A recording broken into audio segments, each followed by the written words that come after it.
Yeah.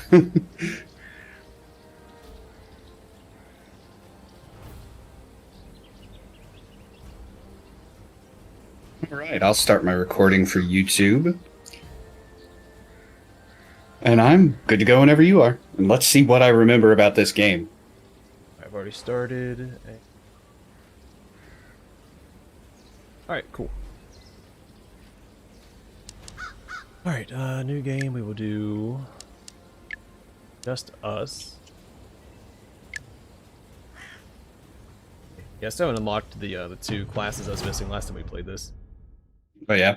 But I did find out that the Berserker one that requires, was it 20 kills in 10 seconds? We can do that together. Yeah. It doesn't have to just be one of us. Oh, okay. So we just need to find a big clump and go ham on them. Yeah, I think an easy way to do that is to do it at the village. I will wait like the third or fourth night. It can't be a blood moon. Right. One of those nights, we'll let them build up at the gates, then we'll just kill all of them. Cool. That sounds like a plan. Let's roll. Attack. Okay. Yeah, I think I remember what I'm doing. Oh god. I've been playing the Dark Souls game, so I keep trying to attack with the triggers. Yeah, I had a bad habit of that. I was playing Hunt Showdown and Chernobylite at the same time. And they're both first-person shooters, so I was getting the controls mixed up. That was rough. Less so in the single-player game, but in Hunt, it was a miserable experience. Yeah, I started playing Chernobylite too. I have a lot of feelings about Chernobylite. I really like I'm it. really liking a lot of the story, but I started playing it right before it came out of early access. So it started I had some weird glitches. Have you run into many weird glitches? I haven't had a chance to check your playthrough of it yet. I have I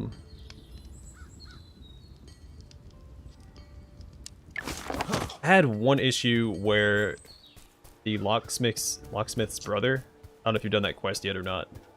Yeah. Did not appear. He was invisible. I can still interact with his body. I accidentally found it. I was just exploring the prison, and I thought maybe my scanner didn't reach that room, so I peeked inside, and there was a prompt. I was like, what is this? And then Igor was like, oh hey, this is the locksmith's brother. But his body wasn't there, so... Had I not looked in there... I ended up finding the other... it was like a safe that was down at the bottom of that one area. Yeah. And it says, oh, you need to figure out a way to get in here. And I went and I talked to the locksmith, and he was like, I don't know, man. Good luck. Yeah, he should have told you to go find his brother. Yeah. It was kind of all over the place. Hello! Then, it's been a pretty solid experience. Like, the random encounters, I think, are just... fantastic. Oh yeah? I don't know that I had... There's like some of like... Yeah, I don't know that I had too much experience with that. Uh-huh. But there's like some really creepy ones where like you see like Tatiana walking around and stuff, and those are just... They always catch me off guard. Yeah. Yeah, because you'll turn and it's like a lady in a dress, and it's like, whoa, hang on. You're not supposed to be out here.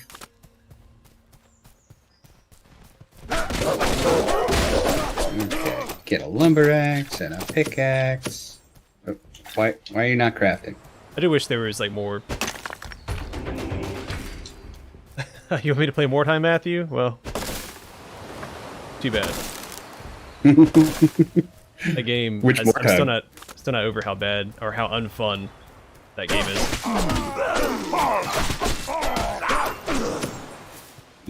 The turn-based one?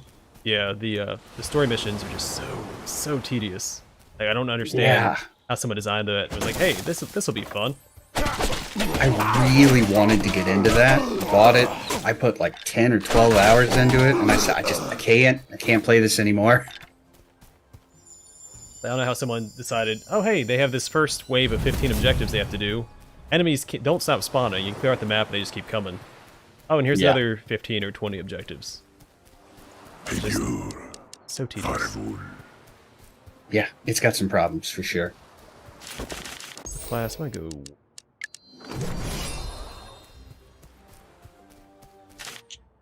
Oops, wrong guy. There we go. Okay, now I need to pick up a quest. Ja. Arpa du Gudni. Neisir Meira. Neisir Meira.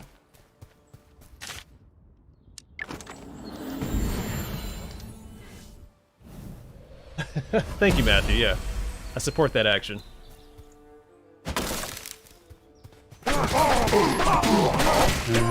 Yeah, sure. Easy. We'll do that. Where is it? To the south. Okay. It looks like it's the same way you're going. We may have the same quest. Gonna have to go through a desert. Should have gone Seer. Well, I don't have Seer unlocked. Never mind. Right beside the beach. Maybe I'll be okay.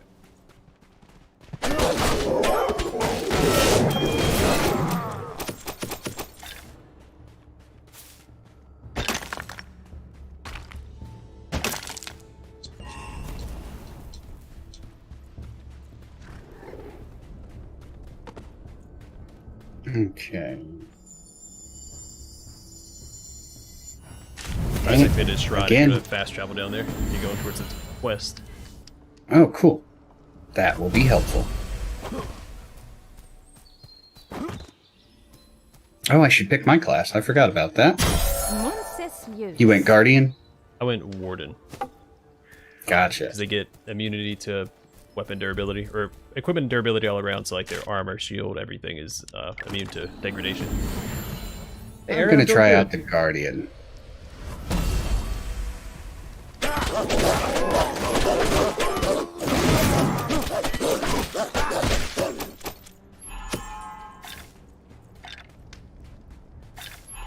The Warden's been a lifesaver. I played it for that 100-day survival achievement, and it just saves you so much hassle. Because you don't have to repair anything. You just stay out and fight. And the Jotun, they scale infinitely in the survival mode. Oh god. So it's just...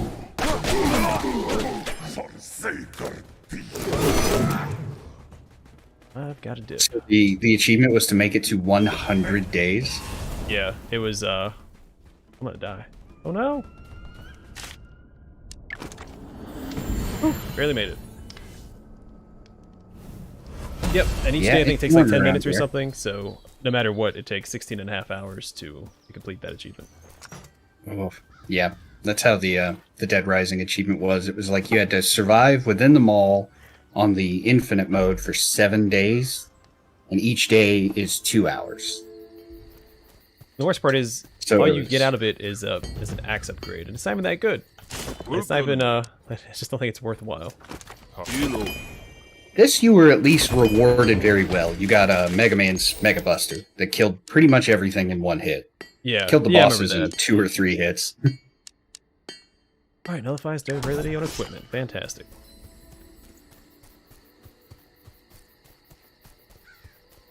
Really useful for the Fenrir fight, because you don't have to go back and repair your stuff when you're fighting him. Because sometimes it can take... And you'll burn through equipment in no time. Fighting Fenrir. And the high-level Jotuns. And Fenrir's the final boss, right? Yeah. I still haven't fought him yet, but... Well, I fought him once, but I lost.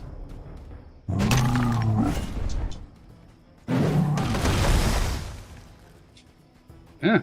That's the Bunch last of piece of lizards. the cosmetic set that I need is to kill him. Also, if you kill a Jotun or Fenrir with a bow, it doesn't give you the achievement. Has to be the melee That- weapon. That's a glitch, right? That's not intended. Hope so. Well, that sucks for people that are playing ranged characters. Both of them.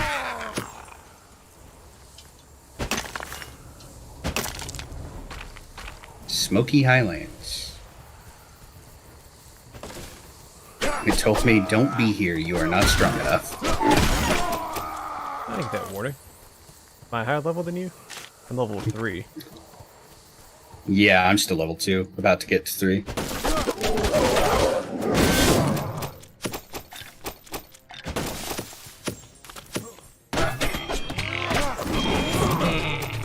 Come here, boar.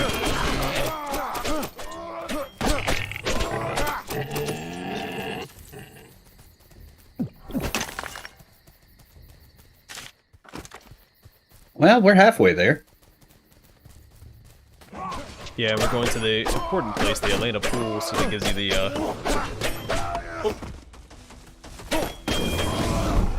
Oh, shut up, buddy. There we go, now I'm level 3.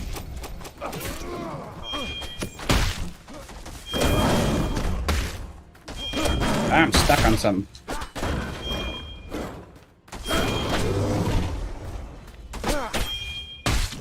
Still stuck? No. He whacked me with his tail. Oh yeah, it was like, you're pretty underpowered. For me anyways.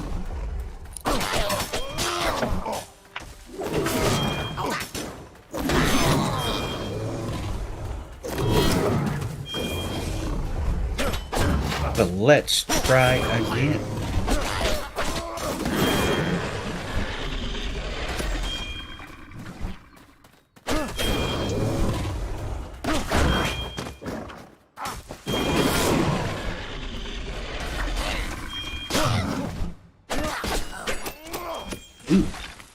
If you wouldn't mind, if you're able to, it looks like there's a shrine directly south of you. If you could unlock that, I could teleport there real quick instead of having to go back through the desert. Alright, let's see if I find a way back. Can't jump off that cliff, Yeah. I'll die. Yeah, don't kill yourself. Oh. I was looking for it, I didn't see that on the, my mini-map. Oh, nope, oh no! I'm gonna die. There's a werewolf after me. Oh no. Oh, let's try.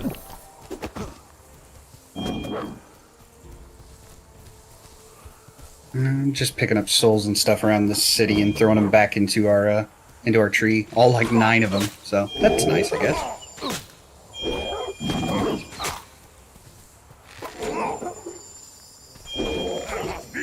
Alright, it's activated. There's a lot of enemies around it, so be careful when you take it. Well, at least it won't be hard to get back there when they kill me.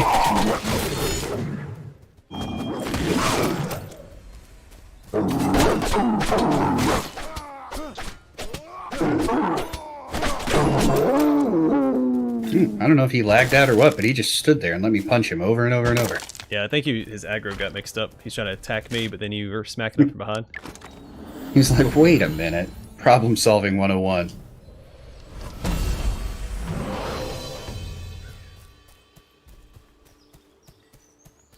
Oh, I read that wrong. I was like, crap, a Jotun's at the village. Nope, nope, it's just back there. It just showed up. Hey, that happened to me when I was in that survival mode. I was on day 80, so pretty close to the end, all things considered. And there was a Jotun spawned in my village. Oh my god. But he didn't go after the tree, thankfully. He destroyed one of the gates and he just stood there, like he bugged out. And so I just let the NPCs kill him. Sweet. So, but that was terrifying. It's like 80 days. Like I wasted many, many hours. Yeah. All of the hours.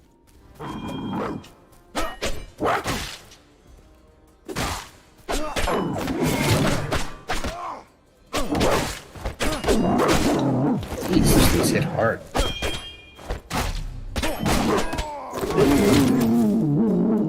The big lizards that I can never remember what they're called, but they make that axe. Yeah, if you run up and hit them 2 or 3 times to back off, they should just keep doing that circle attack. They won't hit you.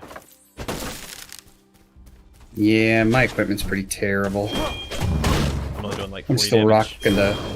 Yeah, I'm still rocking the beginner stuff.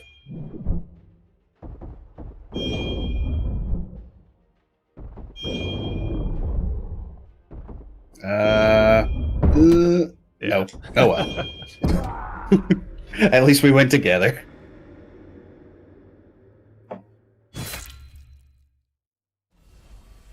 I might...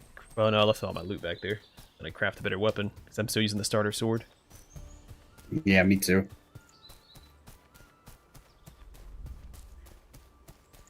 Oh wait, but I do have a level. I keep forgetting to do anything with that. What's good for the Guardian? Taunt, durable shields, Axe Mastery. Sure, we'll go with Axe Mastery. Or is it the Guardian or the Sentinel? Does your class have a stun ability that he can unlock? Like he throws his shield and stuns everybody?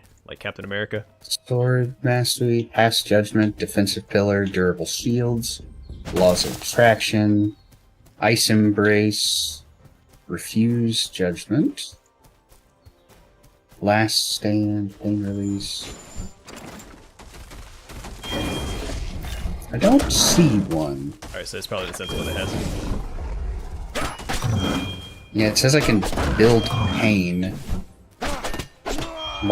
when blocking damage. I'm not even sure what that is. So it'll be a little red bar class. that appears underneath your health bar, I think. Gotcha. Then when that's full, I think you can do like a AoE stun. Cool. It also does damage.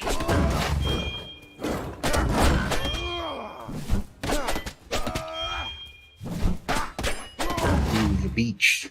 I'm underleveled for here too. Underpowered. Such is life.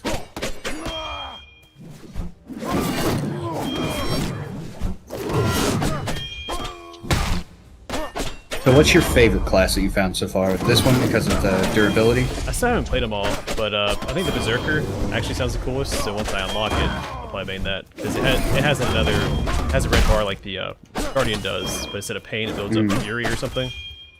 Right. It increases its attack speed and its damage. It's maxed out, I think.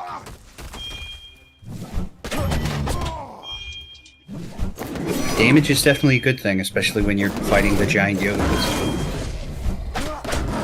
Yeah, and plus the attack speed, because I like using the hammers a lot because they hit the hardest, but you can't use a shield with them and they attack super slow. But the Berserker can negate that attack speed. Debuff.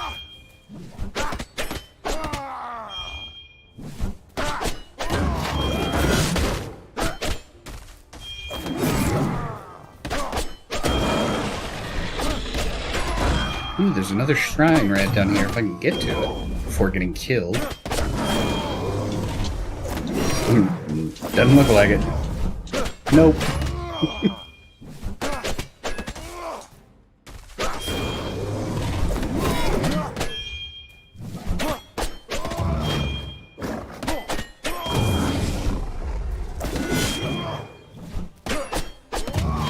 It's just taking so long to kill this darn dragon.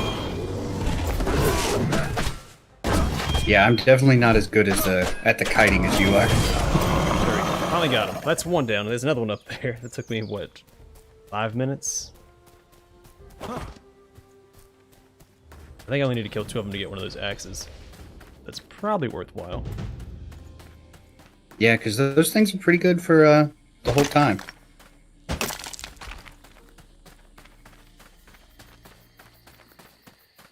I also have the Raider axe, which is a little cheaper to make. I have the tier 3 version of that, which is also an achievement to get.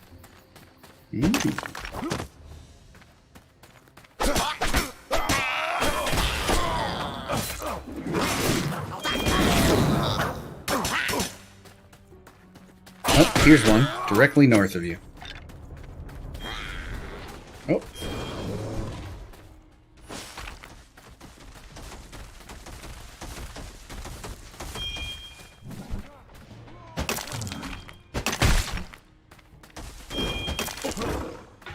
It wouldn't let me dodge. It was freaking out again.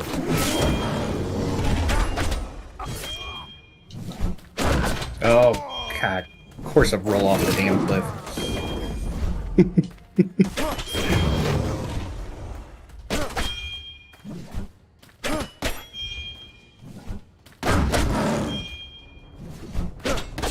Oh, I have a rune. I didn't realize. Move 20% faster. Hey, I almost got killed looking at your comment, Matthew.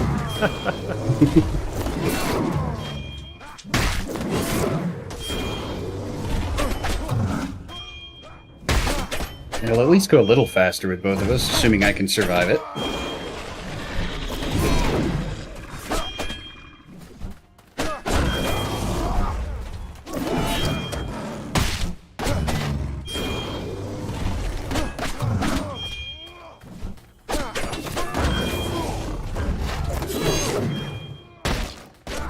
Oh well.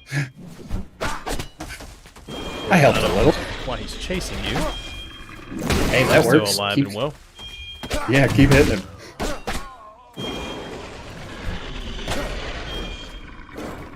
I can at least help draw a little bit of aggro. Yeah, we're still attacking your body after you died. Hey, Oh, he perfect. shot lightning at me. Son of a gun. Oh, the village is getting torn apart. It's only day 2. They should be able to hold the village by themselves. No, I haven't been playing Pathfinder off camera, Aaron.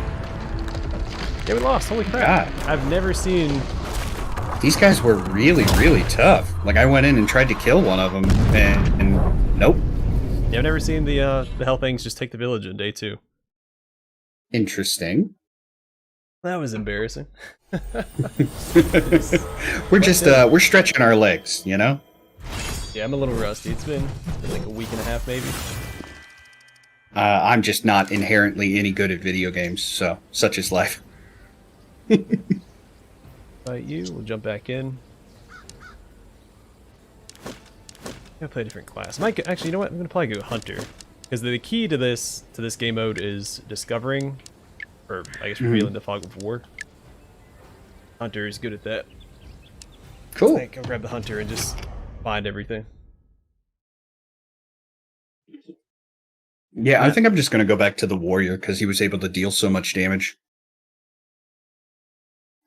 Yeah, I'd upgraded my sword or something, I would have been fine there, but it just I was doing 40 damage per swing. Yeah. Well, Dragonhide's pretty tough, so. And if they're like the Linorms from Pathfinder, then they have regeneration. They use cold iron to kill them anyway. Oh, nice. Coup de grace. Or coup de grace. I know people always tell me I'm saying it wrong, no matter which way I say it. So I remember the very first time I ever heard that term, I was playing the first Neverwinter Nights, and it was a skill. And I was like, what the hell is a coup de grace?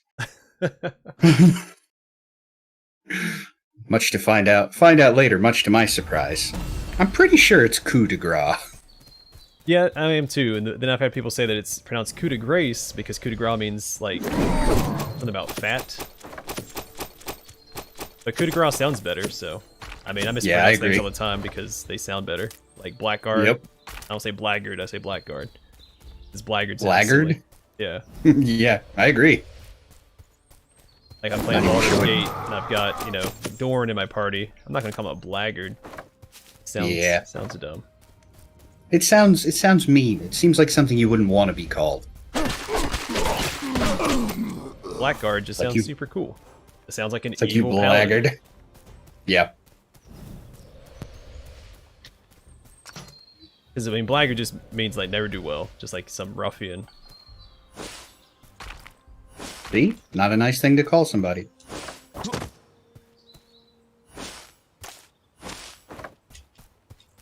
There we go. Wolves. I can kill these. For now.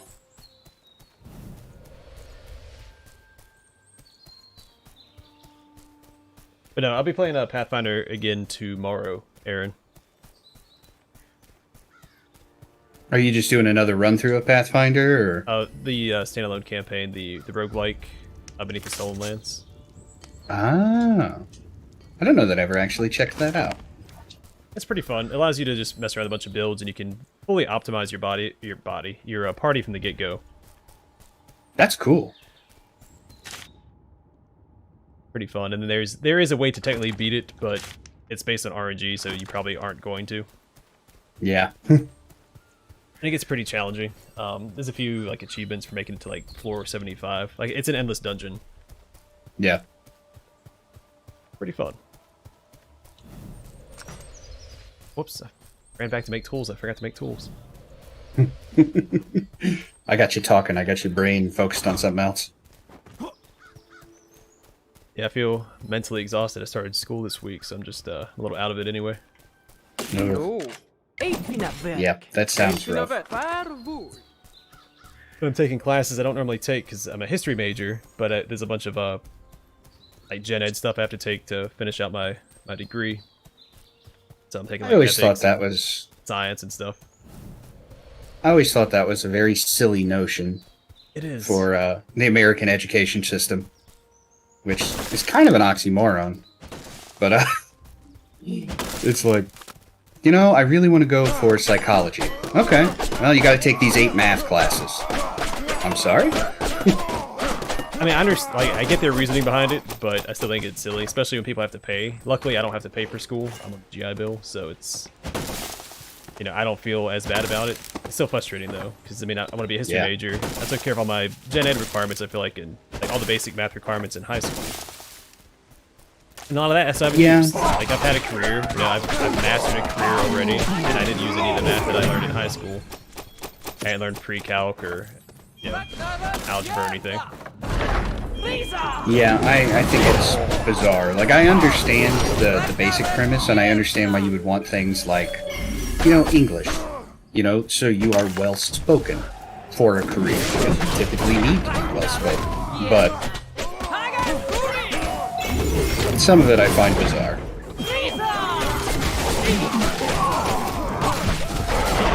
Thanks, Aaron. Make me blush, man.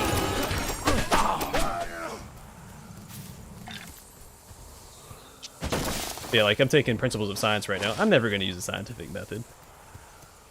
Like, I'm going to be a historian or a writer. I'm not going to use that. I'm not going to use my philosophy course. I'm never going to debate anybody on the morality of ethics.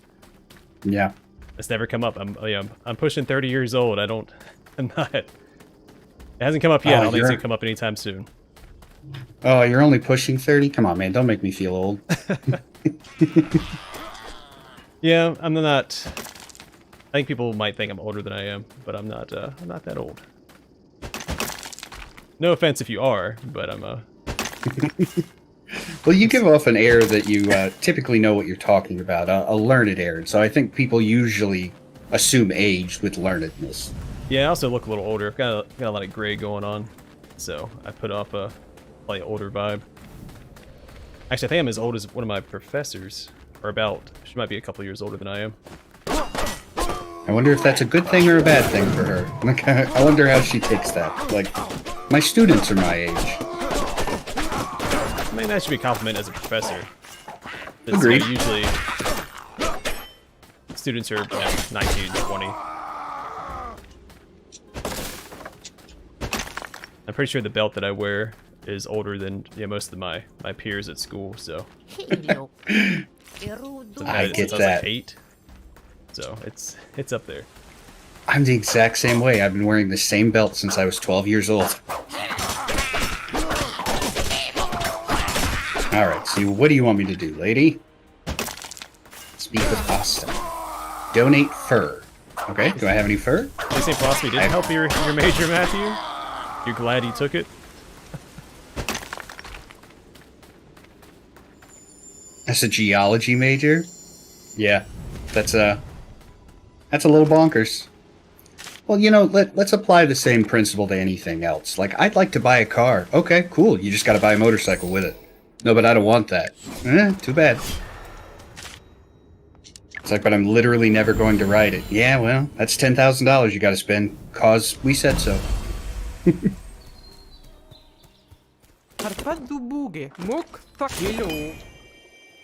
But hey, that's just me. I don't think it's the worst thing in the world, but like certain majors require a certain mentality, and then you thrust into these other classes. Which, granted, you're supposed to take them early on. I'm taking them as a senior, so I've kind of been set in my ways. I've been focusing just on the classes I want to take, so I'm not used to like the processes in these other classes. Yeah. I think a lot of them would be interesting, personally. Like, philosophy I would find very interesting. But I guess it depends on what you're doing of whether it would actually be any merit. I just think it's kind of a bizarre concept. What are these? They're like destroyed houses. I think philosophy is interesting, but it's not helping me with what I want to do. So I feel like, there's other classes I could be taking, because I'm a little bit behind on my classes. I have to take extra classes this semester, next semester, to graduate, this coming summer. So like because I'm taking a science class this semester, and it takes up 3 hours of my day, I couldn't take another class that I needed. So I have to take 20 credits next semester. Well, that's pretty cool that you're close to graduating, though. Yeah, I guess so. Just, I don't want to take 20 credits next semester. My last last semester. Yeah, that sounds like a lot. Yeah, I mean, full-time student's 15, but I have to take my senior seminar course, and then I have to throw a Latin course on top of that, which I was hoping to take this semester. But because of that science course, it got in the way of my Latin course. Then I didn't realize I had to take a 200 level Latin course. I took my Latin 1 and 2, and I have to take a third class for Latin. So are you going to be fluent in Latin? No, I'm not fluent. No, I mean, I took 3 years of Spanish in high school, and I'm not fluent in that either. Yeah. I probably should have just taken Spanish in college, but I thought that Latin was cooler. Yeah, no, I definitely agree. It was like they offered, at my high school, they offered Spanish and French. And I was like, Spanish would probably be more useful. I'm gonna try French. Yeah, I had Spanish, French, and Latin in high school. I chose Spanish because I thought it'd get the most use out of it, and I did. I got a fair amount of use out of it. And then, but I figured out, or found out later, that Latin was basically just talking about mythology. I was like, well, heck yeah, I'm gonna take that. Oh yeah, that's way cool. Yeah, I'm a huge mythology guy. Sadly, there's no like mythology courses besides, I guess, Latin at my university. Early 20s, Aaron. Well, yeah, a few years ago. Now, I could even make the argument that my body's a little bit older than I am for my time in the military. So added a couple years to it. Yeah, I'm sure it did. No, I am late 20s. And if you guess my age, I'll be more than happy to tell you. But you only get one guess. You can't sit there and just, start spamming years. I'm going with 28. That's a really good guess.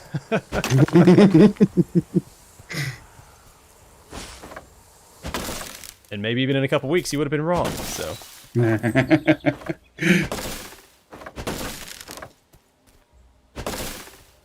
Yeah, I don't think the philosophy course is gonna be hard. It's just it's not what I want to be taking. I mean, again, I find it interesting. It's just not. When it's actively getting in the way of you trying to do other things to make your class load easier, I assume it's very frustrating. Yeah, because there was a misunderstanding between my first advisor and like what courses I had to take, and so I was actually behind like I don't know how many credits it was. I thought I was going to graduate this semester, but I have to go for a whole other semester, and I'm taking 20 credits. So there's that. I think that's more frustrating than anything. Realizing I had to go for a whole other semester. Yeah, I imagine so. It's like, well, I'll be done. Almost. Do you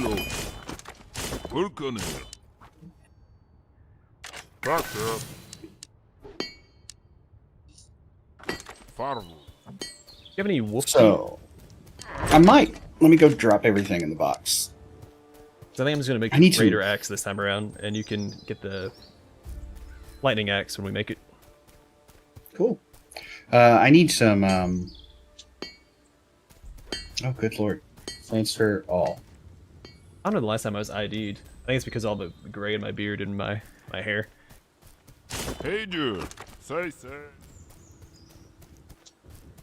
Oh, place all. There we go. Okay. Everything's in there now. Like, when we go out, the Mrs. gets ID'd, but I don't think that anyone's asked for my ID in at least 5 years. Yeah, I only get ID'd by those people who ID everyone. That it's like they ID the old lady in front of me, then they ID me, then they ID someone behind me.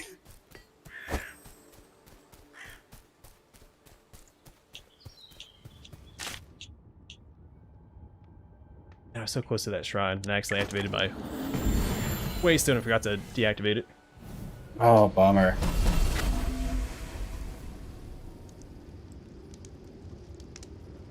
You play Diablo 2? Heck yeah, man. Wait, are you playing the old one or are you playing the beta for the new one?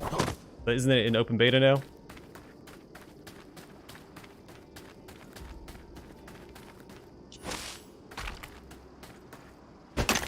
I've had to repair my tools. Gosh darn it.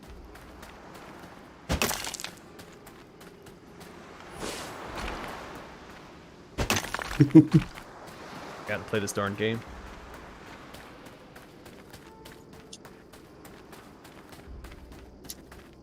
cool. I can upgrade to the stone pickaxe and lumber axe. I need some fur. Do we have any fur? Do you know? I haven't found any yet. Okay. If I find I some had 2 or boars or 3. deer.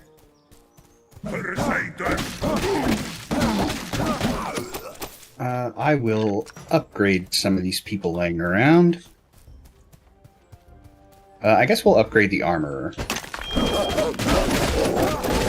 Yeah, make sure everybody's at level 2. Then they should be able to defend at least until day 3. Because I think that's what happened last time. I only upgraded the tinkerer and the blacksmith.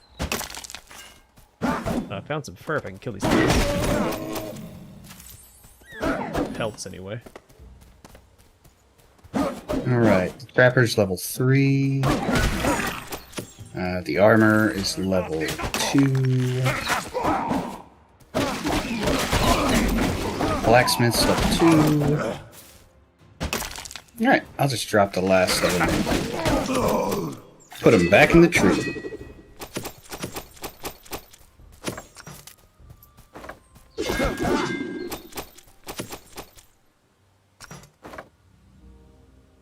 It does look really good. I just don't know if I can bring myself, like, I really, really want to buy it, but I don't know if I can bring myself to support Activision Blizzard. I mean, I was on the fence about it beforehand, but now with all the, scandals coming out, I'm twice as reluctant. Ooh, what rune did I pick up? Combo attacks have a 30% chance to generate magical projectiles. Oh, sweet. That's a good one. Someone posted a image of the werebear, formerly druid. I think it was today, actually. I really, really want to play Resurrected. See, and as someone who never played the Diablo series, I'm sitting here thinking, should I go back and play the old ones, or should I play the new ones? I mean, the new ones, especially the old ones with some quality of life upgrades and improved graphics. I mean, there's no reason not to play the new one. Yeah. I'm not a graphics guy, I don't care too much about that, but I am a big fan of quality of life updates. Well, Just good lord. I think you can swap between the original graphics, too, if you really wanted. But for you, there'd be no reason to if you hadn't played the original. You don't have that nostalgia. Right. No nostalgia.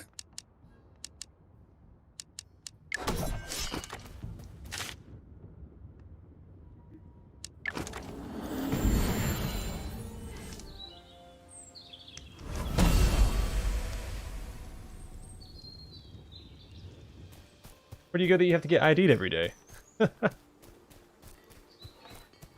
Hit up the club every day? The ABC store after work. I get it. I get it. Depending on what you do. Hit up the ABC store before work. Yeah. Just put a little nip in your coffee. It'll be fine. I've known some people that would show up to work drunk actually every day. Oh, God. I'm joking. That's crazy. There was a guy, he used to like shotgun a beer in the morning on his drive to work.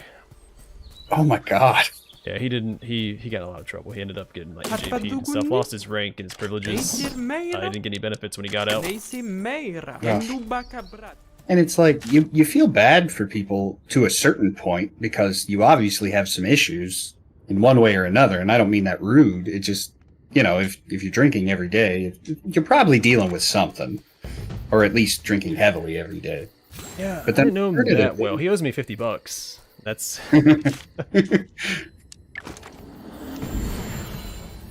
because yeah, it's like, well, you're definitely gonna remember that.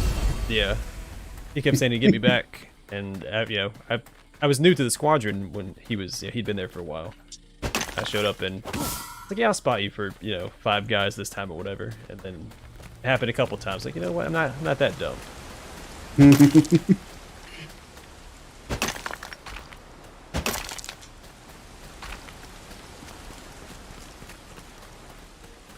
Hey, Small glass, like a pint.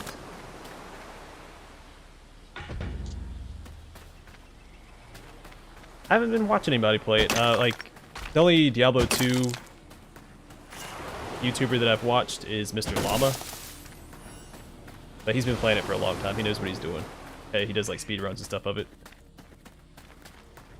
See, and it's hard sometimes when you're when you've never played the game before, and then you watch someone who's an expert at it, and you're like, "What the hell is going on?"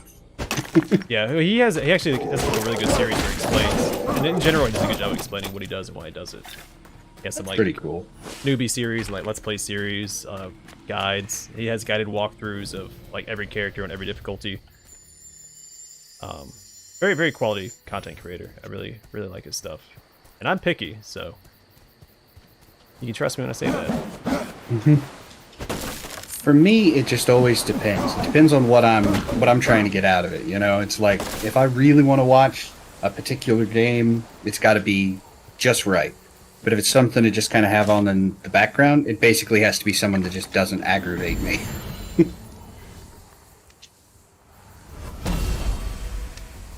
Wait, a small glass or a pint? I don't know if you heard my my joke. I wouldn't let my a pint of rum and coke. Small is a relative term.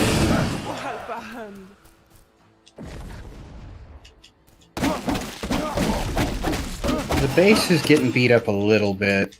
Yeah, oh yeah, you're I'm back here. Cool. I was actively trying to figure out where to go. Like, where should I go next? And then I saw that the base was getting beat up. I said, well, I will go here. I guess I'll upgrade some. Alright, we got the blacksmith to 3. Found the bridge, so now we just need to find, if we can find a merchant that sells hideout tokens, then that's, we have everything that we need for the bridge. Well, we need resources, of course, but Right. you can buy hideout tokens instead of doing the hideout, because it takes such a long time to do, and it's pretty hard. Like, if you don't have the right equipment for it, you're going to struggle through it, so. Let's see if I can't find that merchant. I think he's on the beach somewhere. One of the beaches, there should be a merchant. I'm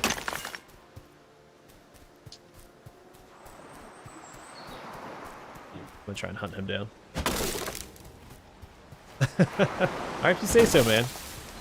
You have to lie to me. I'm just some stranger on the internet.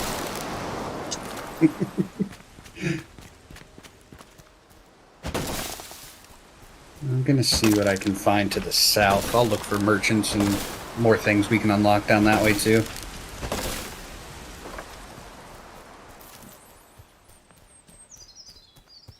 Now that I found the bridge, all we have to do is map everything out and find a couple of things, like kill maybe a Jotun or 2, and we should be all set for the boss. We want to do it before like day 13. Once Fimbulwinter starts or the Endless Night, it's gonna be really hard to do the boss while our base is constantly under attack.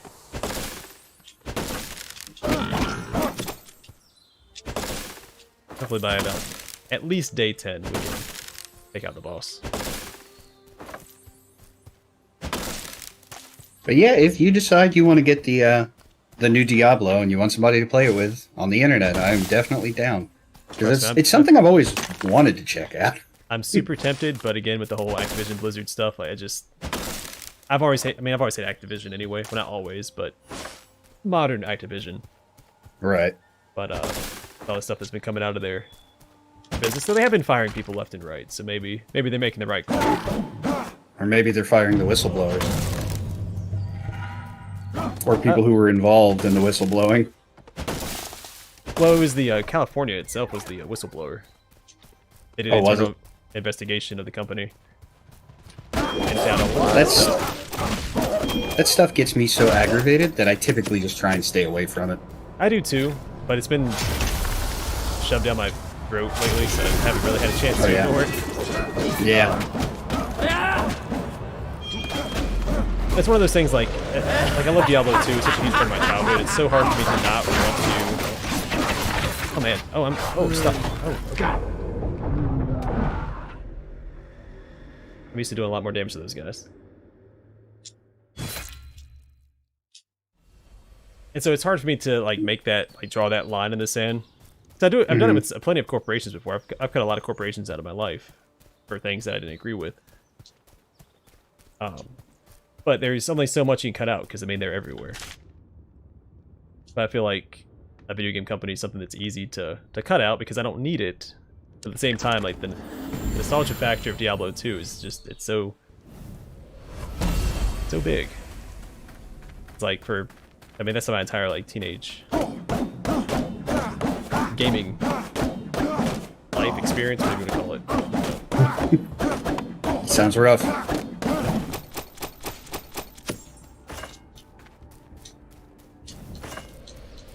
Yeah, and maybe I should start with a Diablo, like for the first time, maybe I should start with a new-ish one. I know that will be the newest one when it comes out, but I wonder if it's still going to have some antiquated systems. Well, you can get or the if they're original gonna update Diablo it. 1 on GOG. Yeah. And it even comes with the Hellfire like mod, which started off as a mod, but then Blizzard endorsed it, which adds a lot of improvements to it as well. That's cool. And that might be a good place to start. Diablo 1's a really good game. Diablo 3 is a little hit or miss. Some people like it. I enjoyed my time with it after they released the Reaper of Souls edition, because when it first came out it was awful. But then they made some appropriate changes, and now it's in a better place. But it doesn't have that same Diablo feel as Diablo 1 and 2. Like, they really change it. It's more flashy, I guess. A lot faster paced. Which isn't necessarily a good thing. Yeah, I mean, and again, I'm on the fence about it. Like, again, I think the game is good for what it is, but I don't think that it's a good Diablo game. But there is fun to be had with it.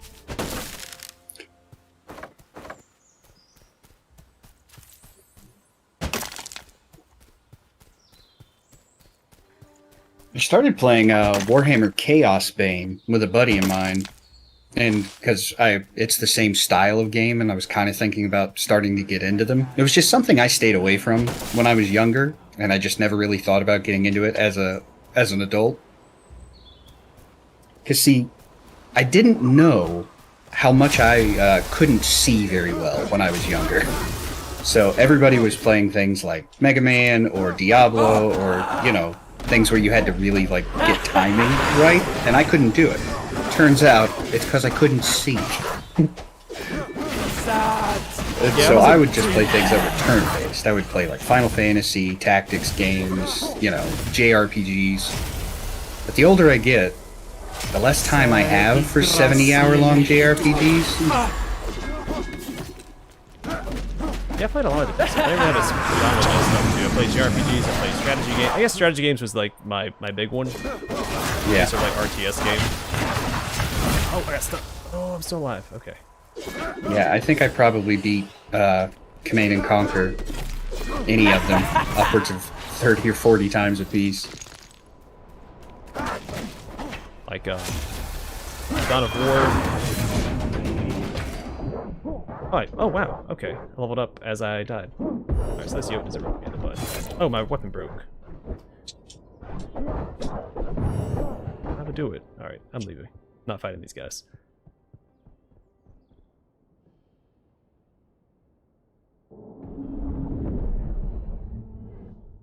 Yeah, Reaper of Souls was definitely a step in the right direction for Diablo 3. I was so excited for Diablo 3, you know, having played Diablo 2. I pre-ordered everything. I was really excited. Played it. I beat it with a couple characters, and then it was so boring. it wasn't fun. And then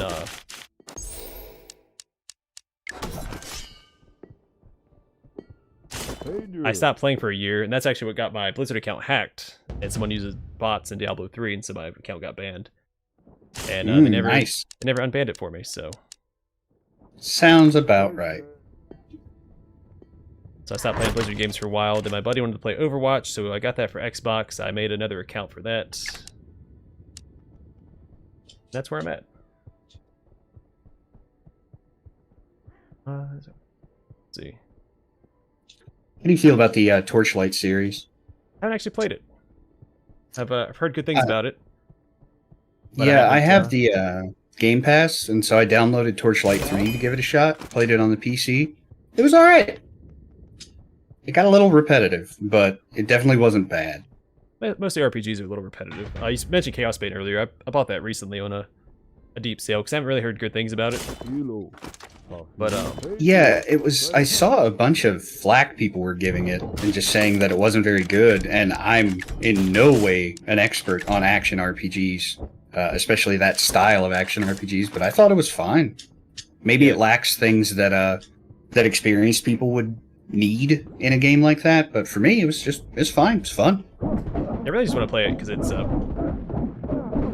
headset's messed up. What's going on here? I think it sounds muffled. Is the sound okay for you guys on stream? The sound is like really muffled for me. Oh, I think I know why that is. Because I died, but I leveled up as when I went down. And when you go down, everything the sound gets muffled. So I think I bugged out my sound. Oh, bummer. Yeah. Oh well. Is it possible to hop out and hop back in? Does it have drop-in, drop-out co-op? I think I can. I'll try it after I'm done defending base.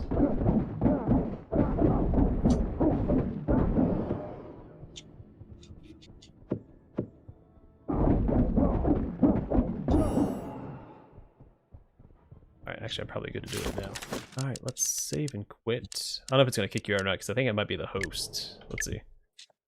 Maybe you can make me the host before you hop out? I Nope, said you alright. left, but it didn't kick me out. Yeah, and I can rejoin. On my way back. Cool. So far, we're still okay.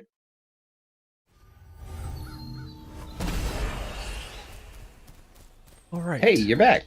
And we survived. Alright, so I'm going to try and grab that stag. How long is left? 11 minutes? Actually, I'm going to build a quarry. Yep. Well, where's the top right? That's my quest, and the quarry's really good because it gives you a bunch of just really good resources every 10 minutes.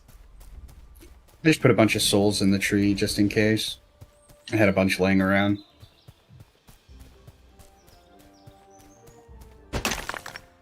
And I might have enough fur now to finish my quest. I don't think I have any. If I do, I'll drop it off. Let me check.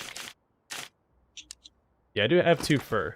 So if you need 2 more fur, let me know. Yeah, I do. Alright, let me go do something with this quarry and I'll be back. That in the chest and Seems like fur would be an easier thing to find than it is. Hey, there's some. I still think it's only half the way there, though. that's right, you need stuff from base. That's so frustrating. Like you can, when you craft stuff in the base, you can use it, all the stuff that's in the war chest, but when you cut it like the quarry and the lumberyard, you have to actually take it out of the chest. Yeah. It seems like it would just persist.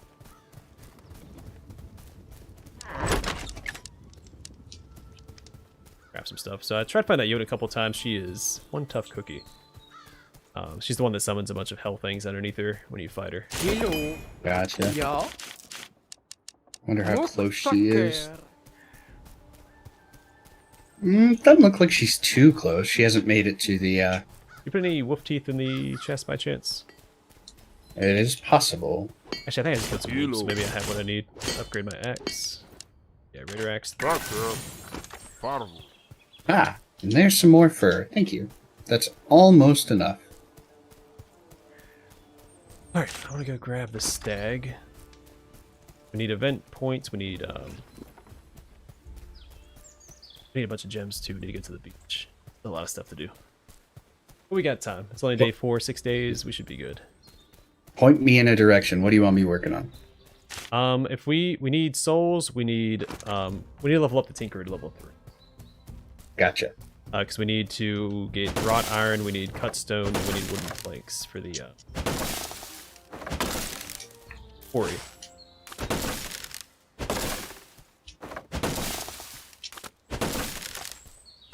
Huh. It said I gave her enough fur, and then it said I didn't. Okay. Yeah, it does that. It's a little Whatever. It's just a wee bit on the wonky side.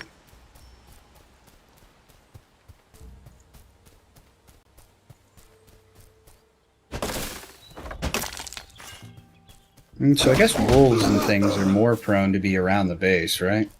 Like in the starting really areas? anywhere in the forest, yeah. Gotcha. You can also there's Okay, also well, a lot of wolves in the desert, and I think that's it. I don't think they spawn and over here. I just killed 3.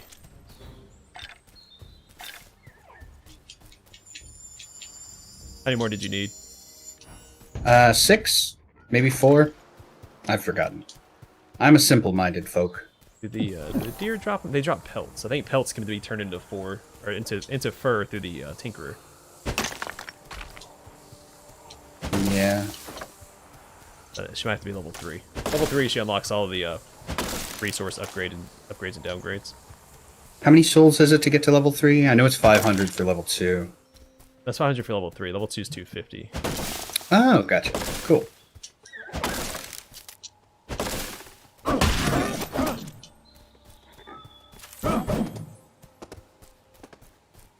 In fact, I could probably get that from this camp real fast. Back and upgrade her. Then we need 600 souls. Well, about 500 for the quarry itself.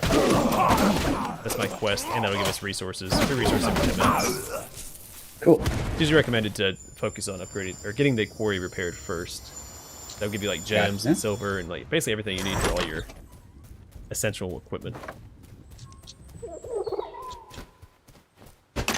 Alright, well, I am exploring to the south, finding some treasure and whatnot, so I'll try and grab 500 or 600 souls and head back.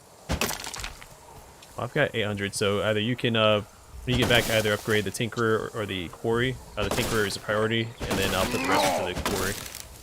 Okay. That sounds like a plan. A jar of Asgard. What is that? That's a trap you can put down. It's like in your potion slot. Oh, gotcha. Unless that's the rune. That might be the rune for it. It increases the damage of the jars. Oh, no, I think it was a jar, because it was green. Yeah, okay, yeah. And then I can just take the weapon out of it, because I don't need this trap, so... Yeah, I got a weapon. Neat.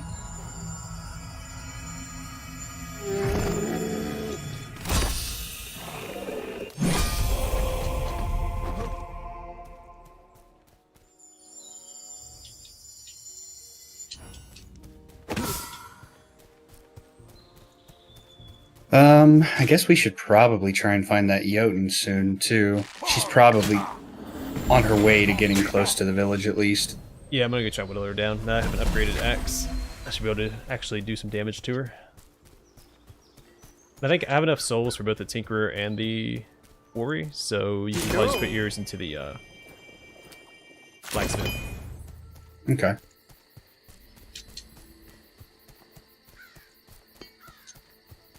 Oh, the Linorms. I found some of those, so I can get the better axe, too. Yeah, I have the axe that I want for right now, so I don't need any of that. So just go ahead and make the axe as soon as you can. Cool.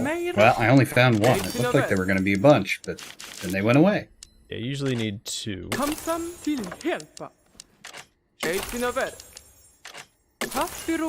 need 2 more wrought iron for the darn quarry. I think it's 6. I have 4. I am picking up iron. I can bring it back if you need it. Because the iron turns into the wrought iron, right? Yeah. Yeah, I don't remember what the exchange rate is. Probably not that favorable. Exchange rates usually aren't. Ooh, second Linor. Yeah, once you kill 2, you should have enough for your axe. I think it's 5, and they each drop like 3 or something. Cool.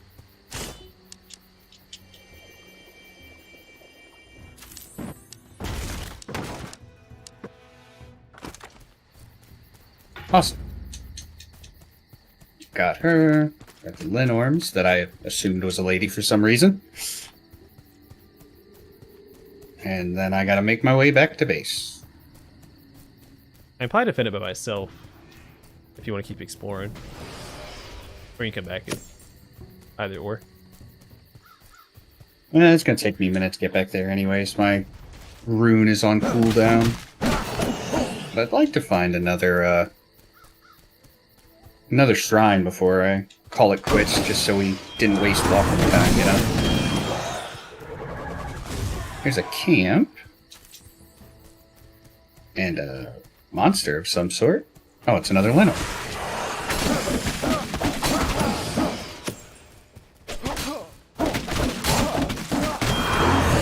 says the Jotun's close.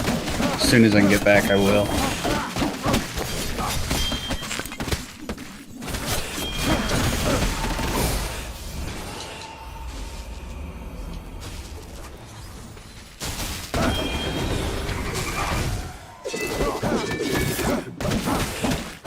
Man, really? There aren't any shrines near me? Oh, that's a giant.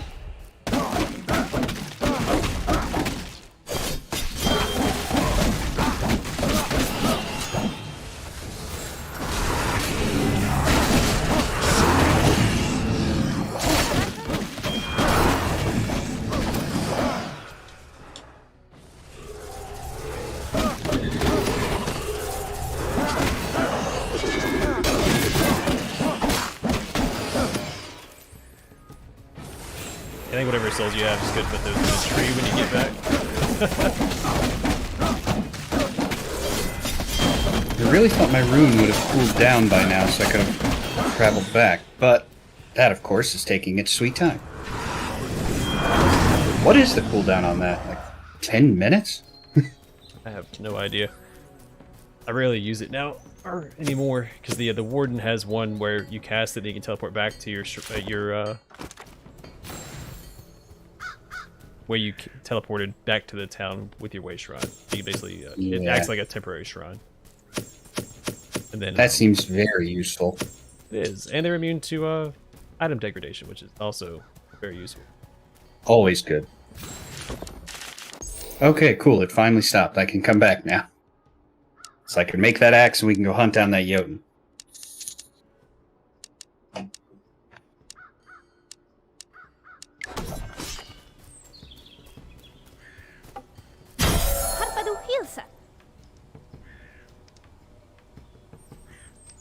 Alright, I'm hoping my weapon holds up because I'm out of souls and I don't have a lot of durability left.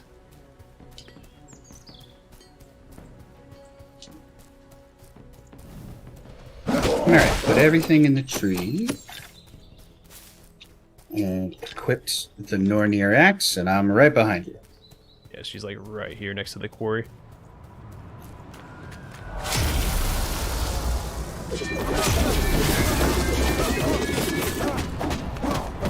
Oh yeah, she makes it night. I remember her now.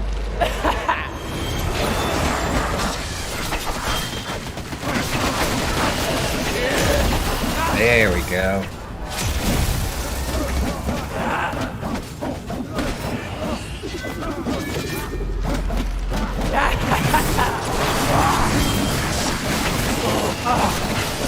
Oh yeah, we got her.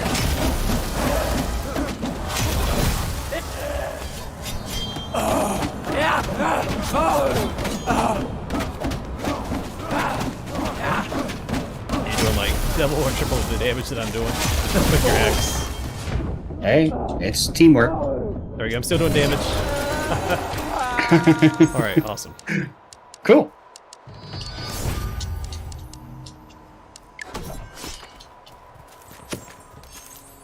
Enough souls. I'm gonna see if I have enough for the wrought iron now.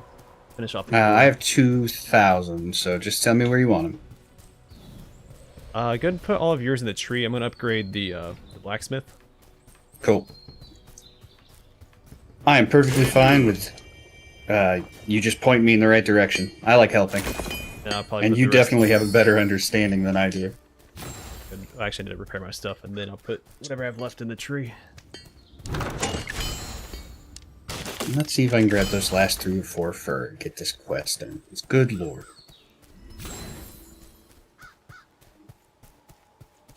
Oh yeah, I need to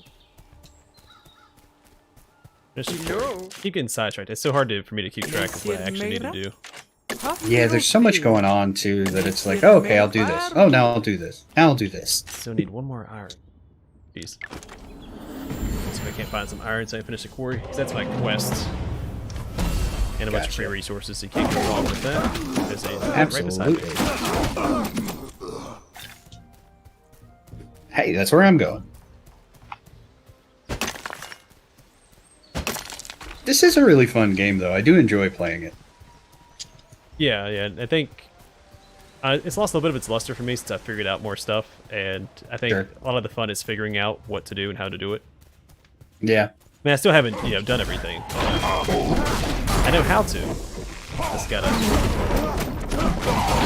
I think there's always that nice middle ground between figuring things out, being able to do the things, and then not having to try anymore.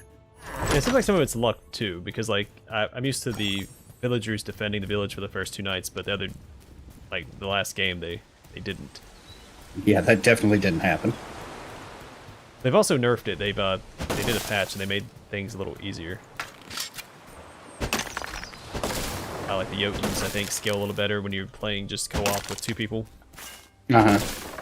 Yeah, that one seemed like she was close to our village with 50,000 health, and then she just fell apart.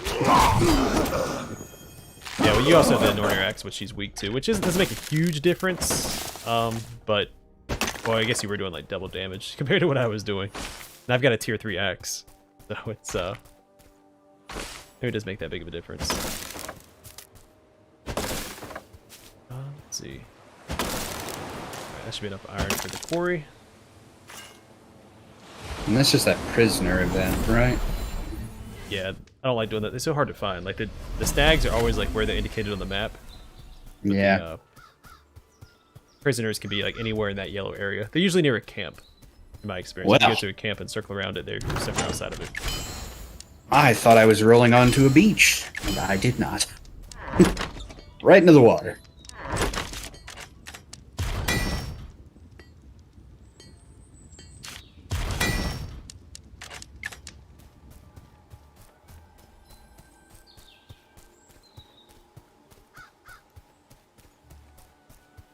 Ja. Let's try that again. I need 2 more iron. Serl, Do you have any iron on you? Oh, you died. Never mind. Yeah, I'm getting my stuff. I might here in just a minute. I'm pretty close to the shrine, so.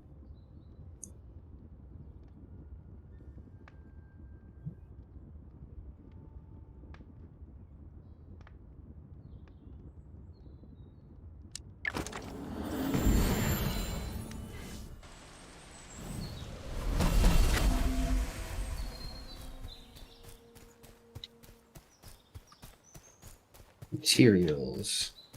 No, all I have is flint. But, can you turn flint into iron? I think it has to be ore. It might be, maybe it's Gotcha. plain ore than iron. There's 3 tiers to it. I don't remember what the, what they are. It's not a lot, though. It's only like 6 or 7, so. I'll see what else I can find. I'm almost to a desert. Deserts usually have a bunch of different minerals, so. Hey, I just got 3 iron. Yeah, I found a bunch of iron over here as well. So once I find a shrine, I'll head back that way. Unless, well, if you found enough. I think you only needed 2. If you find 2, you can craft the, wait, I don't have enough. That sucks. But you want to craft what you need to go do the quarry. Yeah, there we go. I just found some more. Let me try and get to a shrine real quick. Hey, a golden horn. Neat. I've used it, and I've never actually had my character be controlled by that sword. I've never had anyone actually fail the wisdom check. I've never even seen the wisdom check in the combat log. I don't know. I thought I remember reading that it was bugged, that you don't actually have to make that wisdom check. But at that point, I mean, just give the character that uses it the a headband that gives them increased wisdom. He should be fine. That's an interesting item. Yeah, it's very powerful. So it's supposed to have the that negative to it, but I've never actually seen that trigger. And typically, your characters that would be using a sword are not going to be high in wisdom unless they're like a boon class.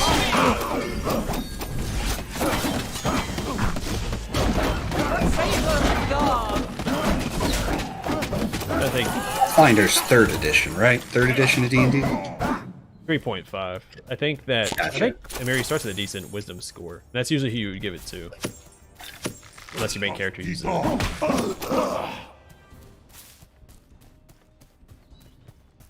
Because there's a couple items like that that are bugged. There's the necklace of double cross, which is supposed to force your character to do attacks by opportunity on your allies when they get too close. But that also doesn't do that. So it's just a net mode. Unless they fix it. They may have fixed that. At one point it was bugged. So gameplay-wise, what do you prefer, Solasta or the Pathfinder games, like the pause or the turn-based? I like both. Me too. I'm not really favorite one or the other. I guess whatever the game is intended to be played by one. Yeah. I don't have a preference. I know some people do. Like some people won't play Pathfinder because it's not turn-based, but they've added turn-based. When it first came out, I remember seeing a lot of people saying, "I'm not going to play it because it's not turn-based." I don't get that. Did they add turn-based to the original Pathfinder? I know it was going to be in the sequel. I didn't know if they'd put it in the first one. Yeah, they did. They did like a beta test and they added it to the first one to see how it did. Probably for the Wrath of the Righteous, just to make sure that it was playable. Yeah. But that's exactly what I was thinking of. Is it's like, how am I going to play the new one? Because it comes out next month, right? September? September 2nd. Yep. I'm very excited to check that out. Yeah, I'll probably do real time with pause because that's how I played the first one. And so that, in my mind, that's how it's supposed to be played. Yeah. We'll see, and the probably Baldur's Gate series is one of my favorite series. I know we talked about that a little last time we played. And, you know, this Pathfinder feels like Baldur's Gate 3 to me. More than Baldur's Gate 3 is probably going to feel like Baldur's Gate 3. Yeah, the gameplay is going to make a huge shift. Honestly, I don't care either way. I'm fine with, like, the, change of pace, the innovation, or whatever they're doing. Yeah. I also understand why they're doing it, because they're tailoring it to the Divinity Original Sin players, because that's a huge player base right there. And so if they want the game to do well, using that same design is a smart choice, smart marketing choice. Yeah, I just kind of wish they didn't do the marketing to make it... Well, I don't know. I don't want to judge the game too harshly until it's fully out, because it's one of the few games I'm going to 100% wait until it's done. Like, I'm not going to play it in early access. Yeah, same. I don't know, as long as it's tied to the original story, that's all I care about. I don't know how they're going to do that, because... Yeah, because the ball spawn's done. Yeah, they wrapped it up. So I don't know... that's where I'm a little hesitant about it. Yeah, and Because I'd be completely fine with it being... Right. It's not Baldur's Gate 3. Yeah. So, I mean, I kind of wish it was a different game, but I understand why it isn't. Like, I feel like they could have easily... So if it's not connected to the original story, I'm really holding out hope that it is. But if it's not, I wish they'd use like a subtitle instead of Baldur's Gate 3. Like, Baldur's Gate's Rise of the Illithids or something like that. Yeah, yeah. But again, it might not be Larian's choice. It might be something that Wizards of the Coast made them do to make the game. That makes sense. Well, because I know they were originally trying to get the rights to make it, and they were like, no, we're not going to let you do it. And then they came out and they tried to get the rights to make it from Wizard of the Coast, and they said they wouldn't let them. And then they made Divinity. And they were like, oh, this is really good. So, okay, yeah, sure, we'll let you make Baldur's Gate. So yeah, maybe they made them make it that way.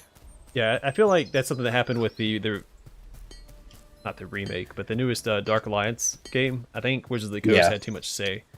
Because that game was initially supposed to be an isometric game like the original Dark Alliance games. Which would have been great. But then Wizards of the Coast bought that studio, incorporated it into their company, and then it became a third-person action game, which turned into what it is, what we got. Yeah. Which I actually started playing that with another friend of mine during some of our downtime, and it's okay. Yeah, I had fun with it, but I also got bored of it really quickly. So yeah, I think we played it for about 3 hours, maybe 2 or 3 hours. And I played as what's her name? I don't remember what her name was. Yeah, Caddy Brew. I played as her, and I thought her playstyle was interesting. Yeah, they had to nerf her because she was a little too strong. Oh yeah. Like she could solo any content. Like at level 1, she could solo everything because of her charged up attack and stagger any enemy. Oh in the yeah. game. It's pretty goofy. Yeah, I think Wizards of the Coast had too much say in that game. That's my theory. I don't have any proof, of course, but that's what I'm running with right now. Studio interference is usually a good reason for why things go bad. Yeah, I like turn-based too, but I think it depends what the game is balanced around. Do you have games like... So Pathfinder wasn't initially developed with turn-based in mind. So you have a ton of encounters, a lot of like trash comps and things like that. So like doing turn-based all the time is just gonna take forever. Yeah, you make a very good point of having to pause. And then You're in combat, brings up the grid. Yeah, that sounds rough. it also depends on like the mechanics. So like Solasta has a ton of like utility mechanics, like is what I call it. So like turn-based makes a lot more definitely. sense with that. Like I don't know if I'd want to play real time with pause, like fly and all that verticality as well. It'd be too hard to manage all the characters. Yeah. I think it depends. It also depends on how they handle the buffs. So like in Pathfinder Kingmaker, you can pre-buff and everything lasts for like hours, and so you don't have to really worry about like pre-buffing before combat. You know, if it was turn-based. At least not before every combat. Wait, should I? Oh, that's right. I need to get that pickaxe. I'm not done with this quest yet. So I mean, I think it just depends on what the game's balanced around. I don't really have a preference. Whatever the game is initially released with, I'll play it as. I don't really have a preference one or the other. And one, like, if it's not turn-based, I'm not, like, that won't make me not play the game. Like, some people Yeah. base their willingness to play the game if it has, like, turn-based or not, like that. Yeah, you're shorting yourself an experience. So I don't think that's... Very true. But I also understand it, because, I mean, like, Pathfinder, there's a lot going on. It's hard to, like, keep track of everything that's happening in combat. And that can be frustrating, but I think that also simulates real-life combat. Like, if you're in a fight, you can't keep track of everything that's going on. This is true. I think the only time I ever got overwhelmed, which spoiler alerts if anybody hasn't seen it or is still going to play it, so was when your actual main camp got attacked by the large monster. It's been a few years since I played it, so I don't remember what it was. Was it a giant owl bear? Yeah, in Kingmaker, yeah, there's a bunch of, your capital gets assaulted by a bunch of beasts. Yeah. I think that was the only time in the game I really remember just being like, oh my god, I'm completely overwhelmed, I don't know what's going on. Hang on. I thought that fight was really tough, too, if I remember correctly. Like I said, I played it when it first came out, and I haven't played it since. Because I put so much time into it. I think I played it for like 300 hours, like checking every nook and every cranny. I don't remember struggling there. I know that I struggled in Mordecai's Tomb, which is my favorite dungeon of the game. It's a fantastic dungeon. And I remember I never brought rations with me anywhere, because I never was in a dungeon that I couldn't just take out like one and then right. Mordecai's Tomb came up, and I didn't have rations, and it's just a very, very long dungeon. Mm-hmm. I was fighting like tooth and claw to get through that thing. I think they patched it so you get rations. I don't know if it was before or after I played through it the first time. I feel like I found rations. Maybe I didn't. But they patched it so like is there some zombies a drop rations. create food? Is there like a create food spell? No, no. Again, I don't remember. No create food. Just the rations you gotta find. So they did patch it because people kept going to that dungeon unprepared and not be able to make it through it, which I understand because I was one of those people. I was struggling. I come back for what I was doing. Hideout raid. Sure. Yeah, that was a fun little detail. Oh yeah, the inn puts it in there as a giant rug. That was cool. Yeah, Mordecai's Tomb, and then the House at the End of Time was obviously super, super difficult. Everything else wasn't. Irabedi, I had some trouble with Irabedi the first time I fought him, but then for some reason every time after that I had no trouble, and I didn't do anything different that I know of. But like his little special ability of this weapon, he shoots out like all those projectiles, just destroyed me my first playthrough. But subsequent playthroughs I didn't have any issue with that. I don't know why not. Oh, I need to repair my axe. Oh, there's another shrine down there. Is the first Diablo co-op? You know, I don't know. I've never played it online, so I have no idea. I don't think so. I think it's single player because there's only 3 classes. I have no idea. Anybody in the chat know if Diablo 1 is online co-op? I got it with the Battle Pass of Diablo 2, so I spent most of my time playing Diablo 2. Right. And so I don't know. I never even beat Diablo 1. So I don't know. I don't have that experience. I think I remember it not being, but I'm not positive. I'll look it up as soon as we're done defending the village.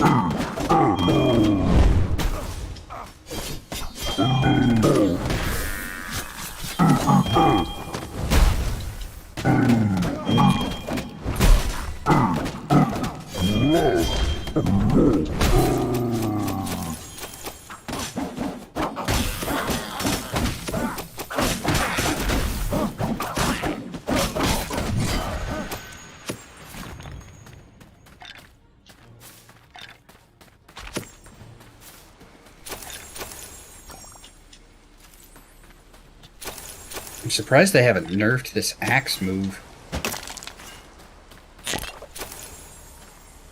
Get up, armorer. Help me hold the wall.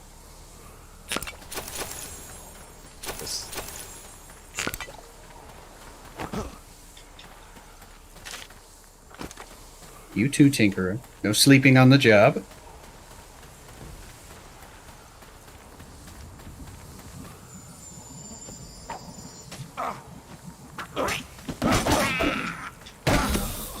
Yay, we lived. So our next goal, we're going to try and find a merchant on a beach. And he should sell... Actually, I think he's right there. I think we've already found him. And we should have everything we need for the boss, actually. Making pretty good time. I think like the record right now is killing Fenrir in day 3 or 4. It requires a lot of luck, but like you have to have a good map for it. I think that's the last thing we need to do. We'll see. Go there and buy the thingamajigs from the hideout points. Excuse me. So it looks like Diablo 1 does have co-op, but you need to be able to search for the person. 100. I don't know what that means. Oh, it's probably where you set up like a lobby. So like TCIP. Right. Something like that. You... Oh gosh.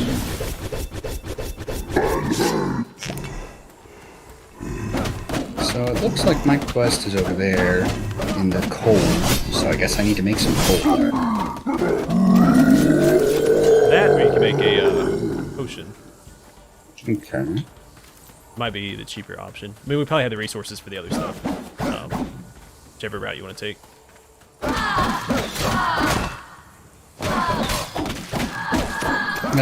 Yeah, the Herser helmet seems to have cold resist, so I guess we'll just grab those and slap them on.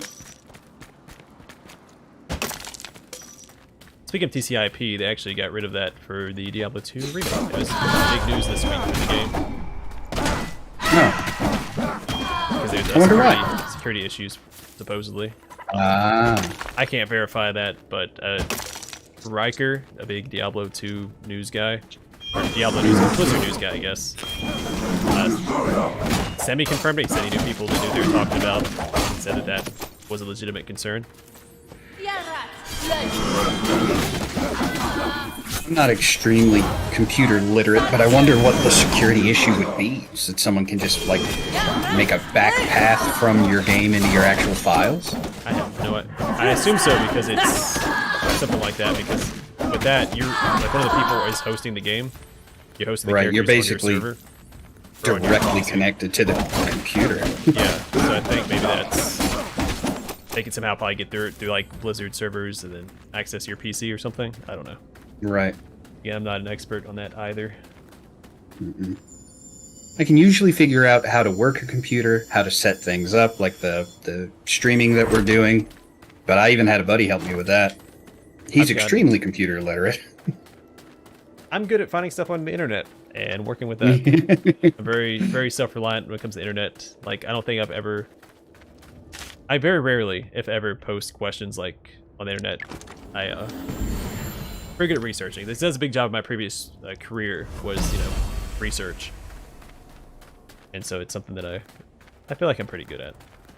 And my current major, that's another big part of it, history. It's all research. Yeah, it's pretty much all research at that point. So I found a merchant. What did we need to buy from the merchant? Hideout fragments. The merchant of the beach has it. Oh, gotcha. Oh shoot, no, I'm gonna lose all these doors. Oh no. Darn. They cost 1,500 souls apiece. I just lost like just 1,200 souls.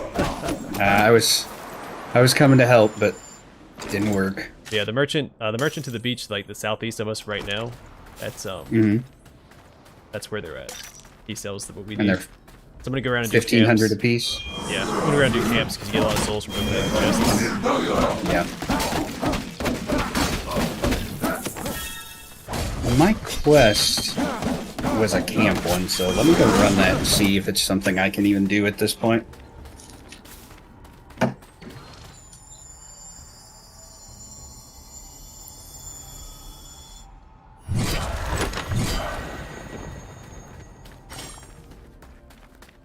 It said it was hard, so we'll see how that goes.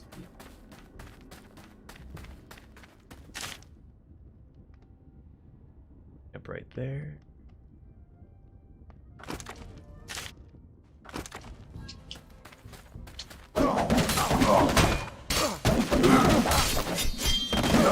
I don't seem to be too underpowered for this area. No, it says 190, and I'm at 246. Yeah, I don't have the actual difficulty. Things for the missions matter. Oh, yeah. Like maybe when you first spawn in, but past that, I've never had issue doing hard or medium or any of that stuff. So, a very light recommendation. Well, now I'm freezing. Neat. I'm by a fire and I'm still freezing. Double neat.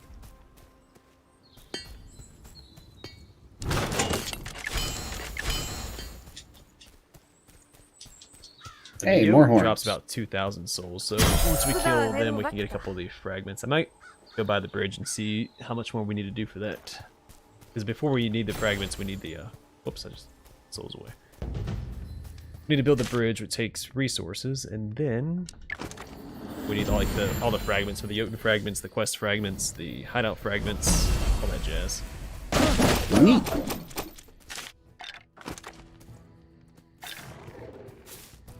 Oh, come on. Let me out of here.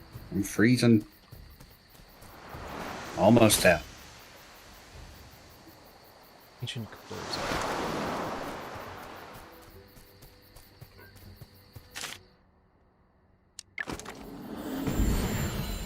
I've played some of Icewind Dale, but I've never beaten it. I'll be playing it on the channel at some point in the future. Probably after Pillars, but we'll see. You know, Pillars it's will the be exact after. same for me. What was that?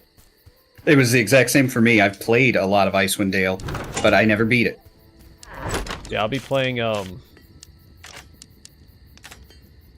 do I need. So I'll be doing Wrath of the Righteous, and probably its DLCs will be out by the time I'm done with that. So all of its DLCs, and then Baldur's Gate 3, and then I plan on doing the Pillars franchise after that, maybe, and then probably Icewind Dale. That's a very rough schedule. Don't know if that's actually what I'm going to do or not, but we'll see.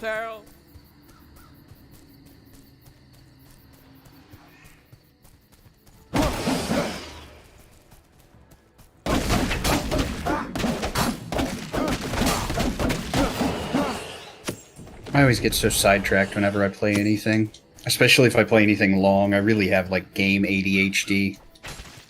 I find the only things I finish are usually when I'm playing with someone. Because they're like, hey, you want to play this? I'm like, yeah, I really like that. I'm thinking about staying on track. I used to not really finish games, especially when I was younger. I'd start games and I would get sidetracked. I'd sit there and after one play session, I'd swap games like 3 or 4 times and just never make any progress. So I've really hunkered down and changed that about me. Yeah, I thought when I started recording things, I'd hold myself more accountable. I don't. Yeah, one of the big motivations is like there's a lot of Let's Play channels I've actually like stopped watching because they don't finish their series, so they just cut it for no reason. It's just I can't stand that. Yeah, But, me too. promise I'd Like never leave a series unfinished unless it was out of my hands. yeah, it makes me sound like a hypocrite, but I'm the exact same way. I'm like, oh man, why didn't they finish this? And like, I won't watch certain things unless they are finished. But I'm just as bad.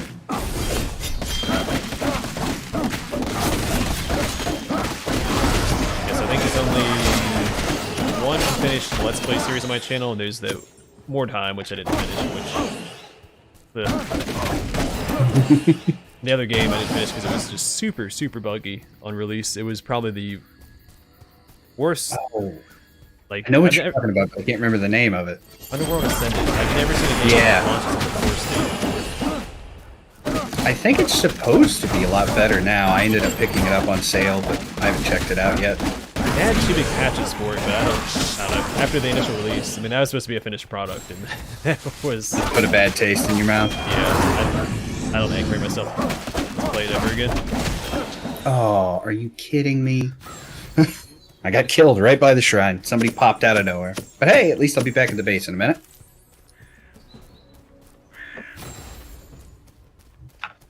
Yeah, I've always heard that they had, like, mediocre stories, because, like, the original Infinity Engine games, for me anyway, have always been categorized. So Planescape Torment is a story game. Icewind Dale and 1 and 2 are both, like, the combat-focused games, and then Baldur's Gate 1 and 2 are, like... Right in the middle. Yeah, like, they're a good mix of the two. Yeah. Alright, someone hunt down this Jotun, because I want those souls. I will come help you. I would argue that I think Baldur's Gate 2's story is just as good as Planescape. It's just not as dense. But it has been a long time since I played Planescape.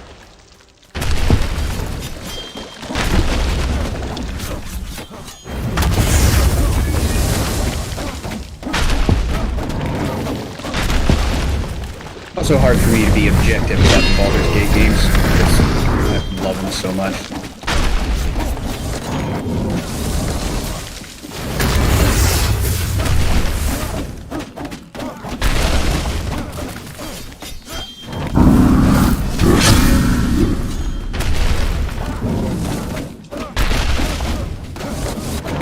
Oh man, I gotta go repair my property souls.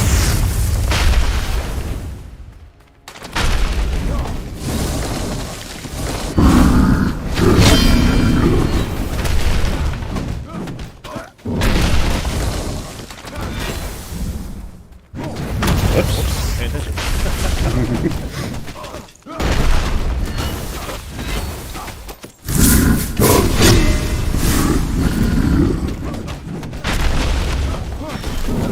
I do like that the area of effect attacks don't damage you once they're down on the ground. Like, you don't have to constantly avoid them. Yeah, Otherwise, there'd be, like, no time to actually get in there and hit them. I'm sure that's simple damage balance if that was the case, but yeah, that would be a little bit too tedious, I think. Especially consider how much health they have. They would just slow down the combat. Oh, man. I was not paying attention. Thank you, sir. Thank you, thank you. Oh my god. Yeah. I'm down again.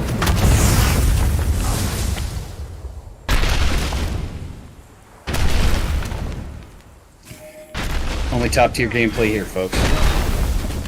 I mean, Don's doing good, but, you know. Crappy weapon because I forgot to repair my axe. So actually, I might have to get some souls and then go back, repair my axe, and come back because I'm tinkling this guy. I'll keep whittling him down. Hopefully, I won't get killed.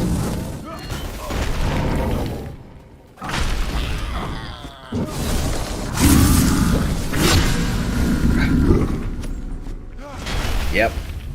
I did. I got killed. So shoot a fireball at me, I should be good. Yeah, he did his sword attack, and I thought I rolled out of the way, but I guess I wasn't far enough. Yeah, he'll track you with it.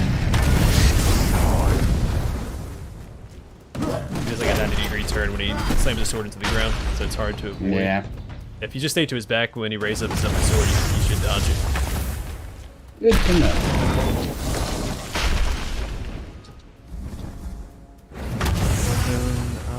I don't have enough souls for what I need to do. Oh, there's a camp. I'm gonna take care of this camp.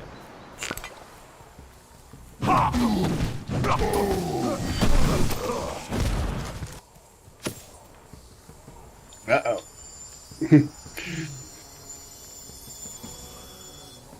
I'm actually just going to give up and come back because it's right by here, and I didn't have any souls anyways. And I kept only getting back up at like 700 or 800 health. And so anytime he would even sneeze on me, I would die.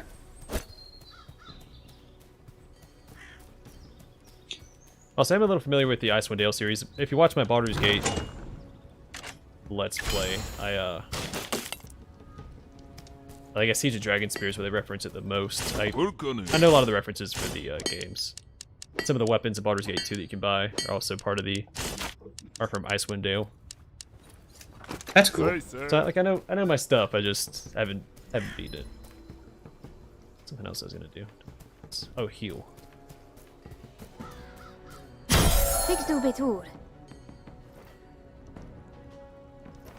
And I accidentally hit my rune. So, like, where I'm playing, my hands are under my desk, so my camera doesn't pick up so much of the clicking and clacking of the controller. Hey, same And here. apparently, my right thumbstick was clicked in by the desk, and it teleported me back to town, and I didn't notice. Ever got one of those things that slide out that your keyboard sits on? Yeah. I have enough hands underneath that when I'm playing with the keyboard. I have a pretty sizable wooden desk. My grandfather got me back when I was in middle school. Nice. But since it has like this shelf system on top of it, I don't have room for a second monitor unless I get like a really small one, which I'm fine with. I just need something that I don't have a second monitor yet. At some point I'll get one, so I can like monitor my recording software and stuff. I have to minimize that of the game. Oh yeah, when I very first started doing anything like this, I actually would do the recordings on my laptop. I had a really nice laptop, and everything had to be hotkeyed. So it was like hotkey to start the recording, hotkey to do this, hotkey to do that, and it was not fun. Yeah, that's what I have. I have hotkeys set up for my recordings and stuff, and when I do my streams, I have a laptop, a really cheap laptop for school. I use to monitor my streams and all that. But its willingness to connect to the Wi-Fi is very dependent on the day. Yeah. How does that? These My my setup. stream. Hey, I get it. Oh my lord, I'm so bad at dodging that. Kill this guy before I pick you up. Unless you might need to hit. Yeah, I'm not positive. I think I got him, but I'm not sure. If you want to head on... Yeah. Thank you, sir.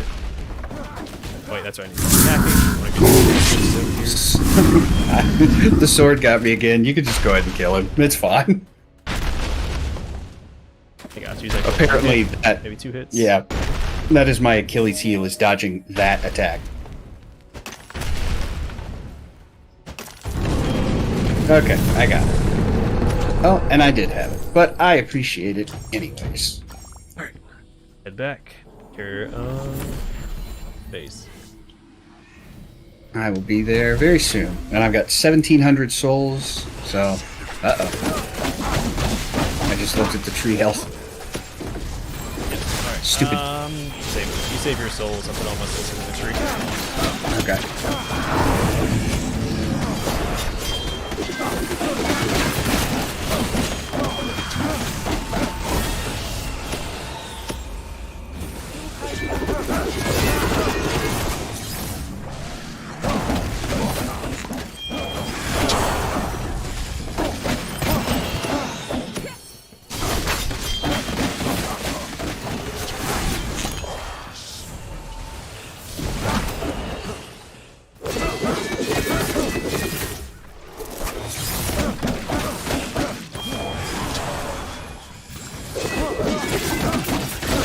Gotta love a blood moon. I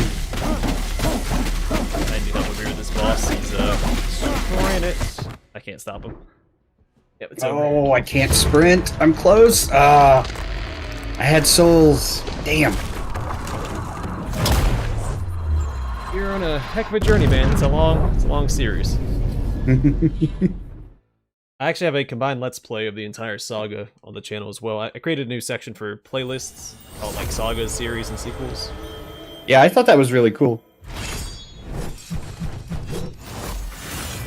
If there's any series, I like the way you have that laid out. Thanks. Yeah, I meant to do it a long time ago. I just kept putting it off because it was a little more than I wanted to do. Sure. But yeah, if there's any games on the channel where like there's a sequel or DLC for it that aren't like the initial, I can't invite anybody. Why can't I invite anybody?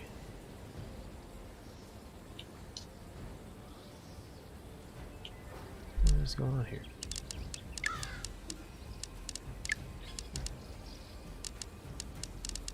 Can you invite? Let me see. Oh, there we go. Pop. So inviting. Did it work? I sent Hey, you there an we go. invite. For some reason, it wasn't on my main menu, so I couldn't do it. It's not letting me accept it. There we go. Had to get my mouse up and working. Yeah, I'm not gonna pick the hunter again. The hunter, screw having durability on items. That's too much hassle.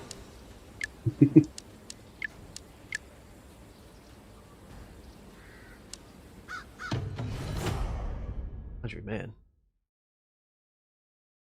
Dude, Underrail is at like 200 just by itself. Oh man, Underrail was really good.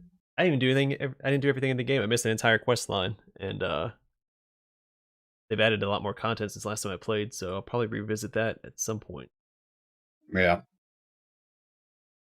And I wouldn't be surprised if they come out with more DLCs for it or make a sequel. Could be a decade, They're but working on a standalone sequel. oh, that's cool. So it's not like directly tied to the original, but it's set in the same world. I don't know a lot of the details, but while they're doing that, they've also released more content for the base game. A fair bit too, based on what I've seen. They added like a bunch of random dungeons and stuff to it. Stuff that you won't necessarily see in a single playthrough. Right. Go straight to this camp.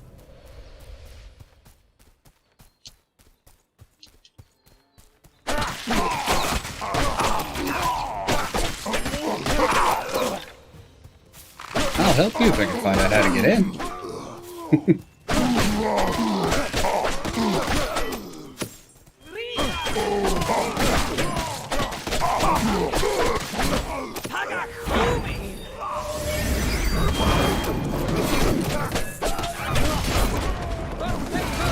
Oh, whoa.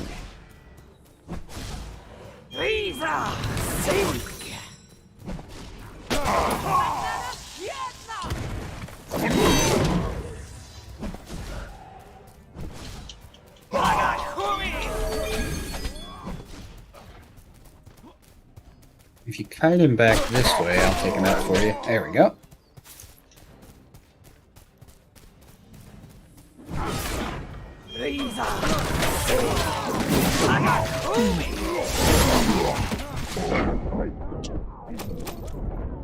Mike can get her, and then I'll grab you. Yeah, there we go. Oh, what happened? I have no idea.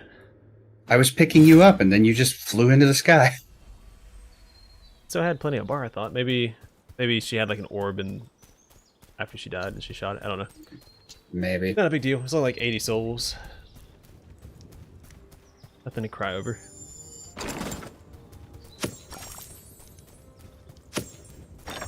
Alright, let's grab a quest and head that way. Don't forget to get your pickaxe and stuff. So you need to get flint and all that jazz. Very smart. I probably would have. Oh, I don't have any magic to use because I went and picked a fight first. No. Seemed like a good idea at the time. Turns out it was actually a really bad idea. I'm missing flint. Well, it wasn't a terrible idea. It just wasn't a great idea. You know, it was a mid-range idea. Yeah, we started off with a decent amount of souls for the the base as well. We can upgrade. I can upgrade 2 of the NPCs so we can leave the base undefended a little longer. Darn, we should have taken the Bifrost last time instead of keep forgetting to do that. Well, I think we would have been fine if I had made it back to the tree and was able to put my souls in it, but I need to do that 10 times anyway for that one achievement. yeah. And you get the golden horns out of it. We would have had 2 golden horns for 2 Jotuns defeated. And I found 2 golden horns just by exploring, killing Gokufar. Yeah, I ended up getting 2 or 3 of them last run too.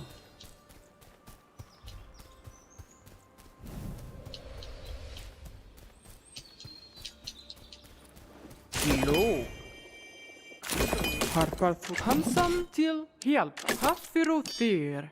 Nei, sér meira. Well, what do you know? Plenty of fur now that I don't need it. Oh, Just ran into like 30 wolves. You only need to make an axe. I dropped a pickaxe on the ground if you haven't made it yet. Oh, thank you, sir. It's actually made 2.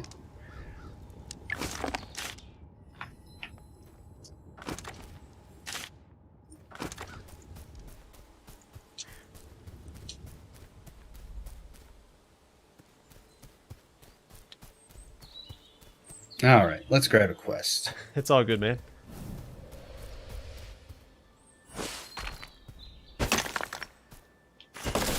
Souls and resources.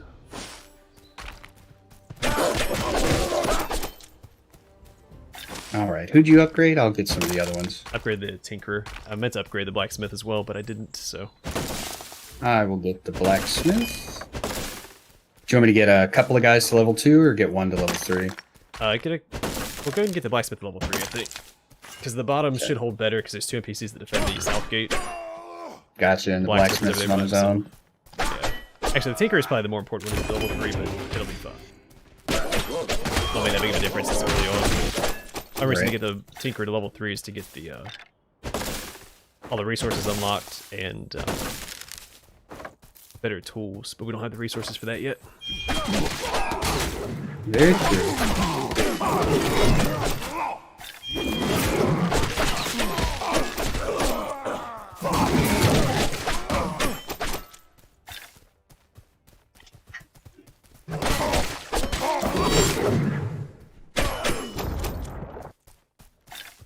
Merchant. He has event fragments. Oh, okay. That'll be useful too, so we don't have to go get like the roosters and the stags and stuff. That'll save us a little bit of time. Yeah, and they're pretty cheap too. It looks like they're only 150. Maybe they go up as you buy more, but the first one's 150.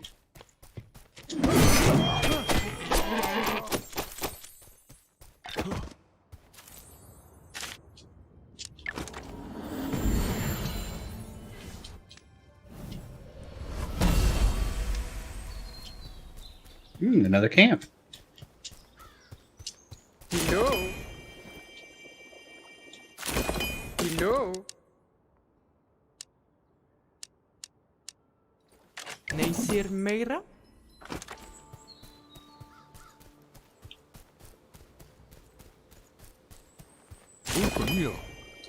Yeah, I'm gonna go warrior again. I seem to always survive the most, or the longest when I'm the warrior. Alright, I made the Tinkerer level 3.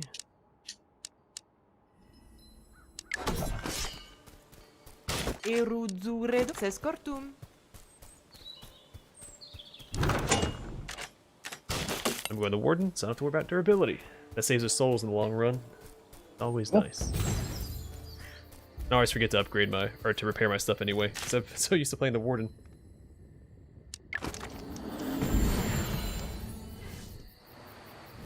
And he has infinite construction. He makes as many ramps as he wants. So you can get up to those platforms and stuff. That would be handy for sure. At least when they worked. I don't know. I tried to use ramps the last time we played and it did not go well. Yeah, they're a little finicky. I've got really good at eyeballing them, but he has infinite that lasts for like 30 seconds a piece. It felt like a weird addition to the ramps. Yeah, and It's like, it's only used I for get like it. climbing up to higher elevations, so it's like too niche. yeah. It's almost like, are you trying to attract some of the Fortnite crowd with building? Yeah, and they have like the walls and stuff you can build, but they're like you can't really use them for defenses because enemies just kind of melt through them. Yeah.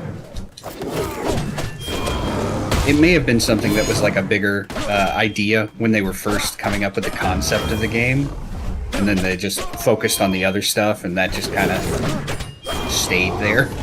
Yeah, they might expand on it in like future seasons or something, but yeah, so far it's a little lackluster, which is fine with me. I'm not a huge like crafting guy anyway, so It depends. It's definitely something I gotta know I'm getting myself into, you know? yeah. That's one of my biggest disappointments with Fallout 4 was the crafting. They said, oh, it's not going to be a big part of the game, you know, it's all optional content, and then half the DLC were crafting DLC. Yeah. And I enjoyed the crafting in Fallout 4, but sometimes it was annoying because it was like, I need to go do this. Well, you can't because you got to build this first. Okay. I enjoyed the weapon modding. Yeah, I thought like that was part fun. too.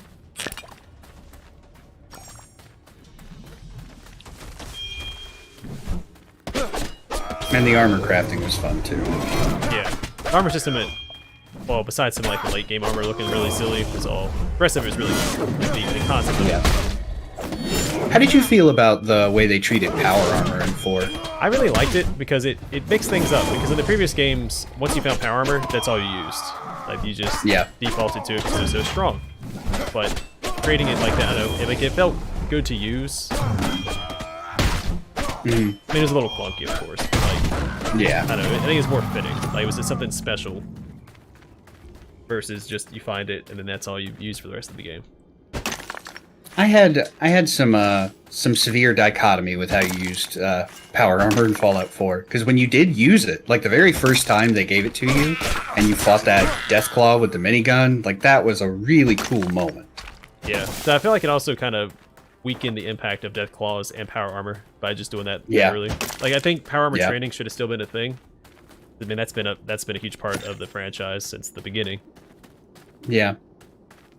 Although I'm not sure how much they really care about too much. Yeah, it was weird not to have power armor training and then you just immediately throw into it, which you can be excused if you're playing the male survivor because he was prior military, so he could have had the training. But if you're playing the wife, she was a lawyer, doesn't make as much sense. Also true. Yeah, Pathfinder comes out September 2nd, man. Get excited. Yeah, I'm with Aaron. I don't mind crafting, but if you have to grind or pick things up for hours and hours and hours just to craft one thing, it's not fun. Yeah, I think it has to be like a more natural progression. So like this game I think has a decent progression, and you get rewarded for looting. Like you get experience. You get souls. Yeah. Even Chernobylite has a really good crafting system. Whenever you pick up resources, you get experience. When you craft, yeah, I liked that a lot. So like I think having that double reward makes more sense than just like crafting, or like the forest. Enjoyed it, but having to haul those trees back to base to build stuff is just so tedious. I was really lucky. I played the forest with a friend of mine, and in his downtime, he lugged all the trees and did all of that because we recorded it. It's on my channel, one of our playthroughs, and damn it, the thing killed me. But it was I came back to this big crazy base, so I just got to do the fun crafting. I didn't have to do the annoying crafting. Yeah, and then I have this thing where you can craft things that store other things. Like you can craft like a container that holds logs. Right. So if I use those logs, I have to refill it up. I can't leave it empty. Yeah. So like, even if I have that, I still have to go get the logs that it was holding regardless. Like, it doesn't actually save me time. Yeah.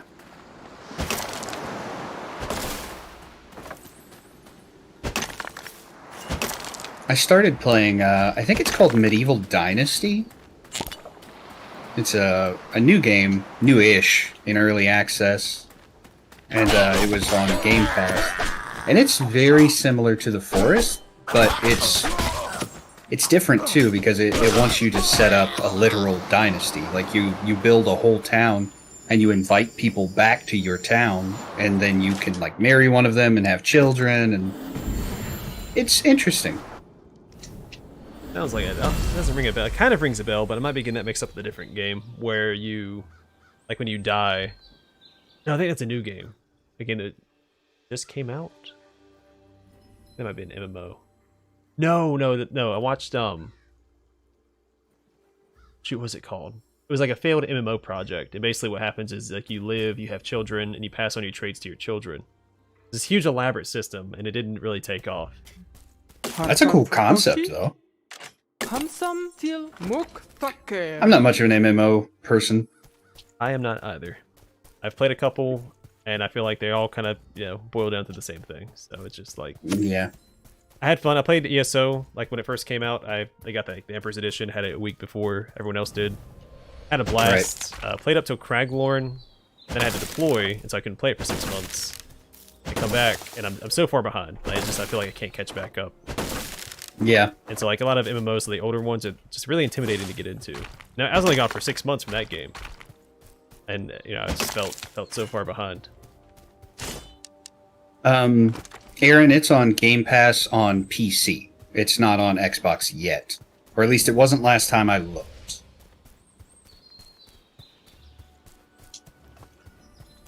Oh no, this thing's gonna kill me before I can get my loot. Stupid Lenorm. I'm not good at dodging you. Leave me alone. Nej. Kamsam till hjälpa. Muktaker.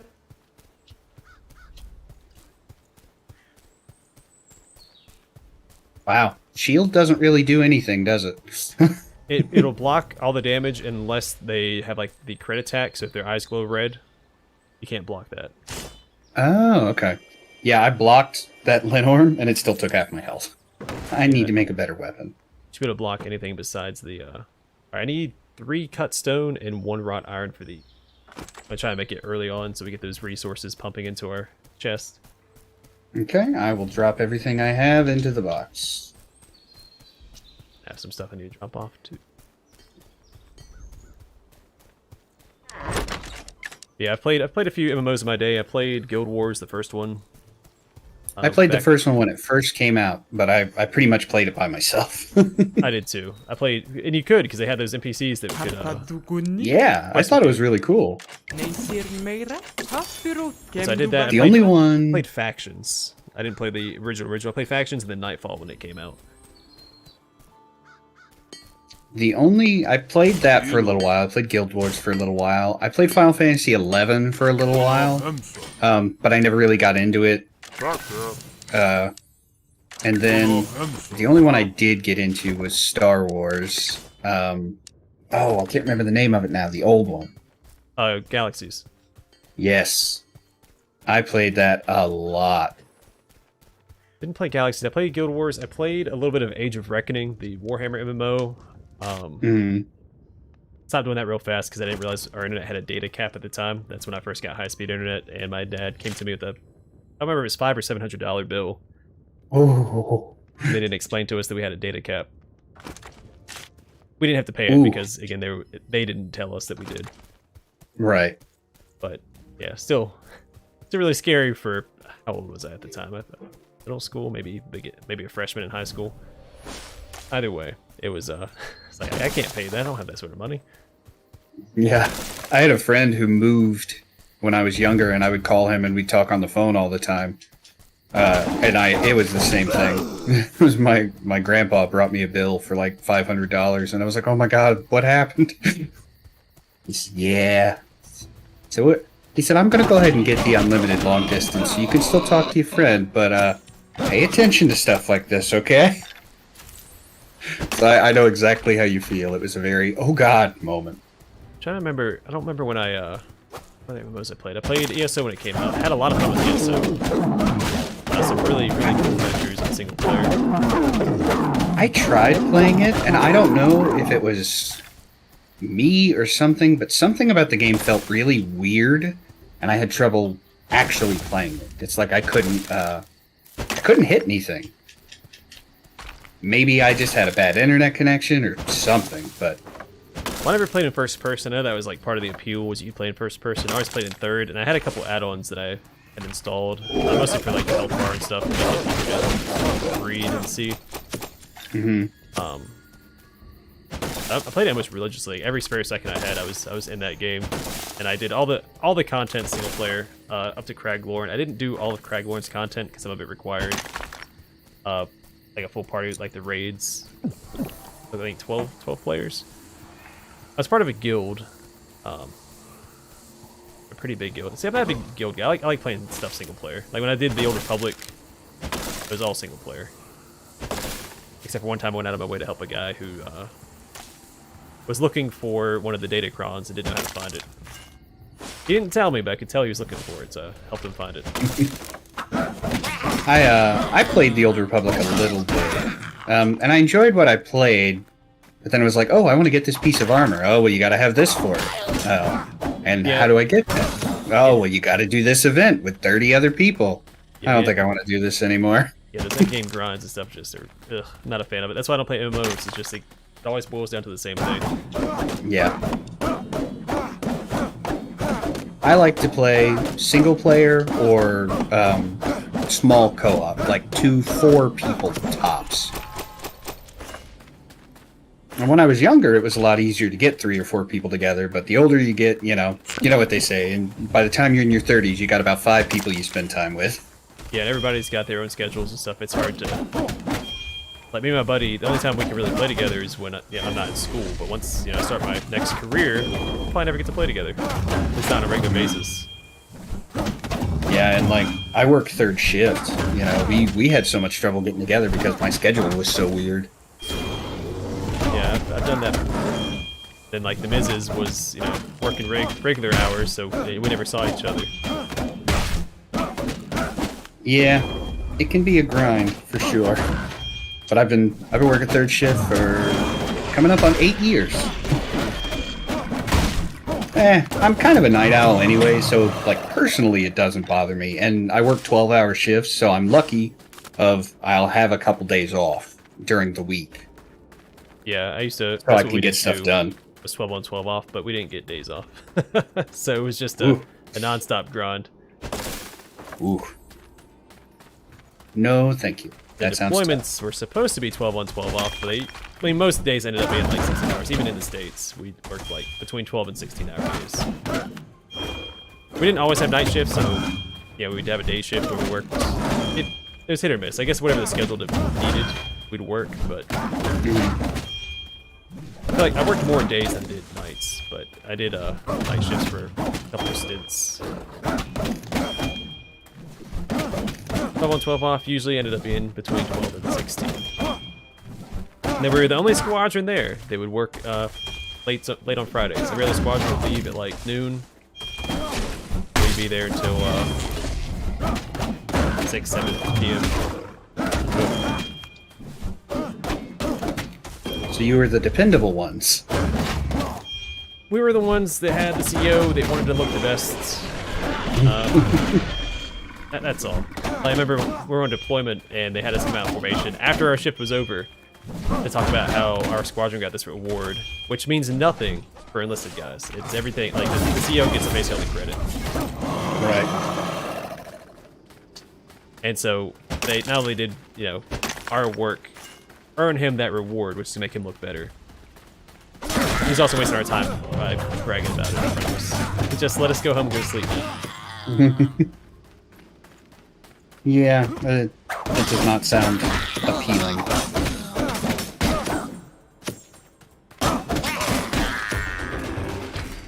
Which, I mean, I enjoyed my job, so it wasn't the end of the world. It took me a while to convince myself that I enjoyed my job, but eventually I got around to it, and it wasn't so bad. Like, there's a lot to... It's a very elaborate job. And so it was never like the same problem twice. Every day was different. Yeah, that's That's how my job is too. It's very, very different. I wasn't drafted. So I don't end up. I joined voluntarily. So I graduated high school, did a year of college. Didn't really think I wanted to do that.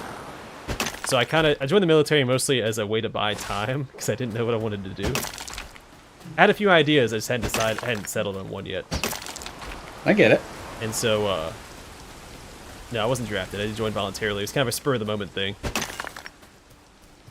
Which only cost me a little over 5 years of my life. No big deal. Sometimes spur of the moment decisions end up taking a lot longer than a moment.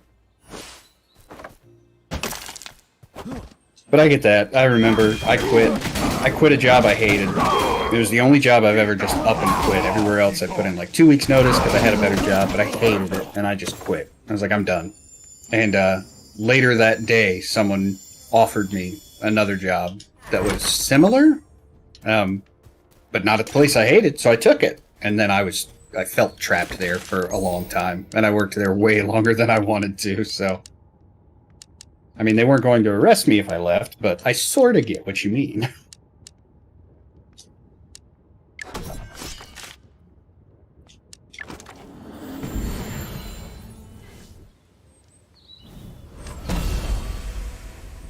Oh, sorry, Aaron, I missed a couple of your other comments. But yeah, I had data caps. It was a little while... This was over a decade ago.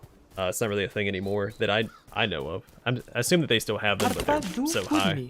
Actually, I think my current policy, we still have data caps, but we never hit it. I don't know if I have data caps. I think... But I know they slow it down after a while. Yeah, yeah, and I don't know if they still charge extra for it. I think some policies probably still do, but... Yeah, I mean, anything that will get them more money, they're willing to do it. Yeah, definitely. Not a big fan of old Comcast. Oh, yeah. Sorry, buddy. Hey, dude. Yeah, I don't really have much of a choice, so yeah, they have a monopoly in I'm this lucky. area. They're not where I am, so... Alright, so I finished the quarry. So we'll get regular resources. Every 10 minutes. Beautiful.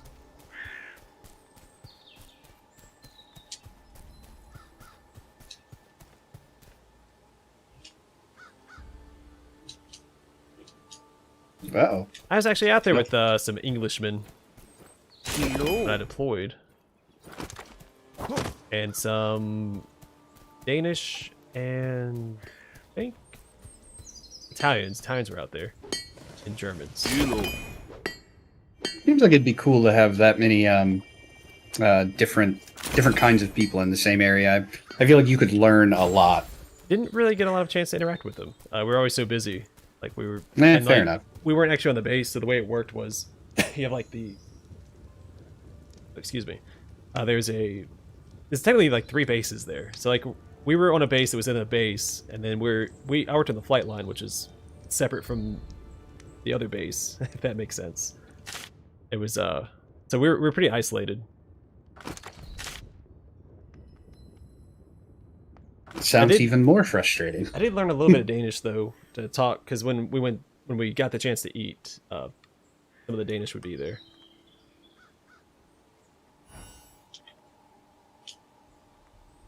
Ah, I'm getting killed.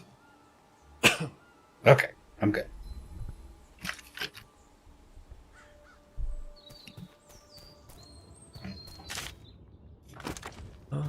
What am I using? Oh, the wrong axe equipped. Oops. No, I didn't cancel it. Just use my waystone in the base. Oh, All I right. know how you feel. I need to heal. Do you need to heal? I'm going to use this lady. Yeah, I'll run up there and top off.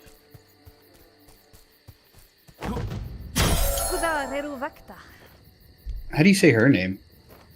What Dagny? is it? Yeah, I think it's Dagna. I think it's Dagna. Dagna. It Like might a be UH I sound. mean, Dagny. I'm not 100%. I'm not very good at pronunciating Norse names. Yeah, nor am I. They have 4 letters. I can do it. Thor, Odin, Loki. I've got those down. Stiff. Yeah, Sif. The fourth letter is silent. It's invisible too. You can't see it. It looks like we have enough to make a second. Hang on, a second Nornir axe if you want. Yeah, I'll probably swing by and do that then. Just put it in the chest. I'll grab it. I'm gonna grab another shrine before I head back. I will get it and put it in there for you, sir. Let's see. What do we? We need to find a couple of merchants. Alright, I see a shrine to the southwest. I'm gonna head to that. I am here, so I will help hold down the fort.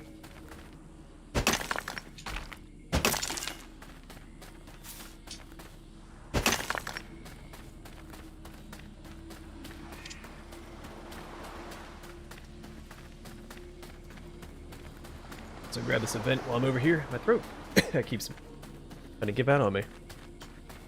If I've talked too much today or what?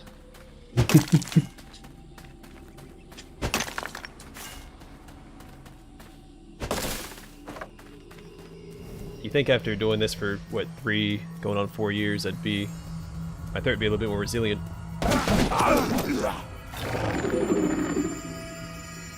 Yeah, it's just one of those things you never really get used to. I think it's like you personally get used to having to talk or quote unquote entertain, but I don't know if your throat ever really gets used to it.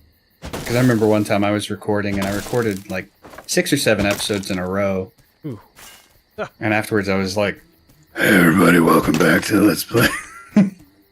Yeah, I don't think, I said, "Okay, I'm gonna need to take a break." I don't think I could do that. I do, 1 episode a day for each series. Very rarely pre-record. I mean, I've been pre-recording Chernobylite, but only 1 episode at a time. So I'm still basically like recording per day because gosh, I can't think or talk now. It's still basically the same thing, just like a day in advance. But I'm only doing that because I have to run it through the video editor because it has like 20 gig file size when I record, so I have to reduce that down to like 4. So it doesn't take 11 hours to upload.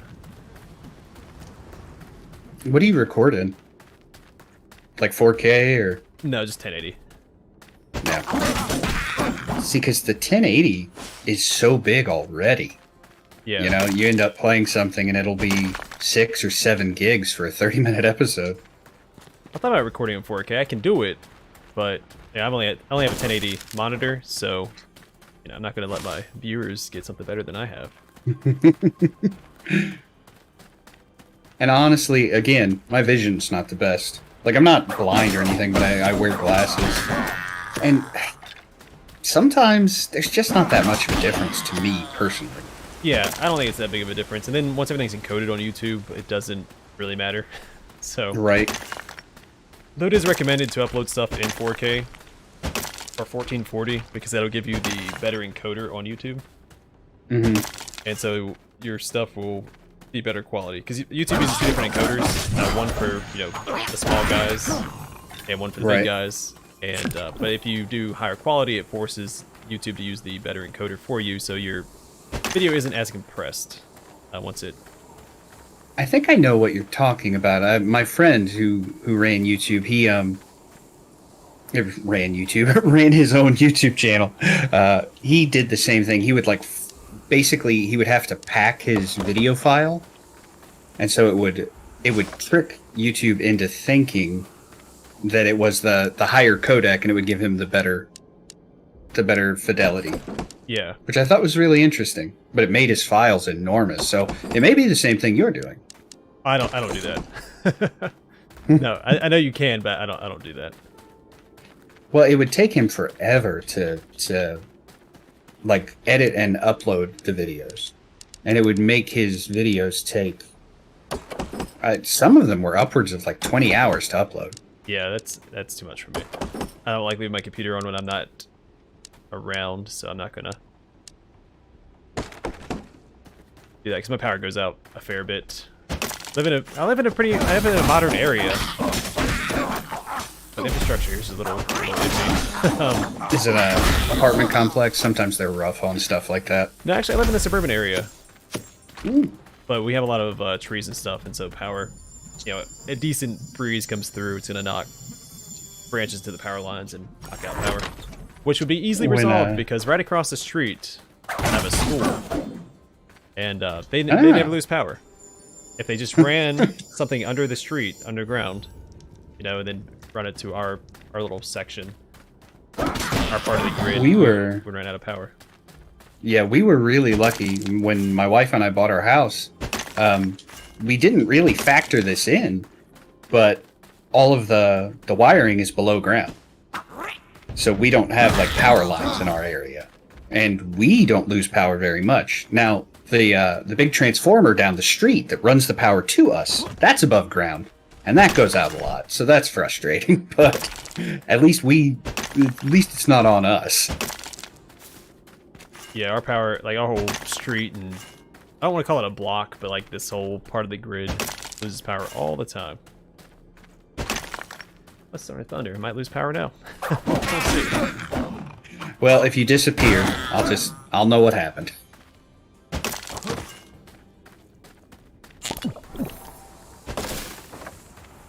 It has been doing good lately, though. I'm probably going to jinx it by saying that, but I haven't really been losing power this year. There was one time that we lost it like a week. That's the longest I've lost power. That's cool. Oh my goodness, a week? Yeah, it was. We had a big windstorm come through. It was a couple years ago. Oh my goodness! It messed up everybody. It wasn't just us this time. Thankfully, it was like the whole city. Still, that's crazy. Yeah, me neither, man. I think my TV's still 720, so I feel you. I did get a 4K TV, but it's not a very large one. I only use my TV for Netflix and stuff. It's not. It doesn't even look that good. I'm not that. Again, I don't really see that much of a difference. Yeah, it's like I can tell a lot more difference. So like I bought one of the new Xboxes, the Xbox One Series X, with its dumb name. But I mean, sure, it looks fine. I thought the old one looked fine too. But what I really notice is how much faster it is. So if it goes for graphics or gameplay, I'm gonna pick gameplay every single time. Yeah, same. I have no qualms with, because I mean I play a lot of older games. Graphics mean nothing to me. Yeah. As long as it's fun. In fact, older graphics, it gives me like this warm, fuzzy feeling when I play it. I don't know what it is, because a lot of the games I've never even played before. But like, when I see those graphics, it's comforting almost. I think my favorite game fidelity, like visual style, is Chrono Trigger.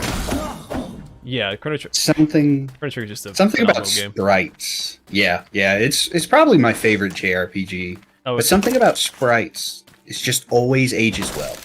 Yeah, that like Final Fantasy VI, like that whole generation just looks really good. Yeah, I really like, in my opinion, I feel like I've never beaten Final Fantasy VI. I keep getting sidetracked every time I try and beat it, but the thing I really, really liked about Chrono Trigger was I thought the characters, I liked the actual way they were designed. I guess they weren't so chibi, you know? Yeah. Now, don't misunderstand me. I'm not saying 6 looks bad. I preferred Chrono Trigger. Power outages aren't really common here. They're common for me, just because of where I live and the circumstances, but like right up the street, they never lose power. One of the houses I was looking at recently, they said they lost power like 5 seconds one time, the 3 years they'd been there. So. We had, there was a hurricane on the coast where I live. And that was the worst time that our power was out. And it was out for 12 hours. And that's the worst it's ever been. Yeah, mine's just because it's a very forested area. They didn't really plan the power lines and the trees very well. That's also why the internet is so slow in the US. They didn't plan it very well. Yeah, well, they tried to fix that, but then the companies just took the money and ran. Yeah, that's true. Government gave them a bunch Which of money. Is so bizarre. To up their infrastructure. And that's part of the reason why the cost of the service goes up every year. Is for infrastructure, but they don't ever improve the infrastructure. So yeah. I'm hoping that they'll get fiber where I am. It's close. It's about half an hour from me. So hopefully within the next couple of years we'll have fiber. Does Comcast offer fiber at all? Not where I'm at, but they do in like the city where I'm at, but not where I'm at specifically. Right. Yeah, I'm kind of in a small rural town. So there isn't a whole lot where I actually am, but there's a lot around me. I do have really fast, like when my internet works, I have really fast internet. I get up to like 400 MBS. See, I have a plan that says I'm supposed to have 500 download speed. Never happens. Yeah, I'm supposed to. Never I'm supposed to get ever like happens. 350, but I've seen it up to like 450 before. I don't know exactly what's going on with that, but I'm not going to complain. Uh-oh, tree. Yeah, I just noticed it. I wasn't paying attention. I was talking. I wasn't either. Oh.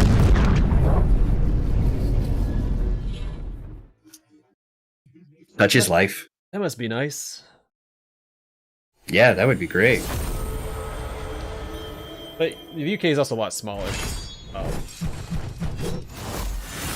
Like I feel like it'd be easier to do that there versus the US, where everything's just really spread out. The cost to do that would just be absurd. But they make the money to do it, so they need to start. Yeah, you'd think.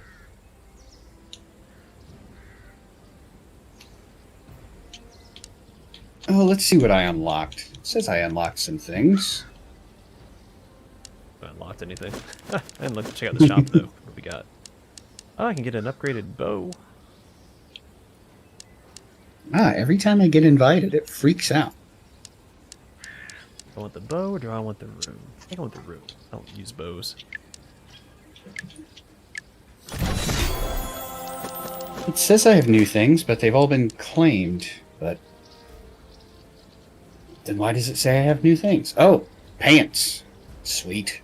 But cities tend to have like fiber optics. Like cities get the upgrades quicker because everything's really condensed and easier to do. But like in the more rural areas, like I live in a semi-rural area, it'd be too hard. Like because even when high-speed internet came out, where I used to live out in the sticks, in a really rural area, and we didn't have high-speed. Like we had to use an adapter you plug in via USB that connects to a cell tower to get high-speed internet, and it was extremely inconsistent. While all my buddies had cable stuff, and it was just I get over to their house to use internet, and it was night and day. And I actually, explain the shop to me. When you unlock these things, you're unlocking them for being able to upgrade to them, right? So like this healthing chest plate, that's not something... that's cosmetic. So if you look... Right. So next to the chest plate, that bow, how it has that like little scroll at the bottom right, that means it's an actual upgrade in-game. So that's an upgraded version of the bow. Gotcha. So if I bought that chest plate, I would be wearing it, but it doesn't give me any added bonuses. Correct. It's just cosmetic. You change that in the main menu. So it's like what the pants you just got. Gotcha. So to me, I don't buy any of the cosmetics. I just buy the stuff you can actually use in game. Might of Mjolnir. What is that? It's a rune. It has a chance to proc like a lightning thing. That's what I just bought. That's cool. I don't know how much damage it does, but I'm gonna give it a shot. I wonder if because some classes get the increased lightning damage. I wonder if it stacks with that. Yeah. So is that something we can start with, like with a starter rune? No, it just adds it to the pool of runes you can find. Gotcha. Honest mixtape of 1217. Yep. William the Conqueror and the Bull. Yeah, exactly. And no, it wasn't a village. I just lived so there's the city where I went to school, and then I probably lived maybe 20-30 minutes outside of that. And just it was like a very cow farming area. It wasn't a village. You want to take a fiver, do a little bathroom break real quick, and then come back and do another run? Yeah. Okay. Well, I will go ahead and end this. I'll end this recording for you two. Run to the restroom real quick, and I'll be right back.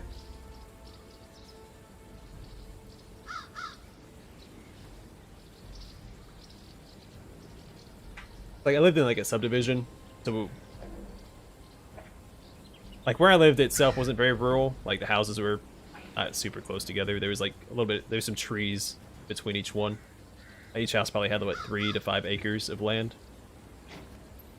But when you like got on the main road there, you go down it. There's a bunch of cow farms, and then you'd have to drive a while before you actually made it to the city itself, like the main town.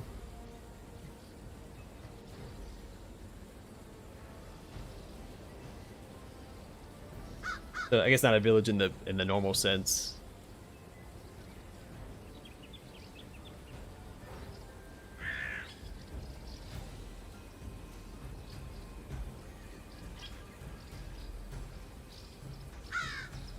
Very dangerous road too. A lot of people died on that road because they didn't have the guardrails that it needed. People would overcorrect and crash. A lot of fatalities on that road. That's the road that I learned to drive on.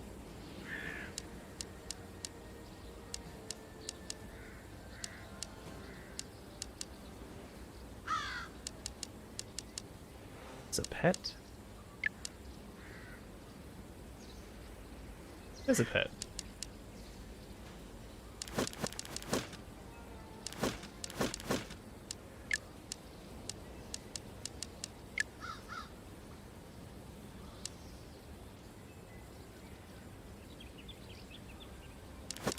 That was also a long time ago. My parents have since then moved. They live in a suburb now.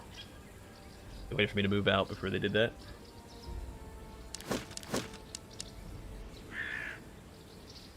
Ooh. And I rent in a suburb.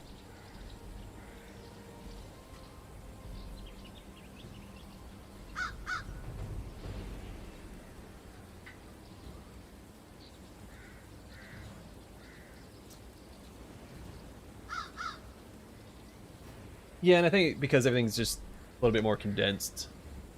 Like, we don't really have villages. Like, we have small towns. Right, again, everything's just a little bit more spread out. Because, I mean, I've been to England. I've seen the layout of some of the places. I guess I lived in the outskirts of where I live at. That's a good way of looking at it.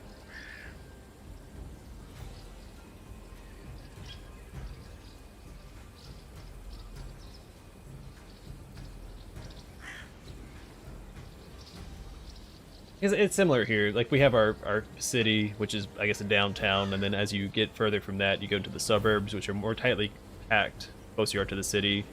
Get a little further away from that, it's like suburbs, but they're a little bit more spread apart. Then you start getting to like the rural areas and stuff. But it's not the same everywhere. It depends.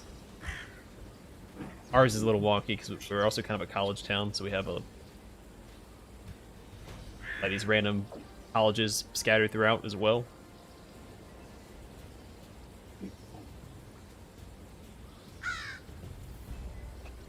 All right, I am back.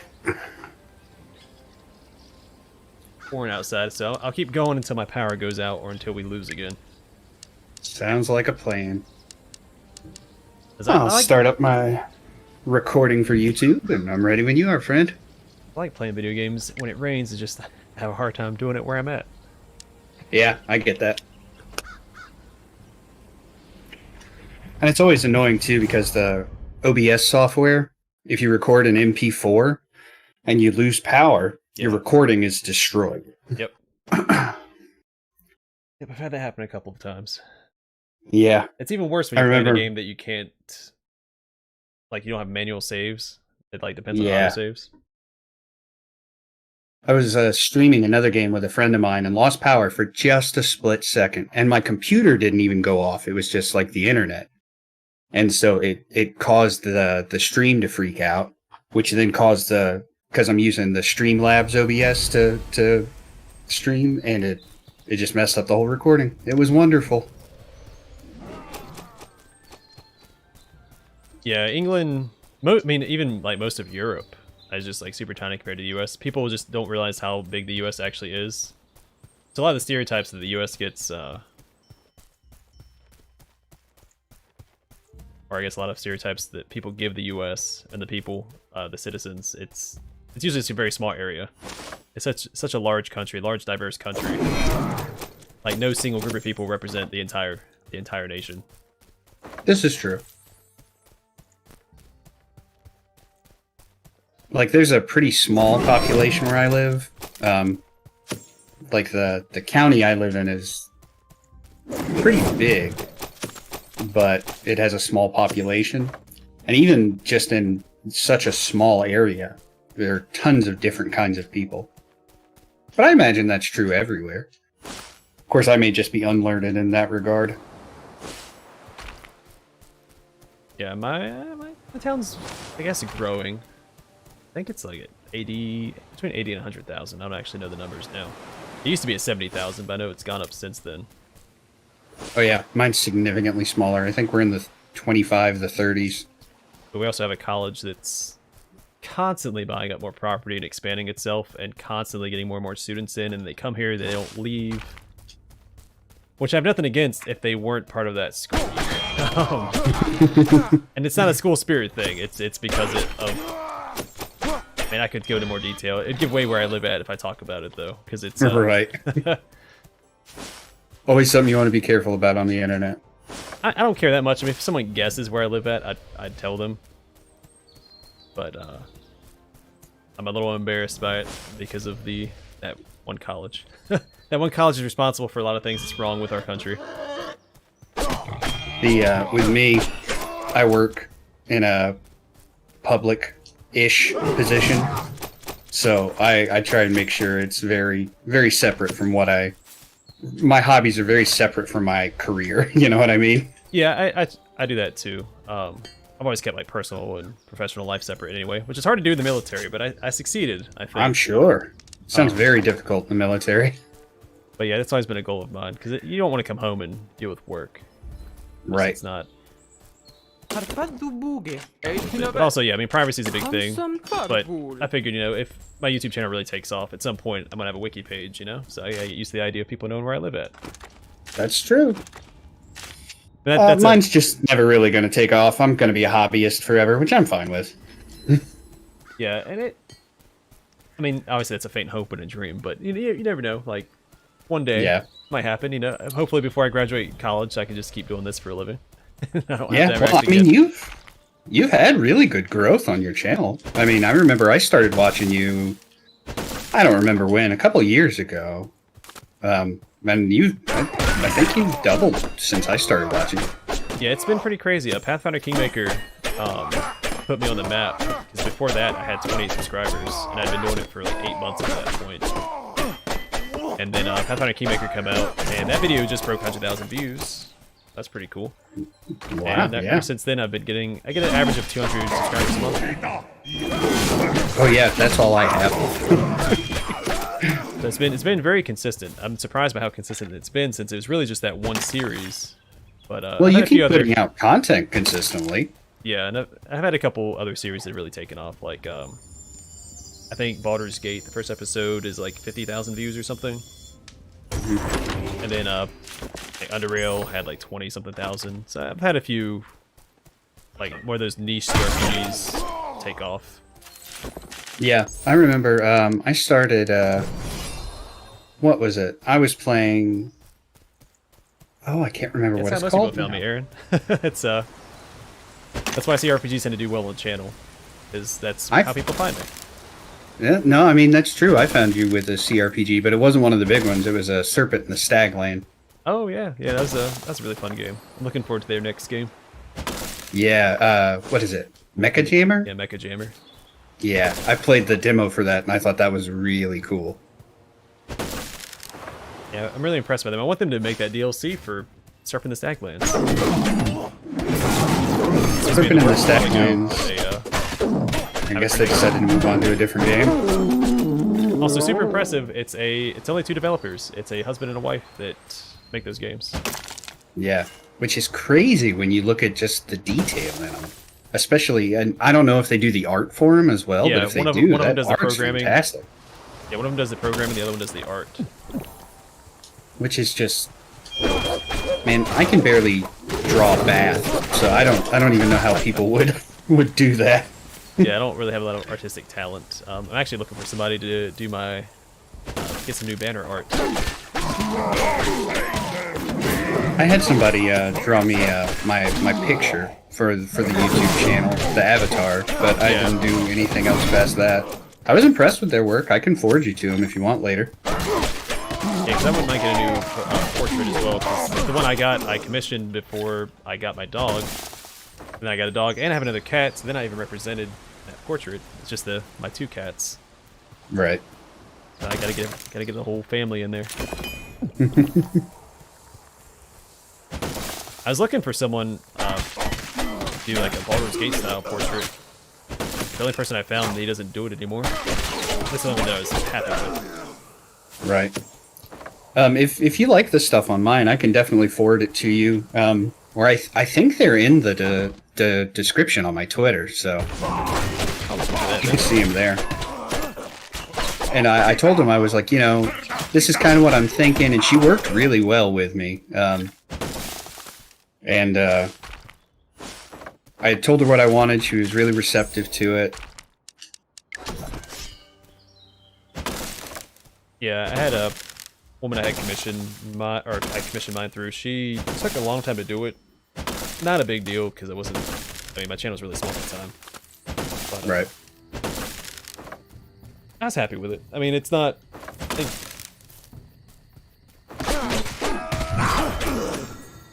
That's my train of thought. It's not as realistic as I was hoping, because like the artwork that I found her through, I think was a lot higher quality. Mm-hmm. But it's fine. I enjoyed it. Yeah, She did everything that I wanted to have done. I told her that I was interested in making like a Final Fantasy Tactics style character, but not the face. You know, like I really like the Final Fantasy Tactics art, but I don't necessarily like how they make the faces of the people, like with no nose and like the big exaggerated eyes. And so she did a pretty cool job with that. Sweet Delita armor, however you say it. Yeah, it is expensive. All classes are expensive. Wait, can you not, if you're in the UK, can you not do it for free? I don't know how it works over there. I think only, and you know, feel free to correct me, Aaron, because I could be very wrong, but I think it's only certain things that are free. Kind of like with healthcare, it's like if it's something you need, it's free, but if it's something they deem elective, it's not. Again, feel free to correct me. I could be way off base, but that's my understanding.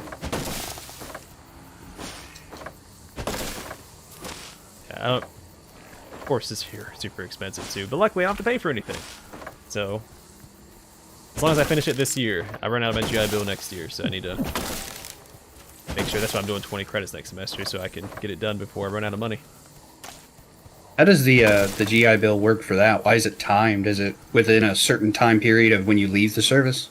Well, yes and no. I think they may have changed that recently. It used to be a time limit. And it used to be if you were in for 9 years, you could actually give it to a dependent. But no, because you only have so many months to do it. Once you, I have 36 months to do it. So if I finish the school thing within 36 months, and that, when you're not in school, it doesn't count. So like during the summer, I'm not in classes. That doesn't count towards it. It's like 36 months of actually in class. Oh, that's interesting. So I've just, because I changed my mind at one point because I did engineering for a brief period. So that was a semester I wasted. And then there was some classes I was missing here that the advisor didn't really explain to me for my current major, and so I'm a little behind. I have a friend who's doing engineering, and it sounds incredulously complicated. This is boring to me. Oh yeah. Like I sit in front of a computer screen and just doing math. Not fun. Math.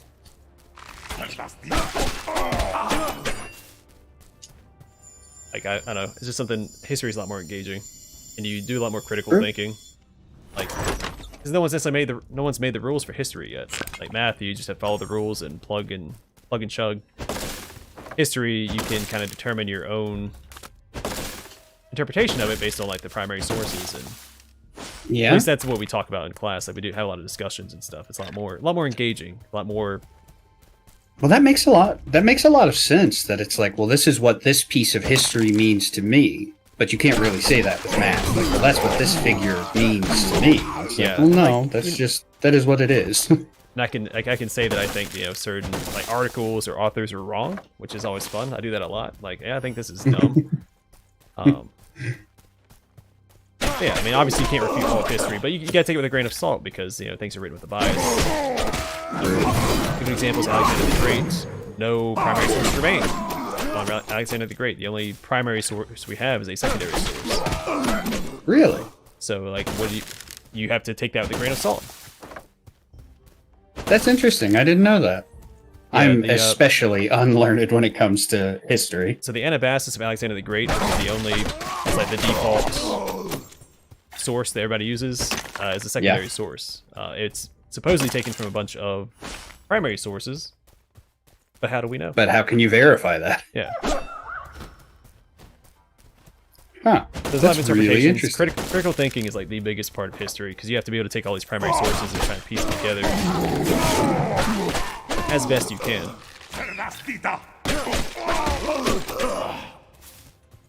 That also sounds very difficult. Like, you know, I feel like you would always have people picking apart your opinions. Yeah, and that, I mean, that's part of it. That's part of the fun.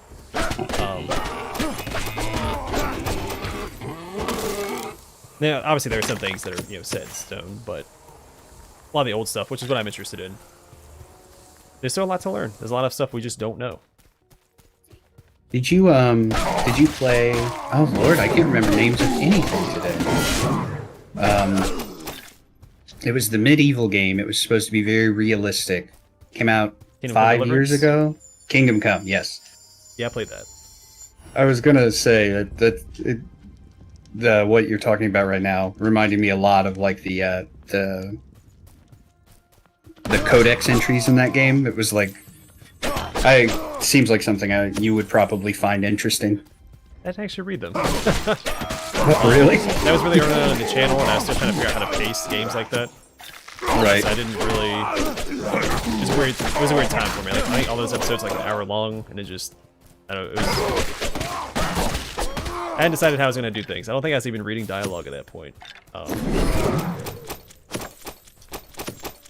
That is something that I've always found difficult is reading dialogue, because you end up reading so much, and I end up getting tongue-tied if I Yeah. try and do things back to back.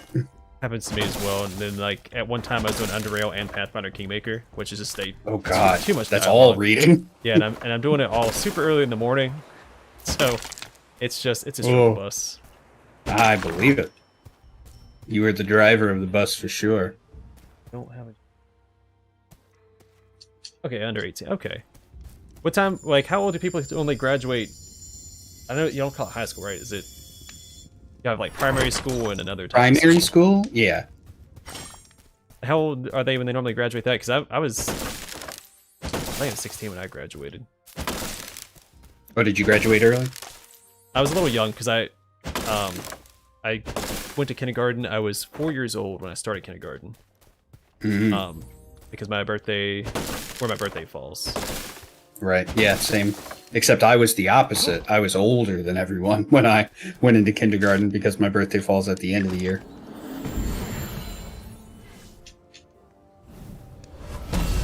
And so my parents had to convince them that I was ready to go to kindergarten because they weren't going to take me because I was too young.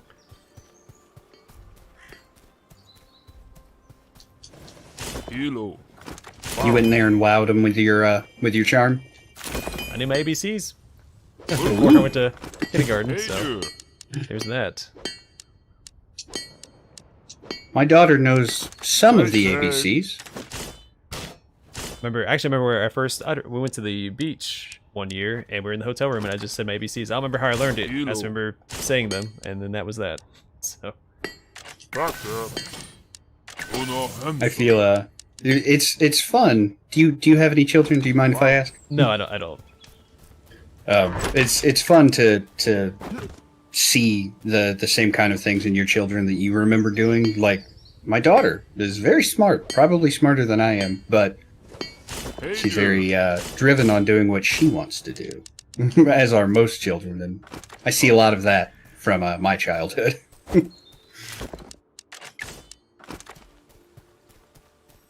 Yeah, So I think she could probably learn the rest of the ABCs before kindergarten if she wants to.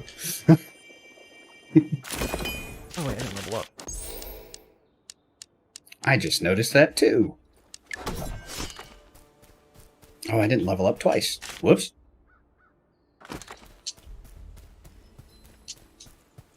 Alright, so I'm gonna put all the souls that we need into the quarry. Then I'm gonna put the rest of mine into the free. Upgraded the tinker, and I upgraded the blacksmith again. Yeah, I did a couple of upgrades last time I was in town. I don't remember what they were. I did the blacksmith, I think, because he's the one on the top right, isn't he? Yeah. And he was level 2. And I did him. So I made him level 3. Cool. 1,000 souls into the free. Back out to explore. Where's my quest? What do you think your favorite Let's Play you've done on the channel has been? I think the Baldur's Gate saga. Just because it like, I love Pathfinder Kingmaker, but I think that the Baldur's Gate saga, just having all those different games that interconnect like that. Like, yeah. I was emotional when I finished the series, like, cause I was gonna miss all the characters. It was a huge adventure over the course of many games, like, well, technically just 2 games, but 2 games and their expansions. Oh, but man, those games are they're so involved. Like, I completely understand what you mean, because by the end of it, you could truly trick yourself into thinking that these people are real people. It was a huge, it's a huge undertaking too. It took me like 9 months to play through. I believe it. So it was just like, it was a huge part of my life at that time. Is a huge part of the channel. So it's just yeah, probably that. I mean, I enjoyed Pathfinder Kingmaker, but again, it doesn't have the same like oomph as the Baldur's Gate franchise does. Underrail was also really fun. Really enjoyed Underrail. I love challenging games. That game is definitely challenging. It depends on the challenge for me. Sometimes I have a lot of fun with challenge, but sometimes I just get annoyed with challenge. Have you ever found a challenging game that you didn't enjoy, it just drove you crazy? Yeah, I've had that before. Actually, it's a game I'm going to let's play maybe before Wrath of Righteous comes out, depending on when I finish in Dustwind. But, there's a game called, Confrontation. It's a CRPG, and I played it on the hardest difficulty. The first time I played through it, it wasn't fun. Because it made everything into a slog.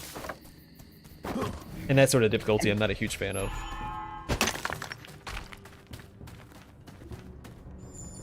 Now I'm curious what that game is. I need to look that up real quick while I'm traveling back to town. Is it a new or older RPG? It's a little older. I want to say it's like 2014 at the newest.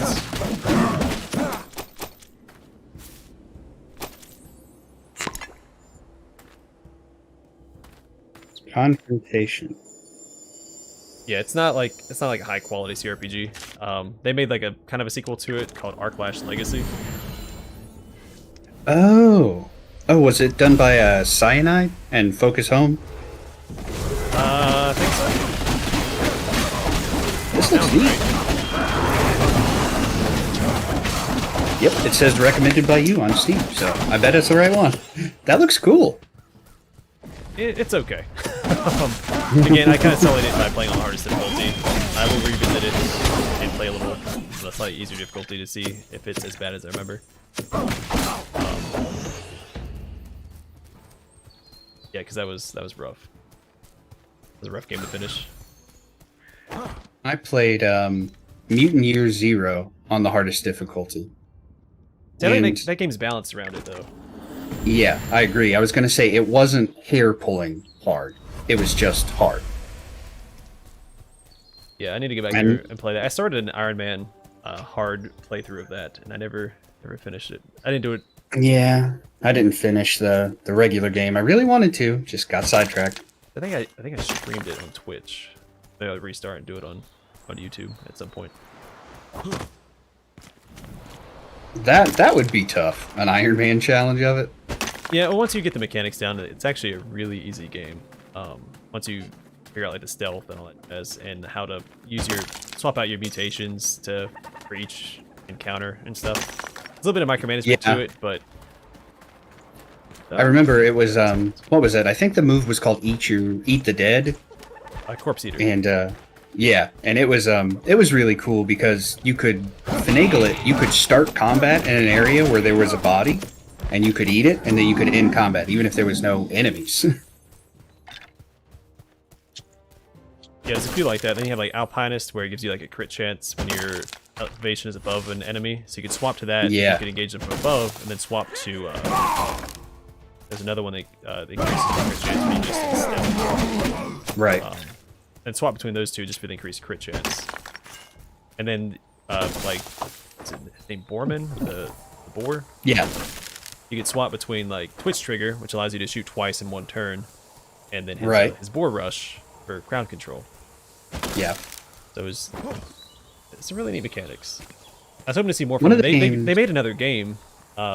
It wasn't as good. Yeah. I bought it. It was on sale, and Epic was doing this thing where it's like buy a game, get a $10 coupon. And there were 2 games on that I wanted that were $10. So I bought one of them, and I got the other one for free. I was like, we'll try it, you know. And the game was. The mechanics are very similar. It's like something 2029. I don't remember what it was called. Confrontation or Corruption 2029. Corruption? Yeah, Corruption 2029. And the game mechanics are exactly the same. So the gameplay is pretty good, but the world building isn't quite there, and the story's not quite as good, in my opinion. I haven't played it. They're supposed to bring it to Steam at some point, but they never did. I messaged them on Twitter about it, and they never responded to me. So. I think they said that they were definitely going to bring it to Steam. They didn't give a time frame, but I assumed a year after EGS because that's the terms usually that Epic Right. makes them sign to. Right. Do you not buy anything on the Epic Game Store? No, I don't want to encourage the exclusivity thing. I mean, I get why they do it, but I don't like it. It's the same reason why I don't do consoles anymore. I don't believe in exclusivity. Exclusivity is definitely becoming, in my opinion, an outdated thing. You know, you should just buy whatever you want and play whatever you want on it. Yeah, because all the consoles are basically PCs. Like they make them on PC, like games. Like there's no reason they can't have it on PC. Like they're doing it as a marketing thing. I think the only reason I still am really into consoles, like primarily, is because I'm a collector. So I really like having a physical game, and you don't really get that on PC anymore. Yeah. Yeah. I'm still a little hesitant about having everything digital, but it's so cheap. So yeah, everything just goes on sale all the time. It's hard for me to. This is true. Like, I remember the last time, besides like new games, I bought a game that was over $2. Oh wow, yeah. But also, I do buy a lot of older games, which makes that a lot easier to do. And it's cool though, because like I really like buying games that I still have the big box PC game for. Like over here on my wall, I've got my big box PC games for all the Baldur's Gates, all the Icewind Dales. I have the original 3 Fallouts, like Fallout, Fallout 2, Fallout Tactics. And it's so fun, like, to actually pull this stuff out and look at it. Don't get me wrong, I got nothing against people that like digital.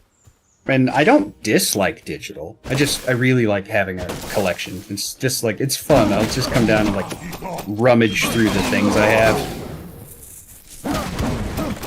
But I'm lucky. I have a big basement in my house. Yeah, that's one thing that I miss is the manuals. I used to love just reading through, like, Dawn of War is a good example. You go through and read about all the units that are available in the game. Yeah. All the classes from, like, RPGs and stuff. Yeah. The Diablo 2 battle chest came with that, like, big guide. Like the handbook or whatever. That was, so it's fun to read through because it goes through all the classes. It goes through, like, the beginnings of certain builds, which, going back and looking at them, they were actually really bad. But it was fun to, like, go through and read all that stuff. I miss that. Because even if you buy physical copies now, you don't get those. Yeah, not much of it anyways. If you open a physical copy and it's got a manual in it, it's like, whoa. What is this doing here? It usually just gives you the controls. It needs to go because, like, I guess everybody just relies on the internet. But yeah, it usually just says like photosensitivity warning. Like if you have seizures, you know, be careful. Yeah, and you get like, and that's it. Some ads for other games that aren't even right. And the way they're doing a lot of them now, like I typically buy Xbox games just because that's the platform I've preferred for a long time. Nothing against PlayStation, it's just my preferred one. Whoa, giant. But with all the games now, they have like the upgrade to Xbox Series S or Xbox Series X on them. So they're just shipping you the regular base game, and then there's a big download for the upgrade to it. So you're not even really getting the game on the disc anymore. Yeah, there's a few games that did that anyway. You get a physical copy and then it's like a digital download. Yeah, I know Fallout 4 on the PC was like that. It was like you would buy the game, and the files on the actual CD or DVD or whatever were like 6 gigabytes, and then it downloaded like 50 gigs from the internet. Yeah. It's hard to get away from the digital stuff. Like, you can't play most games unless you have an internet connection anyway. I know there's some people who just don't have internet connections. Like, it's still a thing. Like, I was one of those people for the longest time. I was too. So, like, I feel for those people. Yeah, definitely. I can't imagine not having the internet now. It would be like not having a car. Everything would be significantly more complicated. Yeah, I didn't have like a month ago, my car was parked at my parents'. Stuff is going on where I'm living right now, so we could only use one car, and that was frustrating. That was only for like a month.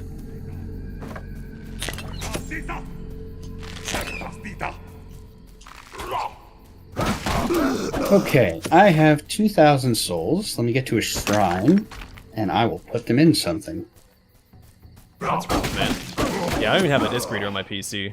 Well, I have one that I have to plug in that I use to, like, install Windows and stuff, but... Yeah, me too. But, I mean, it should... Honestly, I think that should reduce the cost of games in general, because they don't have to make the physical copies anymore. They don't have to manufacture those. But yeah, prices keep going up. You know, yeah.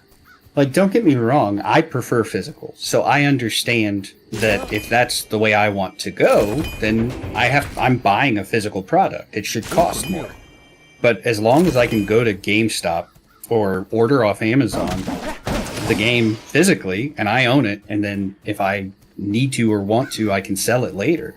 Or I can download it for the exact same price. I'm always going to buy physically. Have you found any? I haven't found any silver this entire game.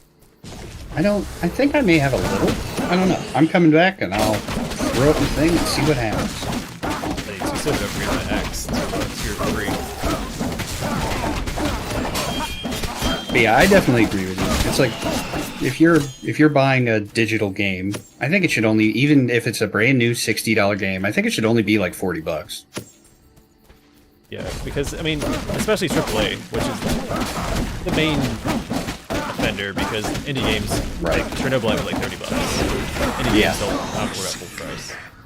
Yeah. Like AAA, like they're basically copy pasting their games. Like they're not doing anything innovative. So just you don't have to charge more for the same product over and over again. I guess it's because the development costs are so high, at least from what I understand. It seems like it just keeps getting more and more expensive to make those big, crazy AAA games. I'm blaming the corporate side of it and the shareholders, because they want to keep making more money to make their quarters look better and better and better.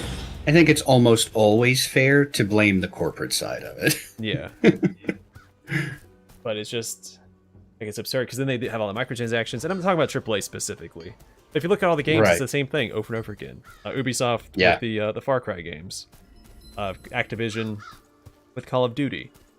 EA with FIFA and Madden. It's the same thing. Like, I think the last FIFA game even came under fire, because it was literally the same game, but you're buying, like, the new players. But even then, you're not getting the players. You still have to do the microtransactions and gamble to get them. Yeah, and what was it? There was a wrestling game that was the same. It like came with like 8 wrestlers or something, and it wasn't even anybody big or important. You know, it wasn't like any of the big named people. I don't know much about wrestling, so, but I mean, I think everybody's at least heard of The Rock, you know, and like he's not on there, even though he's apparently a big wrestler, big enough that even I've heard of him, but it's not to like gamble and win him in a loot box. It's insane. Neysir meira? Yeah, EA is one of the bigger Taking offenders, over. but everybody's kind of taking up the torch behind them too. All the big AAA guys. It's just been Yeah, definitely. in a decline for a long time now. That's why I buy indie. Like, I don't really get excited or buy many AAA games anymore.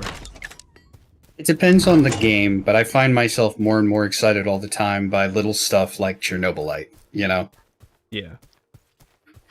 Yeah, see AAA games, and none of them, like, I'm like, oh, I'll eventually buy that, because I enjoy the Far Cry series in general, but I don't get excited about it, and I don't buy it when it's new. Right.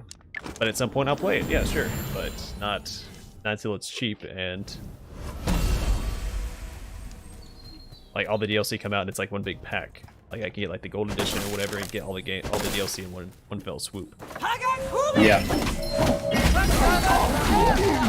Trying to think of the last AAA game I was really excited about. I really enjoyed The Last of Us, the first Last of Us, and so I was pretty excited about the second one. It's pretty divisive. I know people have a lot of opinions about it, but I enjoyed it. Yeah, I've heard the those complaints. And in fact, there was a big controversy recently on a subreddit regarding the game. Oh yeah, I'm not familiar with that. What happened there? I'm not an expert on it, so Sure. most of what I read was secondhand. But Gotcha. basically, it's like a big hate subreddit regarding the game. Like they took over the most people that hate the game, made that subreddit to hate on the game, and they continue to hate on the game years after it's been released. And the gamer girlfriend reviews or whatever it is, where the girl reviews the games as like from a girlfriend's point of view. I never actually watched their stuff. Yeah. Basically, they were getting a bunch of attacks and death threats. Oh jeez. Actually, no, hold on. I'm sorry. No, that's wrong. That's wrong. Let me correct that. There was a guy saying that he was getting death threats from the fans of that community. And like he had all this, like these posts and stuff. I think he even said that like the YouTubers themselves were attacking him. I don't remember all the details again, but turns out he was faking it. He's part of that community. I think he's one of the moderators for the subreddit as well, if I'm not mistaken. And so yeah, there's a big controversy there because he was faking the whole thing just to attack the game. Like he hates the game that much that he's willing to attack these people that didn't do anything wrong. But the whole community was backing him. Even when all that came to light, they were still like supporting that guy. That's insane. Yeah. To hate a game that much, like I understand not liking a game, but I don't Well, know, like maybe everybody's because I grew up entitled without internet, to. so Yeah. it's a different mentality. You grew up without that void to scream into. Yeah. Like there were repercussions for my actions if I said something, untoward, might my get dad was popped. probably gonna smack me. So it's just Yep. That's an interesting point. Without getting too much into the psychology of it, I think that makes a lot of sense. yeah. But I hope, I've never I hope that's what it understood is. being so hateful about hating something. Like if you don't like it, you don't like it, and that's okay. Yeah, and I find myself even But- defending, like even when there's stuff I don't like, I find myself defending it, like being almost like a devil's advocate for it. Yeah.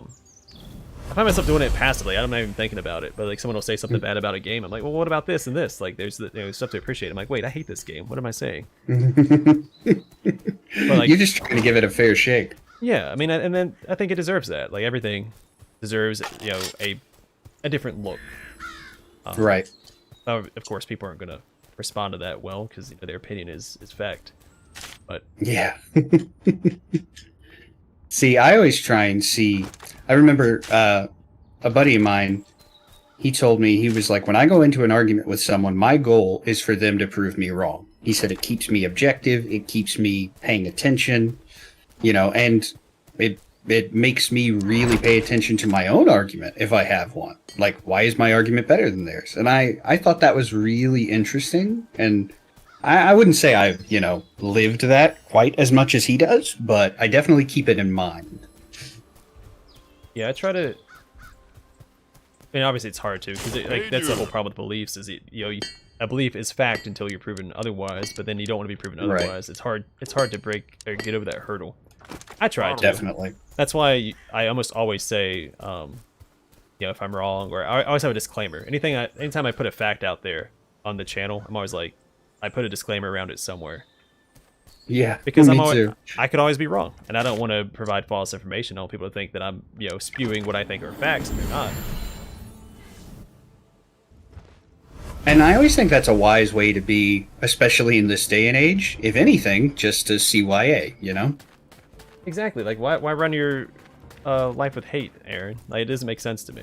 Like, there's things in the world that I hate, but it's a very, very short list, and I try to keep it that way because it's exhausting. Hating something is exhausting. Oh, the Jotun is close to our village, Yeah, apparently. that's who I was coming to hunt down, actually.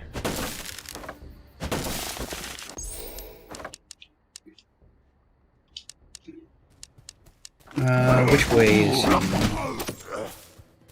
I'll leave the village, heading towards you, and we'll maybe meet him in the middle. Yeah, he's closer to the village. I'm just gonna teleport back and run up there to him. He should be within running distance. What should I grab? It's thunder. Yeah, I'm completely with you about, like, if you don't like something, you don't have to like it, and that's fine. But Move on. there's so many. Yeah, exactly. Like, so many people get so upset. Like, it's bizarre to me. It's been a big thing in the gaming industry for a while now. People just get these expectations for certain games, and then they're not met. Hello. And then they I don't know. It's like something breaks something in their brain, I guess. I don't know. Yeah. That's It's why. like, no, but that's not what I wanted. It's like, okay, but it's not yours. Yeah, you're it's the you're a developers. consumer of it, but it's Yeah. not yours. Like, let the developers who are creating a piece of art, a game, video games are art. Let them make Right. what they want. Like, it's theirs. It's how they decide to present it and interpret it. And you don't have to like it. And that's fine. Go play something else. But it's not yours. You're Yeah. buying it. It's like, you go to an art studio and buy a $1,000 painting. I hate this, but I'm bringing it home with me. And I'm Like, not gonna just. It's like I'm not gonna not buy it. Yeah. I'm going to buy it, and then I'm going to freak out about it not being exactly how I like it, And and, then when- yell at the person who painted it. And then when you invite people over to your house, all you do is rant and rave about it and say how you're going to kill the artist, and Right. they're going to think you look stupid because you do. Move on. Yeah, Don't buy exactly. the painting. Or if you buy the painting and you don't like it when you get home, get rid of it. You're not going to just hang it up and leave it there. Yeah. Like, just I remember the first time I really thought how bizarre it was with Mass Effect 3. Like, a lot of people, and I won't spoil anything because I know you said you hadn't finished it, but a lot of people did not like the ending to Mass Effect 3. I'm sure you heard about that. yeah, I'm familiar with the red, green, and blue. Yeah. And like, I won't even comment on it. It could have been done this way or that way. I definitely could not have done it better than they Base is did. about to get destroyed. Crap. I think it's a blood I'm moon. rooting back. It's a bad time to actually go. Oh. Oh, it's over. Forgot it was a blood moon. Well, such is life. Such is the seed of Yggdrasil. But that was the first time I ever noticed it, is when people were hating so hard on the ending of Mass Effect 3. And I didn't understand it, because I actually managed a GameStop at the time. And so I had to hear about it all the time. It was not fun. Yeah, I never got that. Like, if I didn't like something, well, I mean, I've played games I didn't like, and usually find something to like about it. I can't imagine obsessing over something that much. I've never. I guess it's easy to do once you enter like a community, so like that subreddit. You just constantly seeing the same stuff regurgitated every day. It's an echo chamber, so you constantly True. like. I guess it reaffirms your belief, and you get hyped up about it, and people want to hear what you say. So if you hate on the game, people like that, and you get that positive reinforcement when you do that.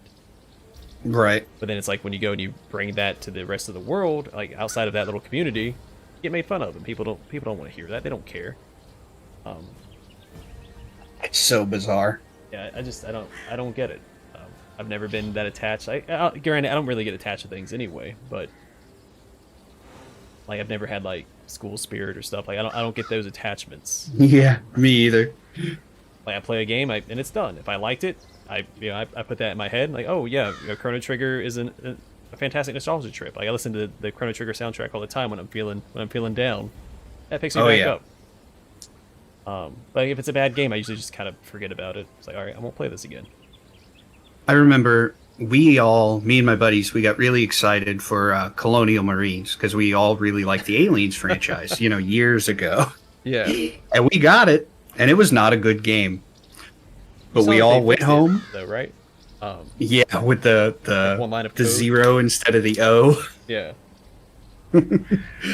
But I mean, even with the AI fixed, I still don't think it's a very good game. No.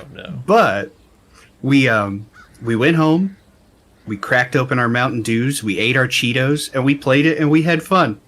And people were like, "Oh, was it good?" I mean, it was good because we were friends, but no, it wasn't good. Yeah, like, I played Dark Alliance. I played the heck out of Dark Alliance for that week. It's not a good game, but I had my fun with it. There was silver lining there. Right. I was hoping the developers would put more work into it, but they've been really slow with the updates. So I don't know if it's going to get the support that it needs to make it into a decent game.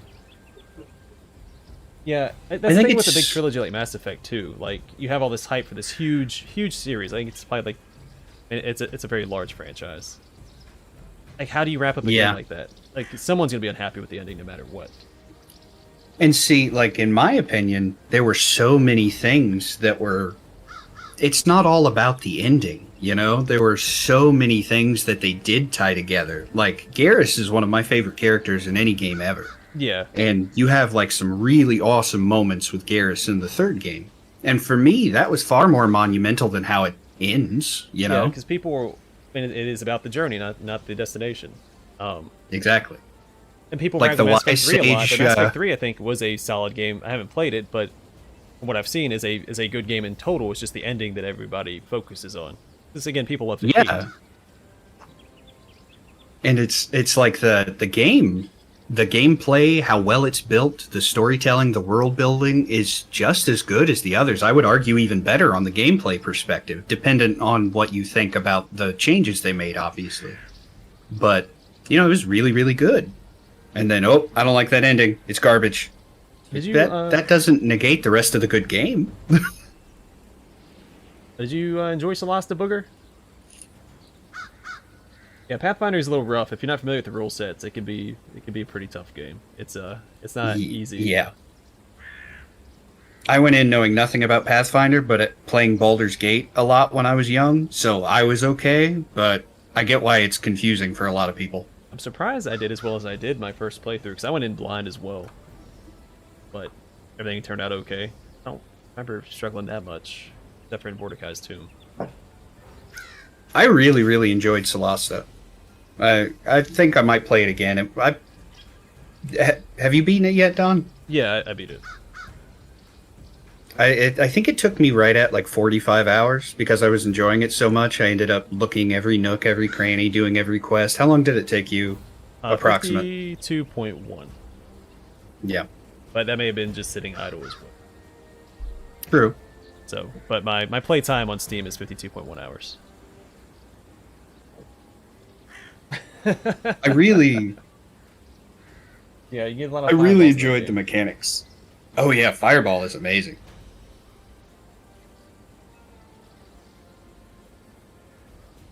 Yeah, I didn't play tabletop, and I'd been a little rusty on CRPGs at that point. I'd played a couple CRPGs on the channel before that, like Serpent the Staglands and Sword Coast Legends, but they don't really follow the same rule set. So Pathfinder was... I'd played Baldur's Gate before, which is second edition, not even 3.5, which is Pathfinder's based off of, but I was familiar enough with CRPGs to have a general grasp on it. My buddies and I used to play the tabletop a lot too, so I'd seen all the iterations. We played 3.5, and then we played 4 for just a little while, and then we played 5. So Solasta wasn't hard for me to pick up, luckily, with that, because, well, it did a pretty good job with telling you what was going on too, like how the game actually worked. Yeah, I'm not... That's my first experience with 5th edition. Not a big fan. I don't like the limitations on magic. I don't mind how you can't really gimp a build you can't really mess up a build. But I don't like how you can only have one concentration spell at a time. It makes sense because it's a concentration spell. But it feels so weird after playing Pathfinder and Baldur's Gate. Yeah, and it does seem like with a high enough intelligence, you would have the ability to concentrate on more than one thing at a time. Yeah, I feel like having a higher modifier, you should be able to have more, for every +1, you get a new concentration spell you can have out at a time. But I understand, like, that might make it too easy. I don't know. And, like, only being able to attune so many items at a time, that was weird. Yeah, I thought that was weird too. Like, I earned this item, let me use it. But you can't, because you already have these that you found. Yeah, but I found these too. Yeah, I thought it was really weird that you didn't have to equip everything you attuned. Now, I haven't played 5th edition in a while, so that may be how that actually works, but I thought it was strange that you could, like, attune a pair of boots, but you didn't have to put them on. Yeah. Which... I thought it was counterintuitive. I feel like it makes things more broken, which I guess that's a way to balance the attunement so that you can't become too overpowered, but it's also not too weak since you only have 3 at a time. Because you could put on those slippers or spider climb and then attune, like, the cold resist boots. Right. Get both effects. I really enjoyed the spider climb slippers. It was kind of hard to use. It didn't always do what I wanted it to do, but I thought it was a really cool effect of the game. Yeah, and that's the thing with, like, tabletop is you can homebrew a lot of stuff. But with video games, you're limited to what the developers decide to put into it. Right. Which is what I tell people, because I've had people come to the channel and complain about, like, rules that are coming out for, like, D&D and stuff like that. And I'm like, well, can't you just homebrew it if you don't like it? Yeah. Like, there's always a way to work around it. Unless you're playing in, like, an adventures league or something, where you have to abide by the rules. Which some things are just not... Some rules don't make sense. I can't think of one right offhand, but I know we probably had 5 or 6, like, home rules that it was like, okay, this is what the book says, but we're not doing that, because it's weird. Yeah, because I think there was a lot of pushback. They were making it so, like, the evil races weren't inherently evil anymore, like orcs and stuff or something weren't evil.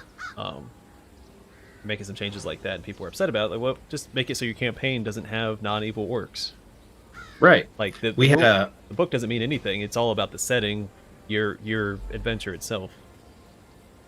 Yeah, because can you imagine having a DM that is... Okay, actually, little story here. We would switch who was the DM, so nobody had to DM all the time. Everybody got to make a character. Everybody got to play. But we had a friend of ours who would come in and play sometimes, and when he DM'd, absolutely everything was 100% by the book. So if you got bad rolls 5 times in a row, and you didn't hit that armor class, too bad, you missed. But, like, when I would DM... I would watch, and if the person was, if they missed 3 times in a row, their next thing would hit. I didn't care what their roll was, because I wanted them to have a good time. Yeah. That's it. It's all about fun. It's what you want to get out of the game. And people just, I don't know, they want to get up in arms about stuff. I keep saying it, but people love to hate. It's so bizarre. Yeah. Like, I find the older I get, the more I just want to chill and have fun, and I'm, you know when you're little and, like, you're playing with your cousin on, like, the Super Nintendo or something, and you want to be first player, yeah, and he has to be second player because you're older, and that's how it goes. It's like, I find I care far less to be first player anymore the older I get. I never cared. I was always second player anyway. I always wanted to be So second player. you were always an amicable person. When I was younger, I wasn't. But the older I get, the easier it is for me to just say, whatever, and just go with the flow. Yeah, I've always been pretty laid back. The only time I wasn't was the 5 years where I was not allowed to be. But other than that, I was going to say, you can't really be in the military. Yeah, I never really get up in arms about anything. I have some beliefs or whatever, but they're very laid back beliefs. Like, it's very, everybody should just do their own thing. Yeah. I always think that kind of, if it's a personal belief, it should be treated personally, I feel this way about this. You don't have to. We can still be friends. That's cool. Well, yeah, that's why, especially, and that's back to the game thing we're talking about. It's even more important to just move on, or, words are hard.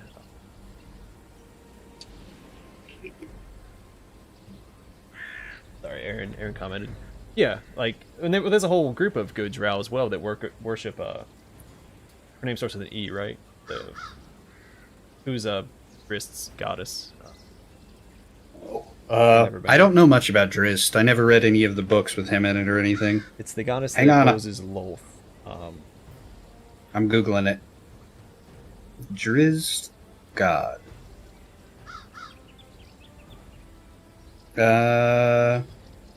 Wow, what a useless Google search. About this good drow goddess. Elistre. Elistri. I don't know how to pronounce it. Elistre. Yeah, sure. Sounds good to me, man. Yeah, it is a relative term, but like that's the thing. Like it makes sense for there to be a good rebel faction of drow because they Lolth basically indoctrinated the drow to worship her. They're kind of being Yeah, held, she's pretty awful. yeah they're basically being held hostage, but they don't realize it because they're indoctrinated. At least that's my That understanding. happens in the real world too. Yeah.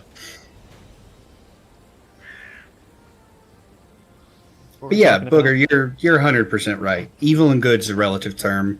You know, black and white is very not quite black and white when you start getting into the specifics of things. Funny, that's what my philosophy class this semester is all about. Really? Yeah, it's like good and evil. What is it's a morality class. Right. Morality is very interesting. I think everyone has their own personal sense of morality. Yeah, and that's actually what we're getting Mm. into is like how can you define morality, and is there such a thing as objective morality, or is it all subjective? And then can you actually have objective morality where it's dependent on culture, but you can't because objective morality means everybody has to abide by it, but then each culture has their own stuff, and it gets very back and forthy, but it is all based on logic. Yep. It's a weird class. It sounds interesting though. I would, like subjective morality is really interesting to me. Like, like a country that's, I don't want to be specific, but a country that deems men as more valuable than women. That seems very, very backwards to me personally. But subjectively, that makes a lot of sense where they are. Now, I'm not saying that you should treat anyone like they're less than, obviously, but subjectively, that makes sense there, because that's how they've been raised, and that's culturally what's different. Yeah, and Aaron, that's kind of what we have to go on is the social norm, because that's what morality currently is. Like, because how do we determine what an objective morality for everybody is? We can't right now. That's part of the dilemma. Yeah, because there's so many factors: upbringing, nature, nurture, Values, religion, the whole Yeah. shaboodle. Can't. It's hard to do that. I would say nigh impossible. At least right now, maybe somebody will crack the code and we'll discover objective morality at some point, and everybody's like, "Oh, hey, yeah, Yeah. that's right." But we're not Right. there yet.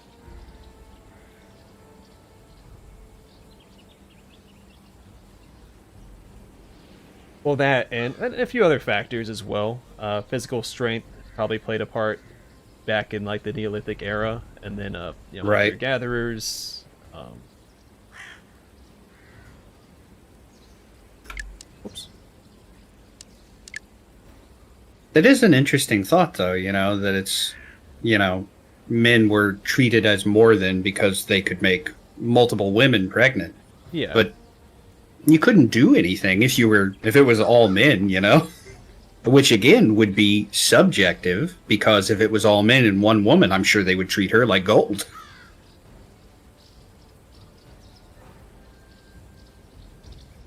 Yeah, and then they also had to, like, men took a more prominent role because they would also be the ones that waged war, because women would be pregnant. Right. They'd have to stay back and protect themselves and the children. And again, the Yeah. physical strength aspect of it was, I think, a big part back in the Stone Ages. That's kind of where that hierarchy started.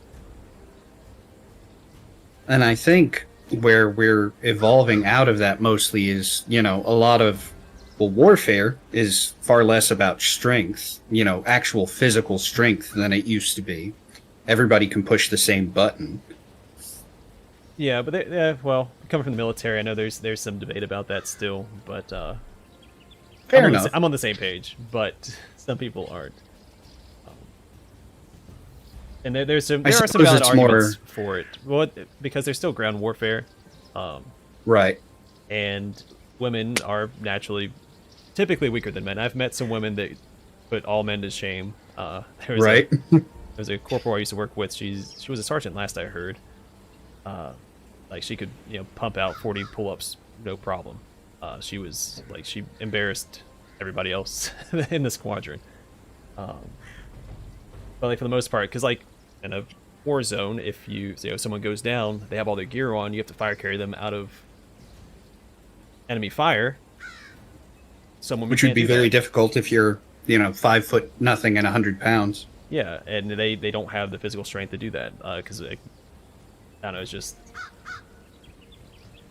again there are arguments for and against it. I'm for it. I'm all about equality, but I understand the arguments on the other side of it as well. Because there's also standards, like in the military, the Marine Corps specifically, we have tests we have to do. We have CFTs, combat fitness tests, and PFTs, physical fitness tests. Men are held to a higher standard than women in those tests, but we both get promoted, like we both depend on these scores to get promoted. They can technically get more easily promoted because their requirements are easier than the men's.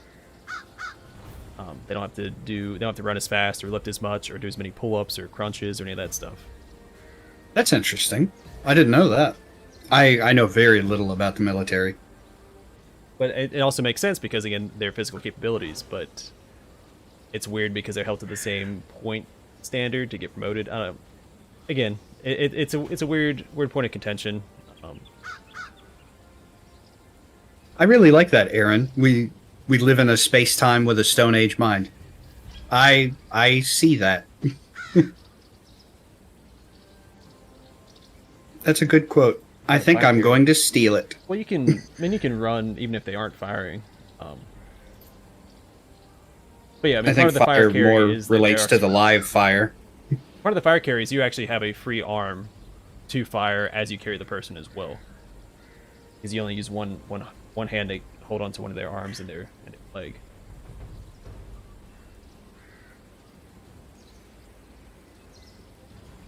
Sounds like a scary job. I'm glad people want to do it, so I don't have to. Yeah, me too, because I was in the air wing, so I didn't have to deal with that anyway. Now, of course, I mean every Marine is a rifleman, so if something went wrong, I would have to. But I worked on aircraft, so That sounds super interesting. it was okay. I enjoyed it. It was it was complicated enough to keep my attention. It was a relatively new aircraft that I worked on. A lot of wires, a lot of electronics, and I was in avionics. And all so, I mean, aircraft are pretty complicated. some of them more so than others, but yeah. Sure. Because the aircraft I worked on is mostly electronic. I'd say like 90% of it is electronic. Where if you worked on slightly older aircraft, there's a lot more mechanical components, or as many sensors. Right. Basically, if anything was wrong with the aircraft, it went through us before it went to another shop. Older aircraft didn't necessarily have that because not everything was monitored by electronics. In a very rudimentary way, that's kind of how it was when I bought my new car. I had this old car that it didn't have to go through like a diagnostics when you took it to get inspected. They just, turned things on, and if the car started, you were pretty much good to go. And then I got this new car, and they were plugging it up, and I was like, what are you doing? He said, we're running diagnostics. I said, oh, well, that's fancy. Yeah, honestly, I It's- really yeah, like that. you got this. Makes troubleshooting so much easier. Yeah. It was interesting, though, because it was like, oh, yeah, it's not going to pass inspection because it's got this light on. Okay, what's the light mean? We don't know. Yeah, and then Okay. one of the most common issues, like one of the most common causes of that light, or an engine light, is the O2 sensor, which doesn't do anything, but that'll fail your Right. inspection. I think that's what it ended up being. Like in my car, one of my cars, I can't replace the headlights on my car because they have to be programmed, and only the dealerships can do that. Oh, geez. My other car, I mean, You drive a everybody's- space car. that drives me up a wall because I do all my own maintenance, and I hate taking it somewhere to get it done. Right. But yeah, luckily, I mean, the lights haven't had an issue. It's only a few years old. I've had it since 2015. It has those halo lights on it.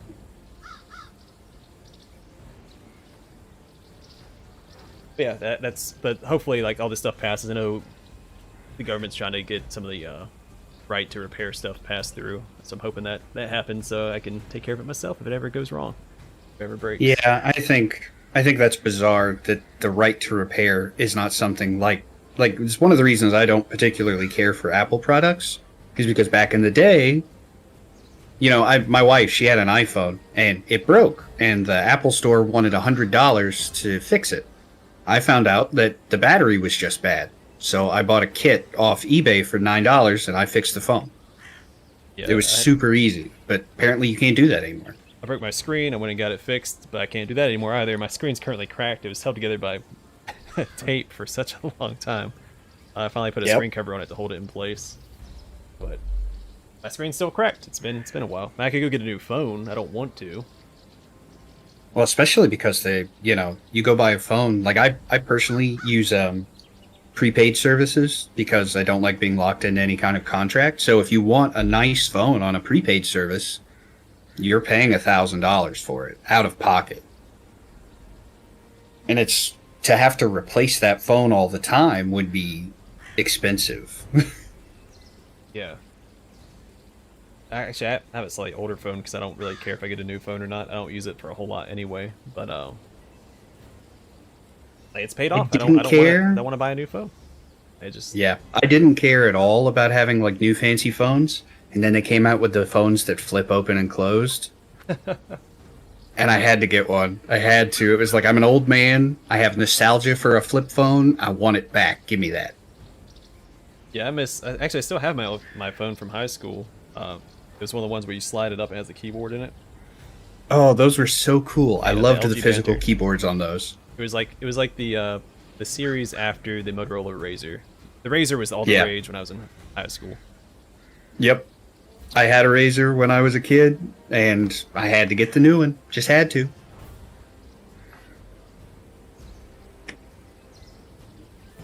Anytime contract. I don't think we do that in the U.S. I think that's just prepaid. Yeah, I think my contract is over. But I mean, I'm still using the service. I mean, I don't get service where I live at no matter what. I've gone through a few different providers, so I'm paying for a whole bunch of nothing. I live down a ravine. There's a creek behind where I rent. It's like I'm down in a hole, so I don't get good service here. Oh, do you ever get like flooding and stuff? Yeah. I used to get a whole bunch of flooding.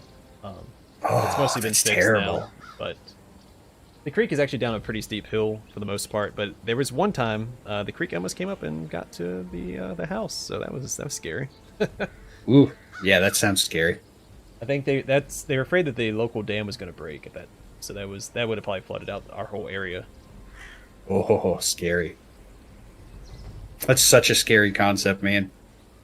But again, that comes from the collector mindset of my collection. Yeah, it would get damaged if that happened. I'm getting the animals out, and I'm grabbing my PC, and I'm leaving. Everything else can stay. Yeah. I guess I should probably grab my guns too, but don't want them to rust out. True. I wouldn't know where to start. Like my collection, I have 3,000 or 4,000 physical games. Ooh. Yeah, I'm pretty into collecting. And some of them are worth a lot of money, but which ones would you grab? Would you go through and get like selective ones, or? Yeah, that would be hard. Luckily, I don't have a lot of knickknacks and stuff. I have a few things that I would like to keep, like I have a whole chess set and stuff like that. But right, I'm definitely grabbing my my PC case, and I'm grabbing my animals, and I'm probably leaving. Getting my cars out. Getting all the stuff that's worth a decent chunk of change. Right. Grabbing cat. Yeah, you definitely got to get the animals. The animals, the people, most important thing. But after that, £12 a month for unlimited minutes, unlimited text, and 36 gigs of internet. Okay, like $116 a month. So, well, actually, I think that was while we were paying off the phone. Maybe it's cheaper now. Right.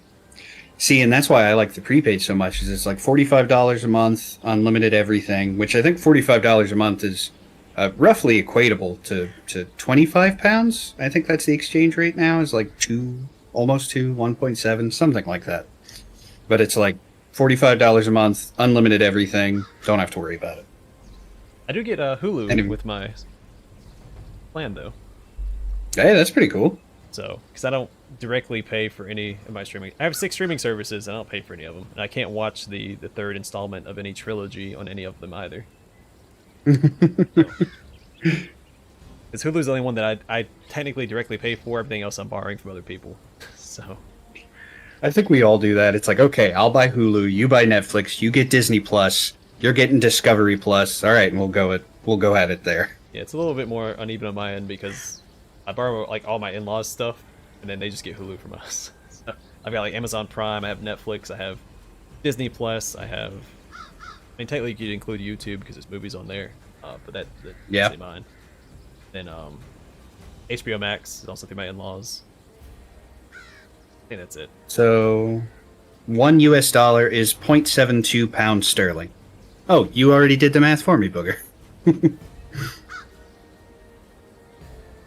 Oh, is it less now? When I went over there, it was more.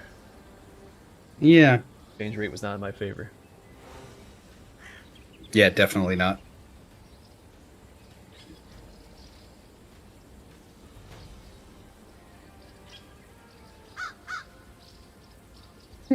I thought it was still more, too. Oh, well. Well, you know, one of these days, we're going to beat a level of Tribes of Midgard together. Yeah, really want to beat Fenris. I would like to get the, because all I'm missing is the helmet for this outfit. Right? I gotta kill Fenris to get it.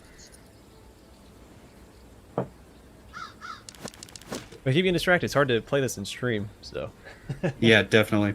Well, especially because we keep talking back and forth, and then we'll get into our conversation, and then I'll look, and I'm like, oh crap, we're about to die. Well, we died. I had no idea the hell things had even spawned at that point. I knew it was a blood moon, and I Right. knew I had to go back and defend, but I didn't realize they had spawned, and I just wasn't paying attention. I didn't even realize it was a blood moon. But hey, if the reason for losing is good conversation, I'm willing to lose. Yeah, it gives us more replayability. Definitely, definitely. Well, I'm going to go ahead and end my recording for YouTube. Thank you guys so much for watching. We'll see you next time. Yeah, And yeah. it's Aaron's fault. That's why we didn't win.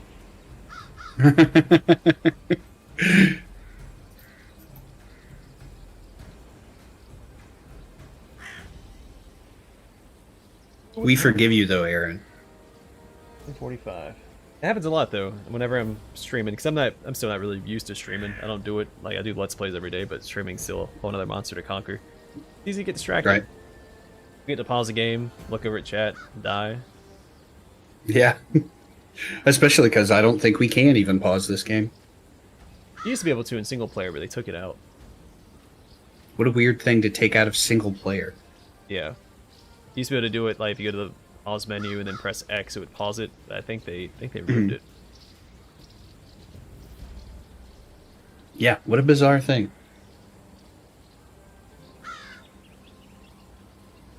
Yeah, I'm enjoying this game, but yeah, I'm not going to do that 100-day thing ever again because that was miserable. Yeah, that sounds Like- sounds miserable. Short bursts are fine, but that was terrible. I don't know why they made that a challenge. Like maybe 50 days, I could see that maybe, or 25 days. Yeah, 100 because I mean, days. I think the farthest we ever got when we were playing, you and I, was 13 days, and that was an hour or more. You know? Survival was a little easier than a saga mode though. It's a little different because you don't get was it the endless winter? Mm-hmm. It cycles between summer and winter, and you can I mostly AFK'd, upgraded like all my archer towers and my gates, and then I just kind of left I got all the best gear I could get, and then just left my character in base, and I would alt tab out and listen for that doo-doo sound when like things were spawning, Right. and then I would go and I would defend base, or I'd go hunt down the Jotun, get him down to one hit, so then when he got to base I could go out and kill him real fast. Yeah. Because that delays the spawn of the next Jotun, so it was again just tedious enough where I have to sit in here and monitor it so my base doesn't get destroyed, but you can again AFK for most of it, so like sit here and watch YouTube or do tax. Yeah, like the Dead Rising game where Yeah, you Booger. had to survive for so many days. It was your health was constantly ticking down. So you had to go out and grab items that would make the healing items work better. And you would have to sit there and pay attention to when your health got really low. And then you would have to like eat a health item, which would shoot it all the way back up to the top. And then, okay, well, I got to check back in about 30 minutes. It was very tedious, and a minimum of like 14 hours because it was also timed. It was killer. Yeah, well, the worst, other bad part is like, there's nothing to do after a certain point. Like after day 3 or 4, you have everything. Right. Like there's nothing else for you to do besides sit there and wait for another 96 days. So boring. Ugh. I even set it up so I had like a large map, I had a lot to explore, but it's just after a certain point, there's no reason to explore anymore because you don't get anything out of it. It starts repeating like the zones, and I have all the best loot already. I don't need to find anything else. Right. Yeah, that sounds all kinds of not fun. Yeah. Luckily, people in the community are doing it, and then they're inviting people to their game. Because if you join a game that's in progress that's past day 100, you automatically get the achievement. So people are helping. Wow, people out. that's really cool. I didn't know that. If I'd had, I would have kept my game, and I would have let you just join it to get it done.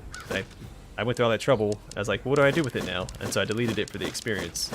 Because to get the experience from it, you have to abandon the world, and that's why I'm level 20, because I was like level 12, and I get 8 levels for doing that. Gotcha. I'm not too worried about it. I appreciate the thought, though. It's kind of you. So much. I mean, I'm not going to hit level 50 before the season is over. I don't have the time at this point, so it's a shame because there's some stuff I want. Wouldn't mind getting the Fenris armor, but not a big deal. Going back to really big files, it's like the first recording that I did was the first 2 hours that we played, and it's a 55 gig file. Ooh.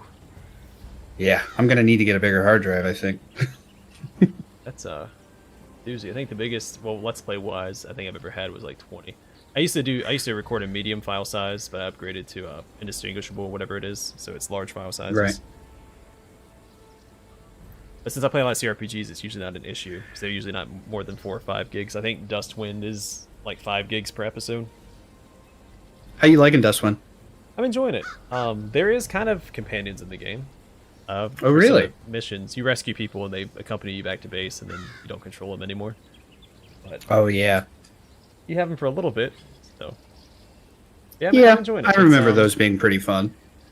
It's taken a slight turn into the hard, but I've been enjoying it. Yeah, I really enjoyed what it was. Was the campaign cooperative? I can't remember. I don't think so. I think it's just no, because the campaign. Well, there might be a co-op campaign because at the main menu select single player, multiplayer. I always go to single player. Right. It seems like, because I remember the game was originally built to play multiplayer only, and then they added the campaign, but it's like, why wouldn't you add cooperative into the campaign? Might be. I really enjoy the like defending the base. That's always fun. So I don't like that was a lot of fun. I don't like how you lose all of your defenses. Like when you leave and come back, all your stuff is gone. You have to do it again for the defense. I was one of the few people that I was one of the few people that really enjoyed Fallout Tactics, so I was really excited when it came out, and then I don't know, it just didn't sit right with me. Yeah, I think if like teenage me would have really, really liked that game, especially if I could find like an endless defense mode. I've always been a big fan. Yeah. Like that's why I always played a bunch of RTSs. I like defending. I like just defending against impossible odds and eventually losing. But as long as it shows me stats at the end, like how many people died compared to mine. Yeah. I used to have a recording of Dawn of War when I was a teenager. I was playing Imperial Guard against 5. I think it's 5 because I think you have up to 8. So 6. I think you have up to 8 on a map. Anyway, 5 like on the hardest difficulty orcs. Mm-hmm. Maybe it was 6. And I held off for like 3 or 4 hours. I think it's like 4 hour long recording of me just like I was trying to expand but I couldn't. They kept pushing me back, so I just held the line for for 4 hours. It was so much fun. I eventually lost, but it was a good time. Did you ever play They Are Billions? No, I have not, but I am familiar with it. That sounds like something you might be interested in because I know they added a campaign, but when it first came out, it was just that. It was just survive as long as you could, try and get to day 100, and it was pretty difficult for me, anyways. But sometimes, sometimes hard for me isn't hard for other people. It's almost 11 p.m., Aaron. 10:51. Oh wow, really? Oh yeah, it's kind of late, isn't it? Yeah, it's getting there. I was gonna hop off probably at 11. So I can get up nice and early.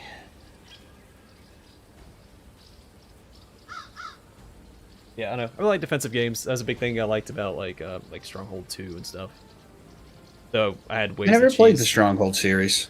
I had a way to, yeah, I would just cheese it. I took all the knights and put them on top of the keep in the center where the king was, and just as enemies came up one at a time, they just got cut down by all the knights. But there was a bunch of like pre-built maps you could get through and play historical battles, and those were really fun to play. Oh wow, it's almost 4 a.m. for you? Are you usually up at this time, or are you just staying up late today because it's Saturday? Or I guess Sunday for you.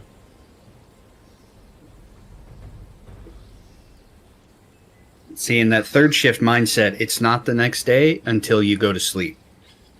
So, you go into work, like I'll go into work Friday night at 7 p.m.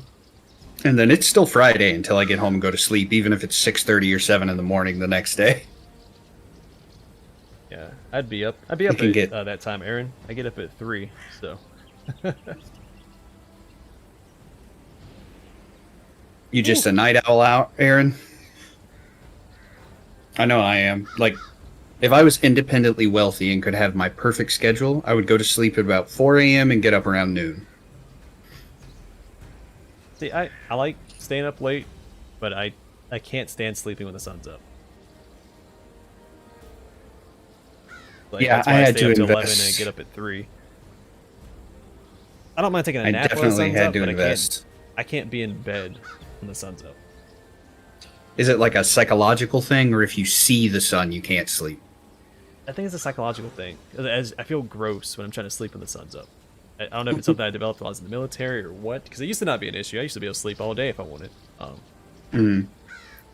But something shifted, and I can't do that now.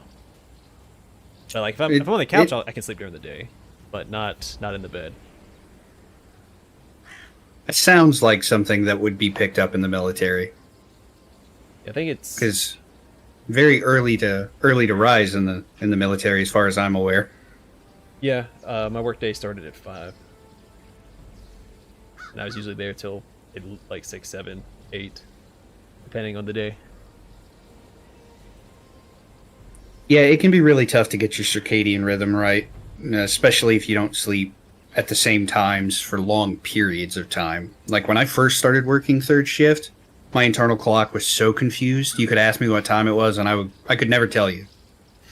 But after doing it for 8 years, my body's gotten used to it. And even when I'm off work, like if I take a week off of work for vacation or something, my body tries to autocorrect and get me back on a third shift schedule. So, let's say I'm off all week, and Monday I get up at 7 a.m. By Wednesday, my body will be trying to stay up later and later and trying to get me up later and later on Thursday. It's a very interesting thing.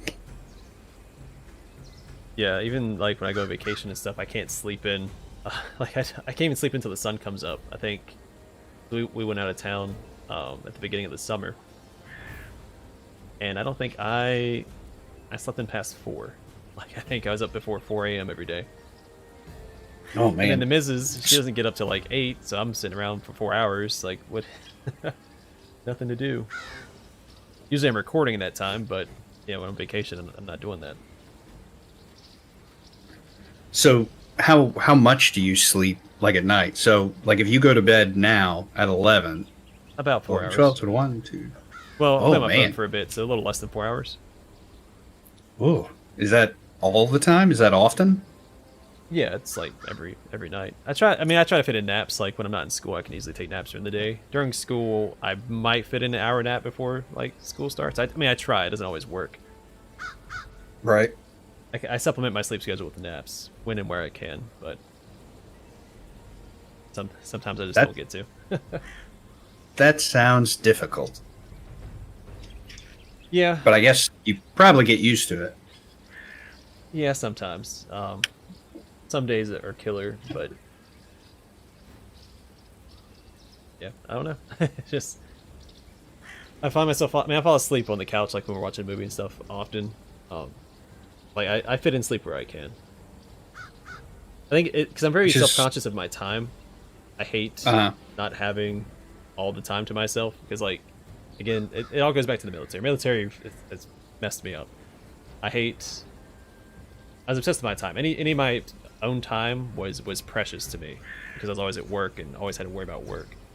So, like, same thing here. I try to mitigate the amount of time I sleep and stuff, so I have as much time as I can during the day to do what I want to do, or get what I need to get done throughout the day. It's like I feel like I'm constantly pressed for time, even if I'm not. There was a, I want to say it's called polyphasic sleep, but don't quote me on that. It was a form of sleeping where you would actually only sleep for 1, maybe 2 hours a night. And then throughout the day, you would just take like 3 1-hour naps. And it was supposed to reset your sleep cycle and completely, it would train your body to only be able to sleep for that short period of time. And you would eventually get used to it. And people would say it would actually like up their serotonin and dopamine levels and make them happier, which I thought was bizarre. Well, yeah, it's safe for 24 hours anymore. I used to do it all the time when I was younger, but nowadays, man, I don't think I can bring myself to do it. I've tried a couple 24-hour streams since I started the channel, and that usually falls apart. So, a 24-hour stream sounds difficult on my back. The older I get, the harder it is for me to sit that long. Yeah, I'm right there with you. Understand. When I was probably in my 20s, I would stay up 24 hours all the time. It wasn't a big deal. But once you get into your 30s, and I'm still in my early 30s, but once you get into your 30s, it's like, nope, not going to happen. I end up sleeping more instead of less. Yeah, it's hard. Like I've tried it a couple times again with the streams and stuff, but I feel really gross. I feel like I have to stop and like take a shower or something. I just get really feeling. If you're doing a 24-hour stream, you at least need a lunch break to go like take a poop, take a shower, things like that. Yeah, I'll never eat on stream. I hate when people eat on stream. It drives me up a wall. I've watched like some bigger streamers and then they start like eating their lasagna or whatever. I'm like, that's disgusting. God. I never watch them again. Like you don't eat on stream. That's disgusting. Or if you do, at least try and be mindful of what you're eating. You know, why would you eat lasagna? That's terrible. Or like like a big handful of spaghetti and just shove it in your mouth. I'm also one of those people. I hate listening to people chew. Right. Like, it's one of those things that like supposedly there's like a mental thing about like there's a name for it. I don't remember what it is, but can't stand it. So one, I'm not a big fan of face cams anyway. So if you have a face cam, I'm already like trying to find a reason to stop watching your stuff, and then you start shoving pasta down your gullet. I'm out. I think face cams can be good in certain scenarios. Like I was just playing through Resident Evil, not Village, 7. I was playing through 7. And there were a couple of times where it was like, I think the look on my wife's face right now would be pretty funny to share with everyone else. But I don't think it's necessary. I don't think people need to have it up all the time. Like, I don't think people need to see my ugly mug to enjoy a video game. Yeah, because I've had people ask me about it before, and I'm like, for the most part, I'm playing CRPG, so I'm doing a lot of reading. Right. My reading face isn't an engaging face. I'm sitting there like leaning into the screen, trying to make sure I don't stumble over my words. It's not like, wiping your monocle on your shirt. Yeah. Well, I don't wear a shirt. I don't wear a shirt when I'm on the PC, so you get to see all that too. I'm not put on a shirt. Hey, there you go. They'll ban you, man. You show off a nipple. And I've never been a big fan of face cams on videos anyway. It's always been kind of a turnoff for me. And it's just something else you have to like try and get out of the way of the actual gameplay. Yeah. Yeah, it's never appealed to me. Like, there's none of the people that I watch on like a regular basis have a face cam. Can't think of anybody. Can't think of anybody that actually uses a face cam that I watch. Always I think one of the only face cams. Yeah, and there's a mystery. exactly. Have a Who knows how $100 ugly I am? Have a $100 tier to on my membership. You know, you pay that, you get to see my face. So if I had a face cam, why would I? Like, no one's gonna pay $100. You know. Exactly. Not that they're paying $100 now, thankfully, but. Yeah, then sometimes people's faces don't match up to their voice. Like I've been burned before. You know, I watch somebody that doesn't have a face cam. They're like, oh, you know, I hit 100,000 subscribers. I'll show my face. I'm like, oh, that's what you look like. Okay. You know, it's not just the mystery, but it's also the dream shattering. Yeah. In my There's case, always. In my case, I'm so attractive. You're not even gonna watch the game that I'm playing. You're just gonna be looking at me. See, and if they check out your channel and see how beautiful you are, and then go to mine, they'll be like, ugh, why are these guys hanging out?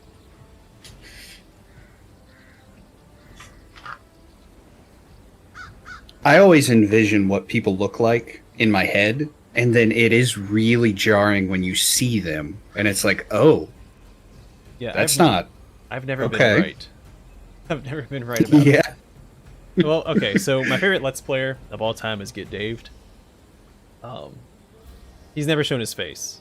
In fact, he's only dropped one hint as like to where you could find a picture of his face on the internet. And I finally tracked it down. I think the same day that he like retired from Let's Plays, which was like over this like last spring. I tracked it down, and he's actually about what I expect him to look like. But I've also been watching him for like 11 years, so I guess I should have some idea. But I like how he handled it. He never showed his face. There was like this ongoing mystery. Like, what does this guy look like? He said there's a video on YouTube somewhere of what he looks like. I'm trying to hunt it down. And I finally did. After like 11 years, I finally found out what he looked like. And it was almost like a sense of closure. Because, you know, he stopped doing Let's Plays. But Time to get Daved. Is that the right guy? Yep. Good old Get Daved. He still streams stuff, it looks like, just doesn't do Let's Plays? Yeah, he does streams every now and then. He's developing a game right now. That's why he's kind of... Oh, that's cool. All that on the wayside, so...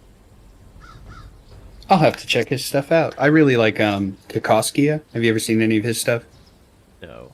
Ring a bell? He's pretty good. He does a lot of like CRPGs also, and a lot of the older games like what's it called? I can't remember. Like Stone Keep and the games that you know, like Grimrock is kind of based on, those first person dungeon crawlers. El Tomorrow Gaming is my guy for that stuff. Ooh, I'll have to check him out too. El Tamar Gaming? Yep. He has like his icons be like a little dragon, almost like an Ouroboros type dragon deal. Black and white.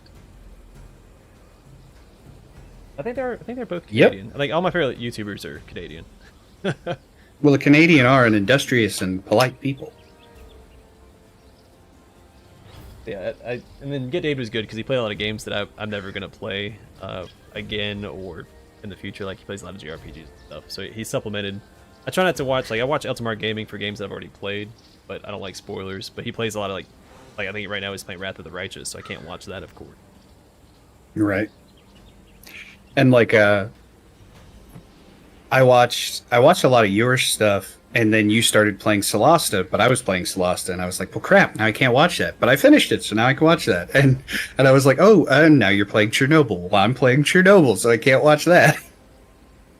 Yeah, that's one of the downsides of being a connoisseur of Let's Players. Everybody kind of starts playing the same new stuff. I need to start playing older games. I've been keep getting caught up playing all these new games, but I have a lot of old games I gotta play. Yeah. Yeah, I agree. It's hard to get excited about it.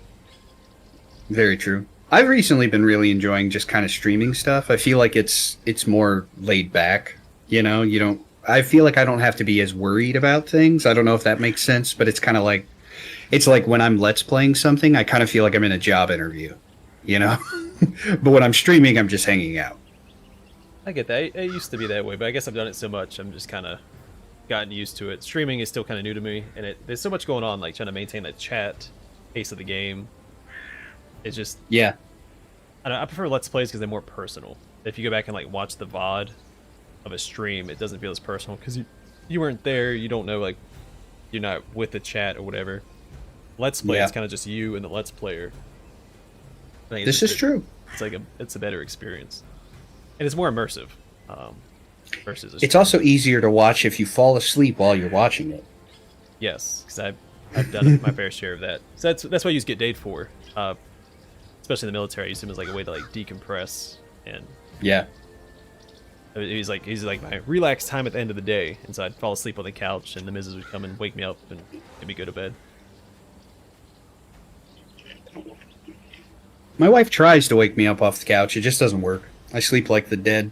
She'll poke me for about 10 minutes, and I'm like, go away. She's like, all right, fine. The same way. That's why the animals, when they get hungry, they usually don't wake me up. They wake her up. But I'm the one that feeds them in the morning, but they can't wake me up when, before it's my time to get up. Right. What have you done a lot? Falling asleep on the couch, I think. Oh, yeah, I do that a fair bit. I love my couch.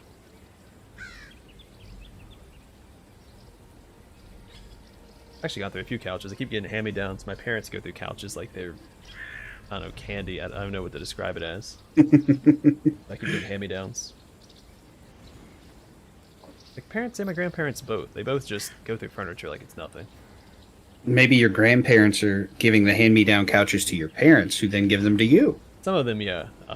It's been through the whole family. Yeah. I really hate the one couch they gave us. It's so heavy. It's... You see, I take that as a compliment. So, like, that's kind of one of my goals. Because Get Daved, people always say that they fall asleep watching Get Daved, and he'd take that as a compliment. He'd bring it up, and then, like, oh, that'd be cool. And so that was kind of one of my... Like, I'm extremely flattered when people say they fall asleep to my stuff, because my channel is heavily inspired by Get Dave's channel. So if I, have that similarity, it feels good, Like, I don't keep up with, like, celebrities and all that stuff, but I keep up with Get Daved. So if I can mimic that to some extent, then I'm content. It's funny you say that, because it's like I'm the exact same way. It's like you could tell me about some new celebrity and something they did, and I'd have no idea. But you tell me about a YouTuber, and I'm like, oh my god, that's awesome. I want to, like, I would rather meet a lot of YouTubers than celebrities. Yeah, and I don't know, it was just something. I don't know why there's a difference there, but I guess it's like more personal. I don't know. Get Dave is Yeah, I was gonna say, down to earth. I think it goes back to the personalism, or the personalizing of it. Because it's like, these are real people just doing what they love. These aren't brands or images or things like that. Well, typically, the ones I like aren't. Yeah. I usually watch smaller guys. I don't watch a lot of like big YouTubers. Yeah, like, oh, new Fortnite challenge. I'm like, I'm never gonna watch any of your stuff ever. That reminds me, I need to go check on Loteri. I haven't checked out his channel in a while.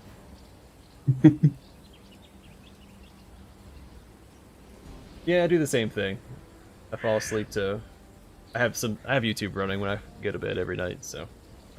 Me too. Helps drown out my tinnitus. Oh, bummer. Did you get that in the military, or just have it? Nope, it was in the military, yeah. Working around a bunch of aircraft. Yeah, my grandfather was in the military, and he had pretty bad tinnitus. By the end, it was like, Grandpa! Yelling at him from, 3 feet away, and he, huh? What? Yeah, I have a fan that I run every night that I can't go to sleep without. So if our power goes out, I don't sleep. I just can't. It's bad. Because some people have tinnitus that kind of like comes and goes. I have this constant high pitch, like, me, like it does not stop. But like my mother-in-law, she has one that kind of like pulses in or out. It's almost like a bell that rings, which sounds awesome to me because there's that small reprieve. But I don't have that. Yeah, I'm very lucky. I don't have tinnitus, so but I'm familiar with it. It sounds terrible. Yeah, I think supposedly everybody gets it, but like as you get older, you can't hear it. Like, that's why they used to have that mosquito ringtone, because older people couldn't hear it. Because you lose some of your ability to hear as you get older, but it's not always as severe as others. Yeah, I've noticed and again, it's not like I'm old by any means. I'm in my early 30s, but it's interesting how much you start to notice just from 25 to 35. Because it's like, huh, 10 years ago I could have done that. 10 years ago, I remember when, I want to say it was, when did Fallout 3 come out? 2006. Okay. So that was right at 15 years ago, approximately. I remember I played that for 14 hours straight, you know, Yeah. when yeah. it came out. And now, if I sit and play a game for 6 hours straight, when I try and get up, it's like all my bones are popping back into place. Yeah. Yep, same thing here. I can't. Well, I just can't stare at a screen that long anymore. It gives me a headache now. I used to be able to do it no problem. And if I got a headache, I'd bounce back right away. Or I do some physical strenuous activity. I used to bounce back. I don't bounce back anymore. Yeah, or I don't know where you sit on drinking. I don't drink much, but when I used to drink, give me 12 hours and I'd be fine. And now if I have a 6-pack, I got a headache for 2 days. I don't drink very often. I used to. Again, it was a military thing, but I've kind of Right. almost completely cut it out. I do it. I every might once in have while a socially. beer a year, it's almost never now. I am on the hunt for a Bahama Mama. So one of my favorite drinks is a Bahama Mama, and I only like them when they're frozen, like they're the slushy, the iced version. No one has that. They all do the liquid version, and it's not nearly as good. So everywhere I go, I'm like, hey, like if I see they have a Bahama Mama listed, I ask, and I'm always disappointed. I think Denny's has it, but I don't have a Denny's in my town. But when I was in California, we had a Denny's on base, and so I'd go and get the Bahama Mama every now and then. It's actually a tradition before deployments. We'd go and get a bunch of like fruity drinks before like the night before we deployed. I didn't even know that Denny served alcohol. Yep, they do, but they cut it off at like midnight. At least on base in California, that's like a standard thing. I've never been to one before midnight, so that could be why I never noticed. Yep, tinnitus is. You'll have to take a road trip. You'll have to take a road trip to a Denny's and get you a Bahama Mama. I bet you they won't have one where I go. It's. I guess it's my. You my got to call request. ahead. It's your holy grail, full of Bahama Mama. Yeah, my back is messed up anyway. I have a chronic back pain. I don't have a 3-year-old daughter to pick up, but I have a 70-year-old or 70-pound dog I pick up every now and then. As someone with a 3-year-old, Aaron, I feel your pain. My dog is 'Cause they- 2, going on 3. Maybe she's 3 now. I kind of have a 3-year-old daughter. It's a dog. Yep. Dogs pick up things a lot faster than kids. Especially if it's That is dropping definitely the around. perk. Yeah, absolutely. They'll pick that up in a second. Your children just want to take your food off your plate. It's easier to train a dog not to do that than a child. Children don't get it. They just look at you like, but I want it.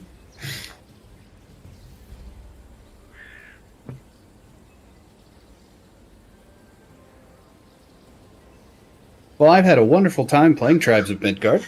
I'm definitely down to play some more. Also, we probably could have played another game as long as we've been sitting here talking. Yeah, but hey, good conversation's good conversation. Yeah, I had fun. One of these days we'll Yep. beat it. Hopefully before the next season starts. So with 2 weeks, because you work next weekend, we do the weekend after that. Yep, that sounds like a plan, my friend. Let me know, and if you have any other openings on weekends, just I can probably play on Fridays as well. My schedules on Fridays are pretty light. My any- schedule is Friday, Saturday, Sunday, and they're all 12, so wouldn't have any time to schedule one in. Okay. All right. Well, you just let me know, and we'll try this again. Yeah, definitely. I'll go ahead and end the stream on my end. Thanks so much to everybody who came out and watched, and we'll see you next time. Bye, everybody. I'm gonna wrap up my stream as well. Everybody, stay safe, stay classy. I'll catch you guys the next one. I already got my little spiel at the end. Take care, everybody. I'll see you guys tomorrow. We'll be jumping back into Pathfinder Kingmaker.